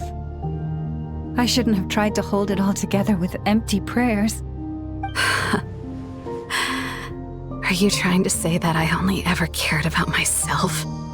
There's nothing wrong with that in itself. No one would have tried to stop you from leaving. But you did not have to stab us in the back like this. We've been spotted! I knew it. I just knew it. Oh, what now? If a Harbinger shows up, I'm out of here. No darned relic is worth dying over. Looks like I misjudged you, Llama. I didn't think you had it in you to stand up to your fate. Turns out, you are a great moon chanter after all. But you were right about one thing. I haven't considered Hisi Island my home for a long, long time now. Bosses! Time to go! I will change the Frostmoon Scions, Wilhelmina, as soon as the new moon rises. Then I guess I won't be around to see it. Say, Lauma, what happens to those who betray the Frostmoon Scions? May their antlers be shorn with silver blades, and let them be cast into the long night of unknowing.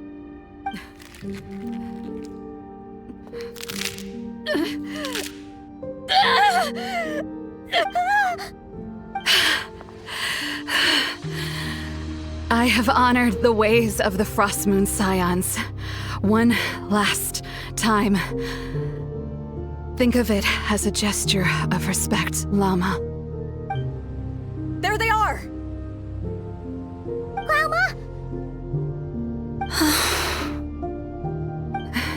Marionette has the moon marrow. She went to Starsand Shoal. Don't flatter yourself now. I'm not trying to atone. I just don't believe you'll actually be able to change them.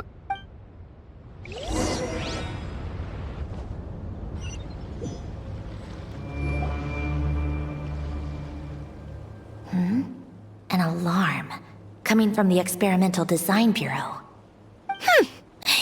Interesting. Hey, wrap things up and get yourselves ready. Looks like we might be having some guests. Yes, milady. Perfect timing. This job's been boring me to death.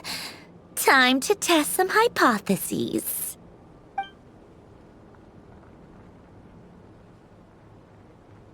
Bosses! I mean, esteemed clients. I mean, generous benefactors. Wait up! Come on! Sure you don't want to consider heading home first and coming back another day? Nasha Town's that way. You are aware that this is the way to... A little ahead of schedule, aren't you? Oh no, it really is a Harbinger this time. Marionette. So you are here after all. Hand over that relic right now. It belongs to the Frostmoon Scions. You mean that thing your antlered turncoat brought us? I have never much cared for trophies given up without a fight. But watching you tear each other apart over it? Priceless. I'm not in the mood for warnings today. Ooh, how frightening. Had I a Trimble function, I'd have rattled off at least a dozen screws by now. Or perhaps I've just set my sense of humor parameter too high. Were you trying to be funny just now? You don't honestly believe you're a match for me, do you?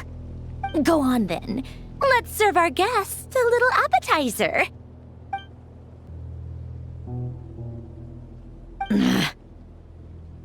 Hey, didn't you hear me? I said let's serve our guests a little... What's going on? Oh no. Watch out. It's the Wild Hunt.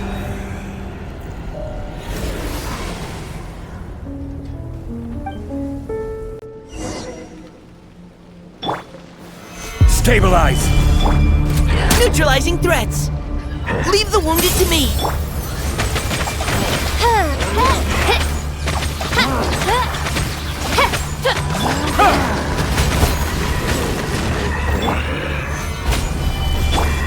You had your chance!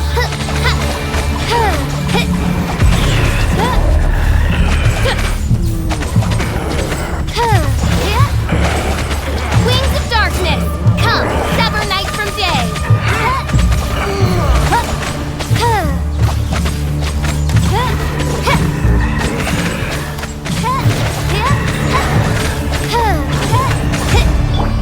Neutralizing threats!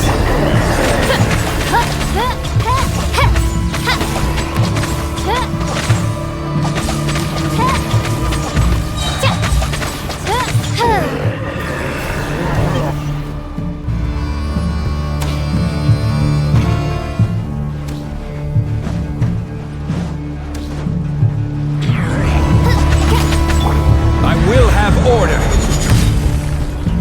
Solidify! You had your chance! Now's your chance! To dust! As you wish, mein Fräulein.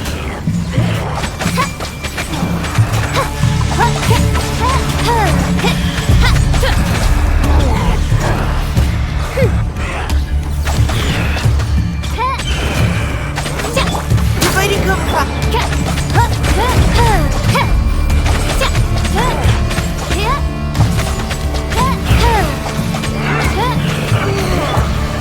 Gather!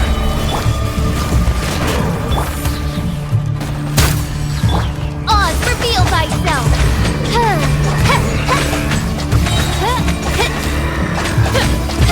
These things just keep coming! Isn't there anything we can do?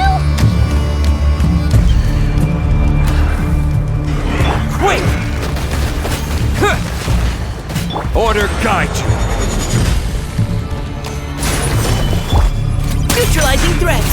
Leave the...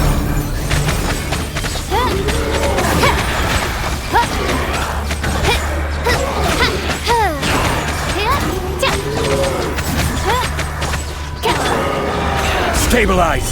Midnight Phantasmagoria!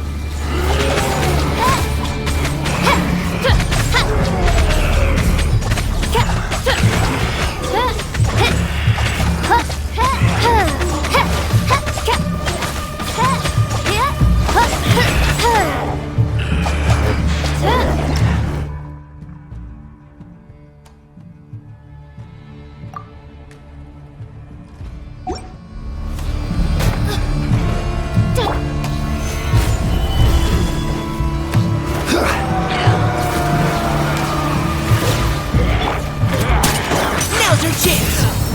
To dust! By royal decree!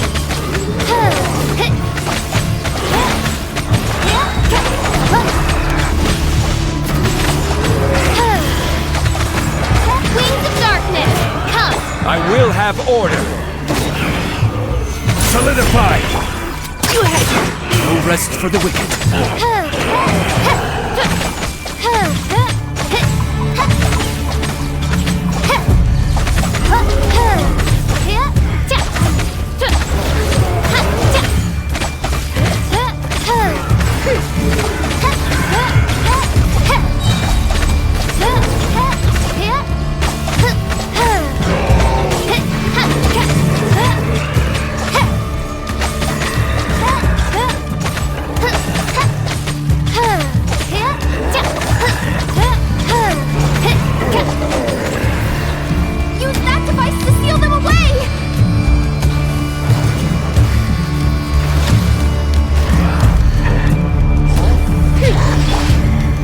Stabilize!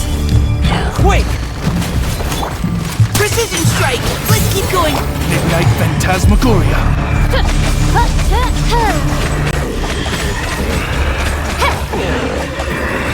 I summon thee!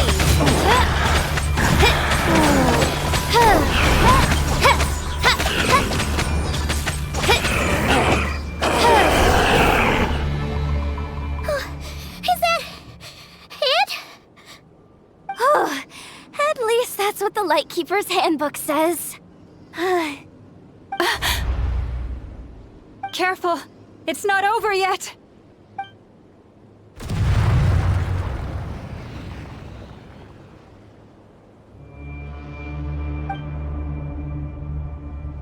Paimon! Lauma! Yehoda!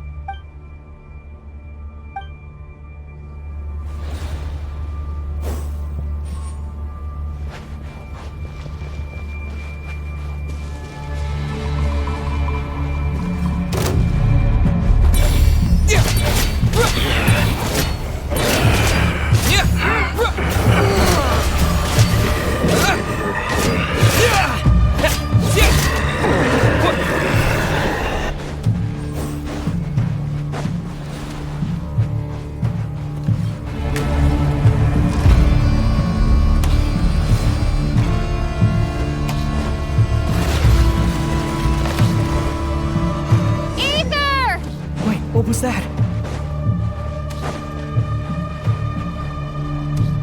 Aether! Over here! Lumine! Quick, grab my hand.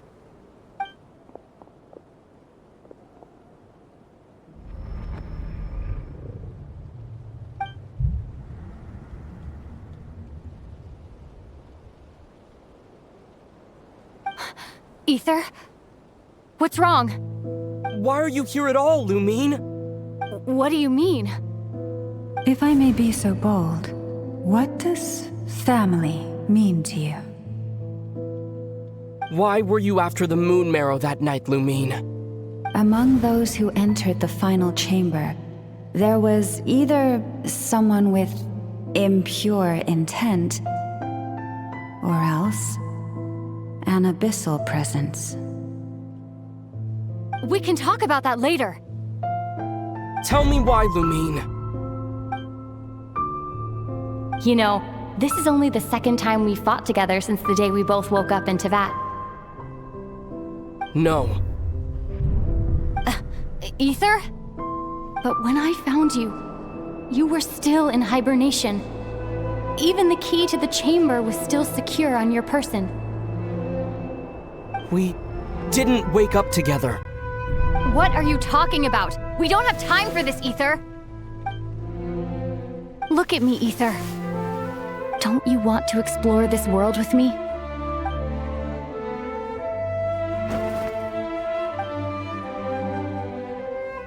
You think I'd lie to my big bro?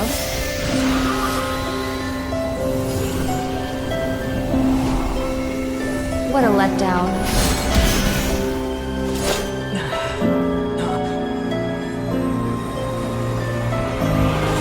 Go get it for me, Aether.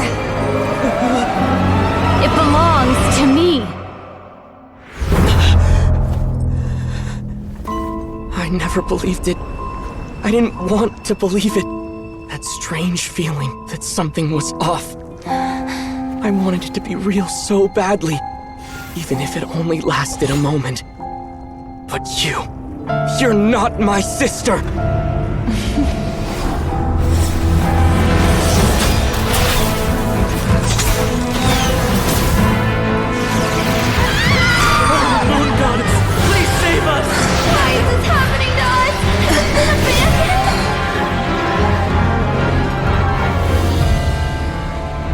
The cold night should be our blessing, yet only confusion and sorrow remain.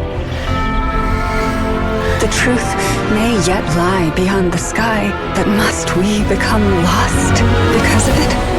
Standing before you, as a scion of Hyperborea and the Frost Moon's emissary, I say this.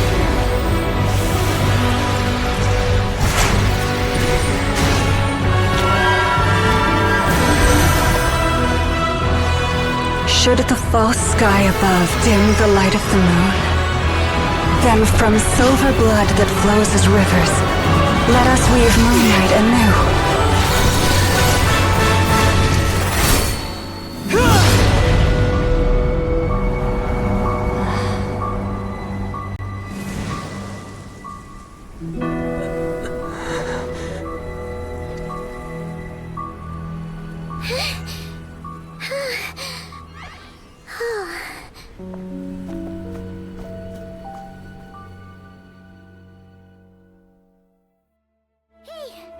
Is everyone okay?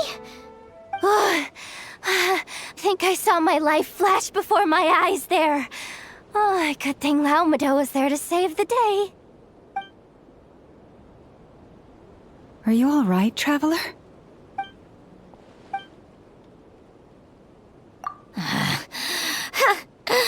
Well, that took you long enough. Seriously, how many of you are there? Pathetic. Oh no. Oh, I spoke too soon. Totally forgot we still have a Harbinger to deal with.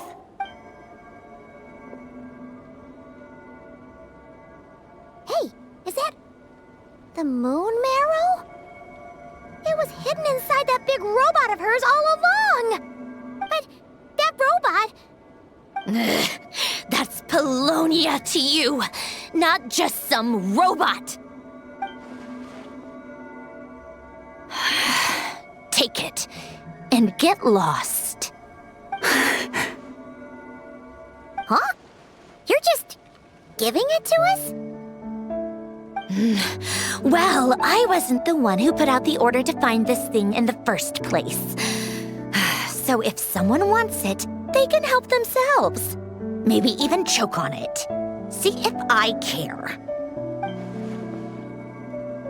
So, are you waiting for me to change my mind or what? I'd be more than happy to pick up where we just left off. But I should warn you, I'm in a bad mood right now. Let's go. Fine by me. Totally, completely, absolutely on board with that. It's finally over. If that doesn't make the most thrilling commission of the year, I don't know what will. Looks like the Fatui are all gone now. Lelma?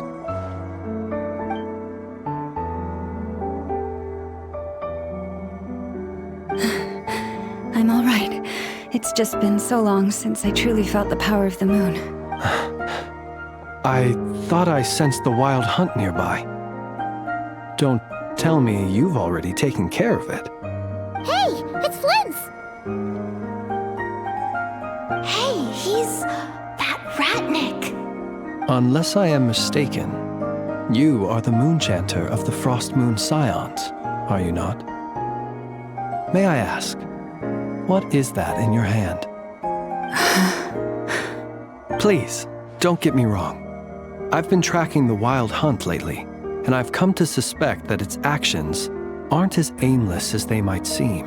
When I saw what you were holding, I could not help but start connecting the dots.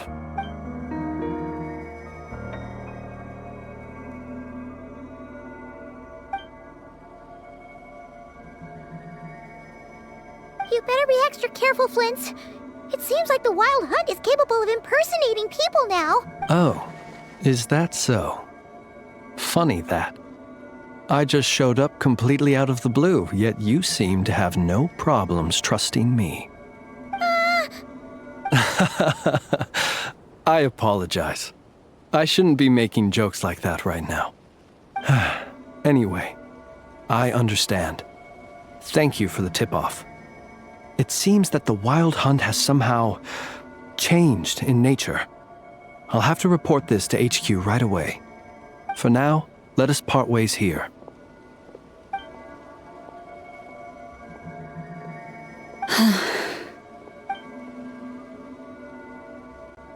That little joke of his just now sure scared the bejeebies out of Paimon. Are all the Ratniki and Nod-Krai like that?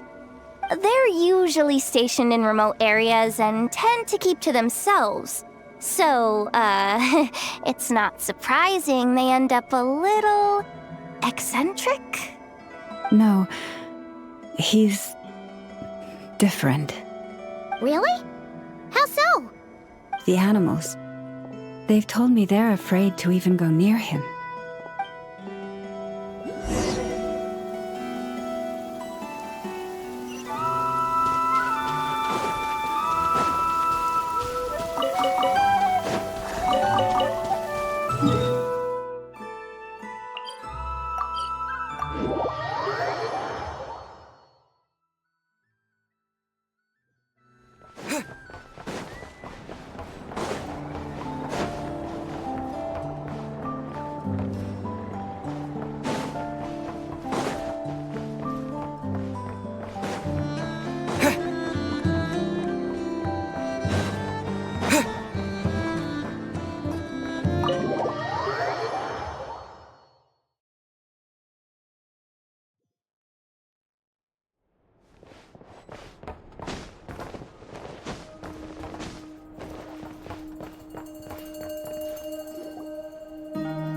Oh, you're back.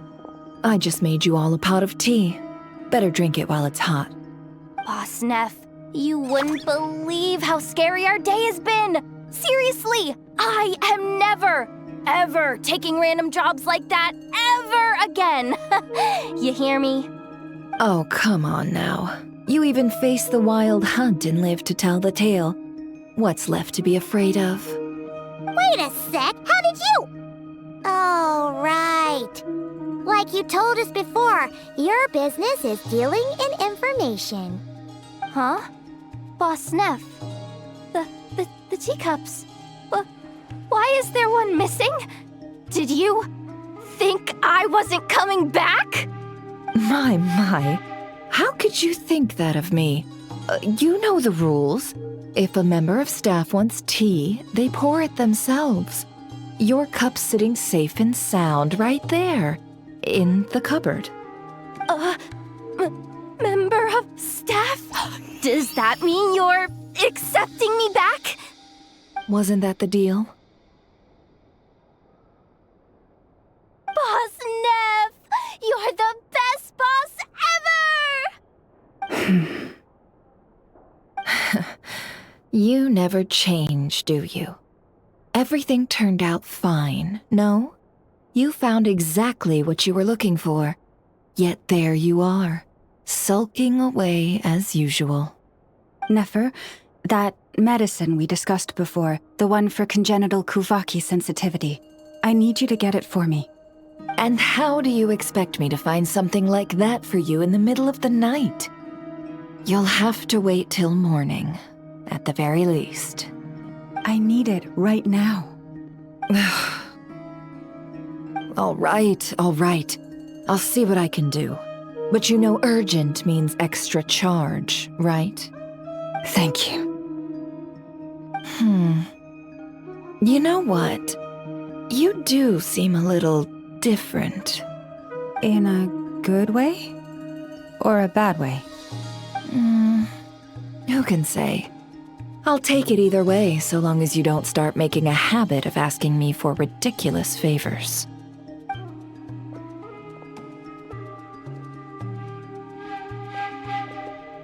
Traveler, Paimon, a lot has happened these past few days. I don't know what I would have done without you. Hey, don't mention it. That's what we're here for.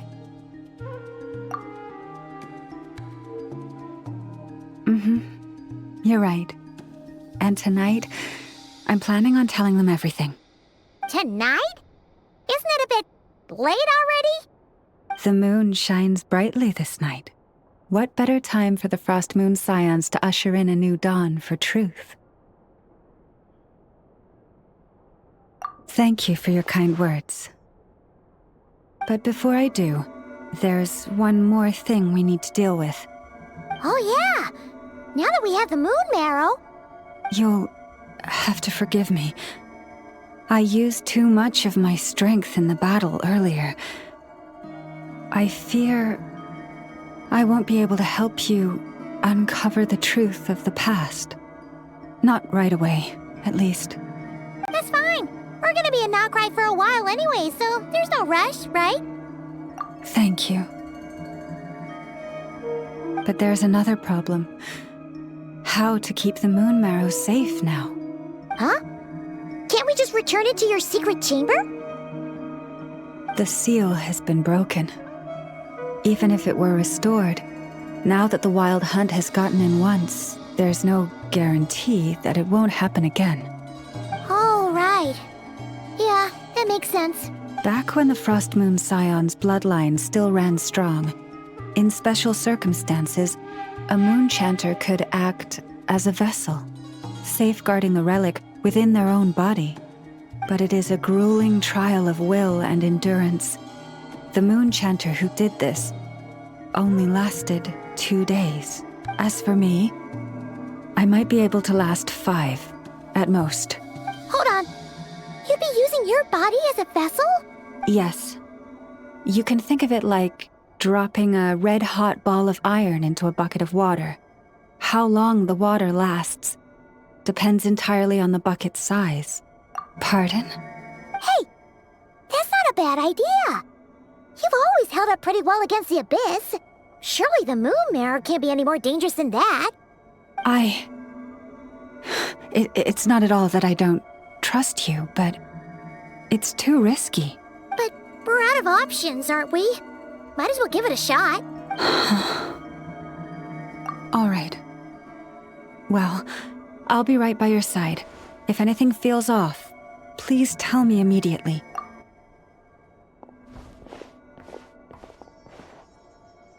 Here, hold it in your hands. Feel its power. Imagine you're a lake, a cluster of stars. Let the moon become a part of you.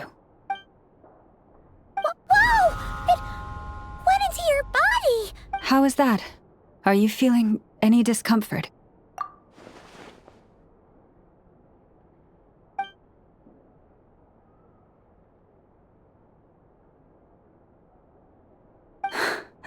Astonishing. Not even the slightest hint of lingering fluctuations. It's as if all that power just sank to the bottom of the ocean. Well, looks like we won't have to worry about the wild hunt catching its scent now. Phew! Paimon knew you have special abilities, but still, you never fail to amaze. Hmm? Did I miss something just now? Yes. And it was nothing short of a miracle. Not something I'd be interested in then. Anyway, here's the medicine you asked for. This is all I've got for today. I'll have someone send the rest over when we have it. Thank you, Nefer. I really appreciate everything you've done for me. Please stop being so nauseatingly friendly. It's creeping me out. So, what exactly did you all go through during that wild hunt attack? I'd prefer to hear it straight from you.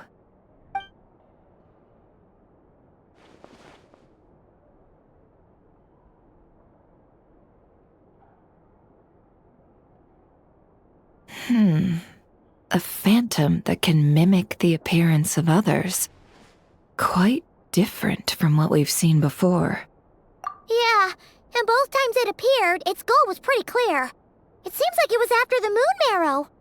And on both occasions, it was accompanied by the wild hunt, too. It appears there must be some close connection between the two. I must say, I don't often see you look this serious, Nefer. Too late in the day for thinking, that's all. We'll pick this up again later. You all feel free to keep chatting, though. Just don't forget to lock up when you leave. On that note, Traveler, please keep the moon marrow stored within your body for the time being. We'll take it back off your hands as soon as the wild hunt's been taken care of. Once and for all. Of course. Anyway, if the two of you will excuse me, I'm heading back to Hisi Island now. It's time I came clean with the Frost Moon Scions. Hey, we're coming with you! Though, guess we won't be able to do much more than cheer you on from the sidelines. That alone means more to me than you could ever know.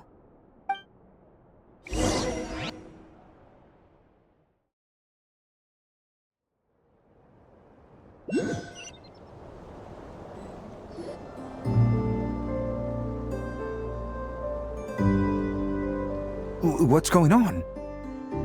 I'm not sure. It seems like the Moon Chanter has something important to tell us. I heard the relic's already been retrieved. That's our Lady Lauma, all right.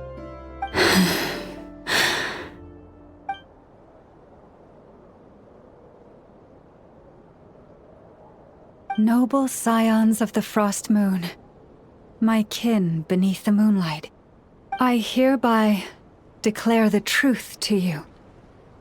Long have our ancestors looked up to the Frost Moon, guided by her serene light. Yet now, she lies hidden beyond the limits of the sky. And so, Lauma began to reveal to the Frost Moon scions a truth long hidden within her heart. A story of a false moon and the death of gods. Kutar was indeed born of the moon. But that does not give us the right to reap without sowing, nor clothe ourselves without the toil of weaving. As she spoke, some who listened were stunned into disbelief, while others seemed to awaken as if from a dream.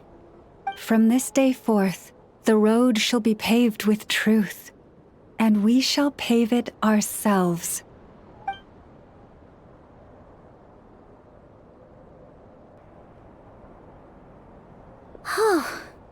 After everything Lauma said last night, Paimon wonders how everyone's adjusting. Still, judging by their reactions at the time, it didn't seem as intense as Paimon might have imagined. Says a lot about how much trust she commands, huh? Hey look! It's Lauma! Welcome, both of you. The animals were most lively this morning. They told me of your coming.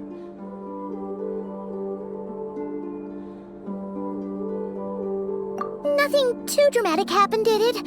No one took it so hard that they went on a binge-eating rampage and ended up cleaning up the whole pantry? Or something?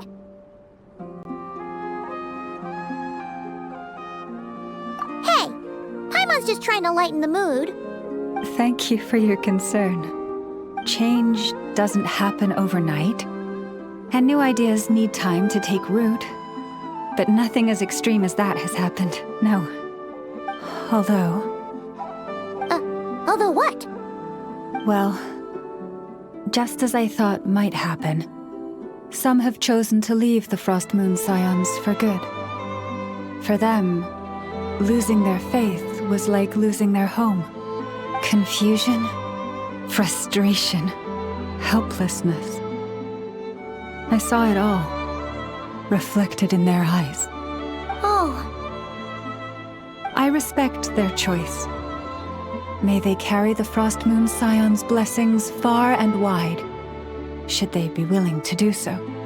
If we meet again someday, perhaps we will be able to sit together and share stories once more. Others sought me out afterward, though, and thanked me profusely for sharing the truth with our people. They said they used to see me as distant, even somewhat unapproachable, whereas now I seemed much closer to them. Like a friend, or even a family member. Sounds like a win overall! Paimon thinks you did the right thing, Lauma. Thank you. Though, I wanted to ask, do I really come across as distant? Well, maybe just a little. To people who don't know you, you are kind of tall, especially if you consider the antlers. I see. That's a bit of a hard one. My antlers tend to grow under the moonlight, so I can't quite help it. It brings me comfort to hear you say that. By the way, how has your body been adjusting to the moon marrow? I'm glad to hear it. I've also suggested to Nefer that we meet within the next few days.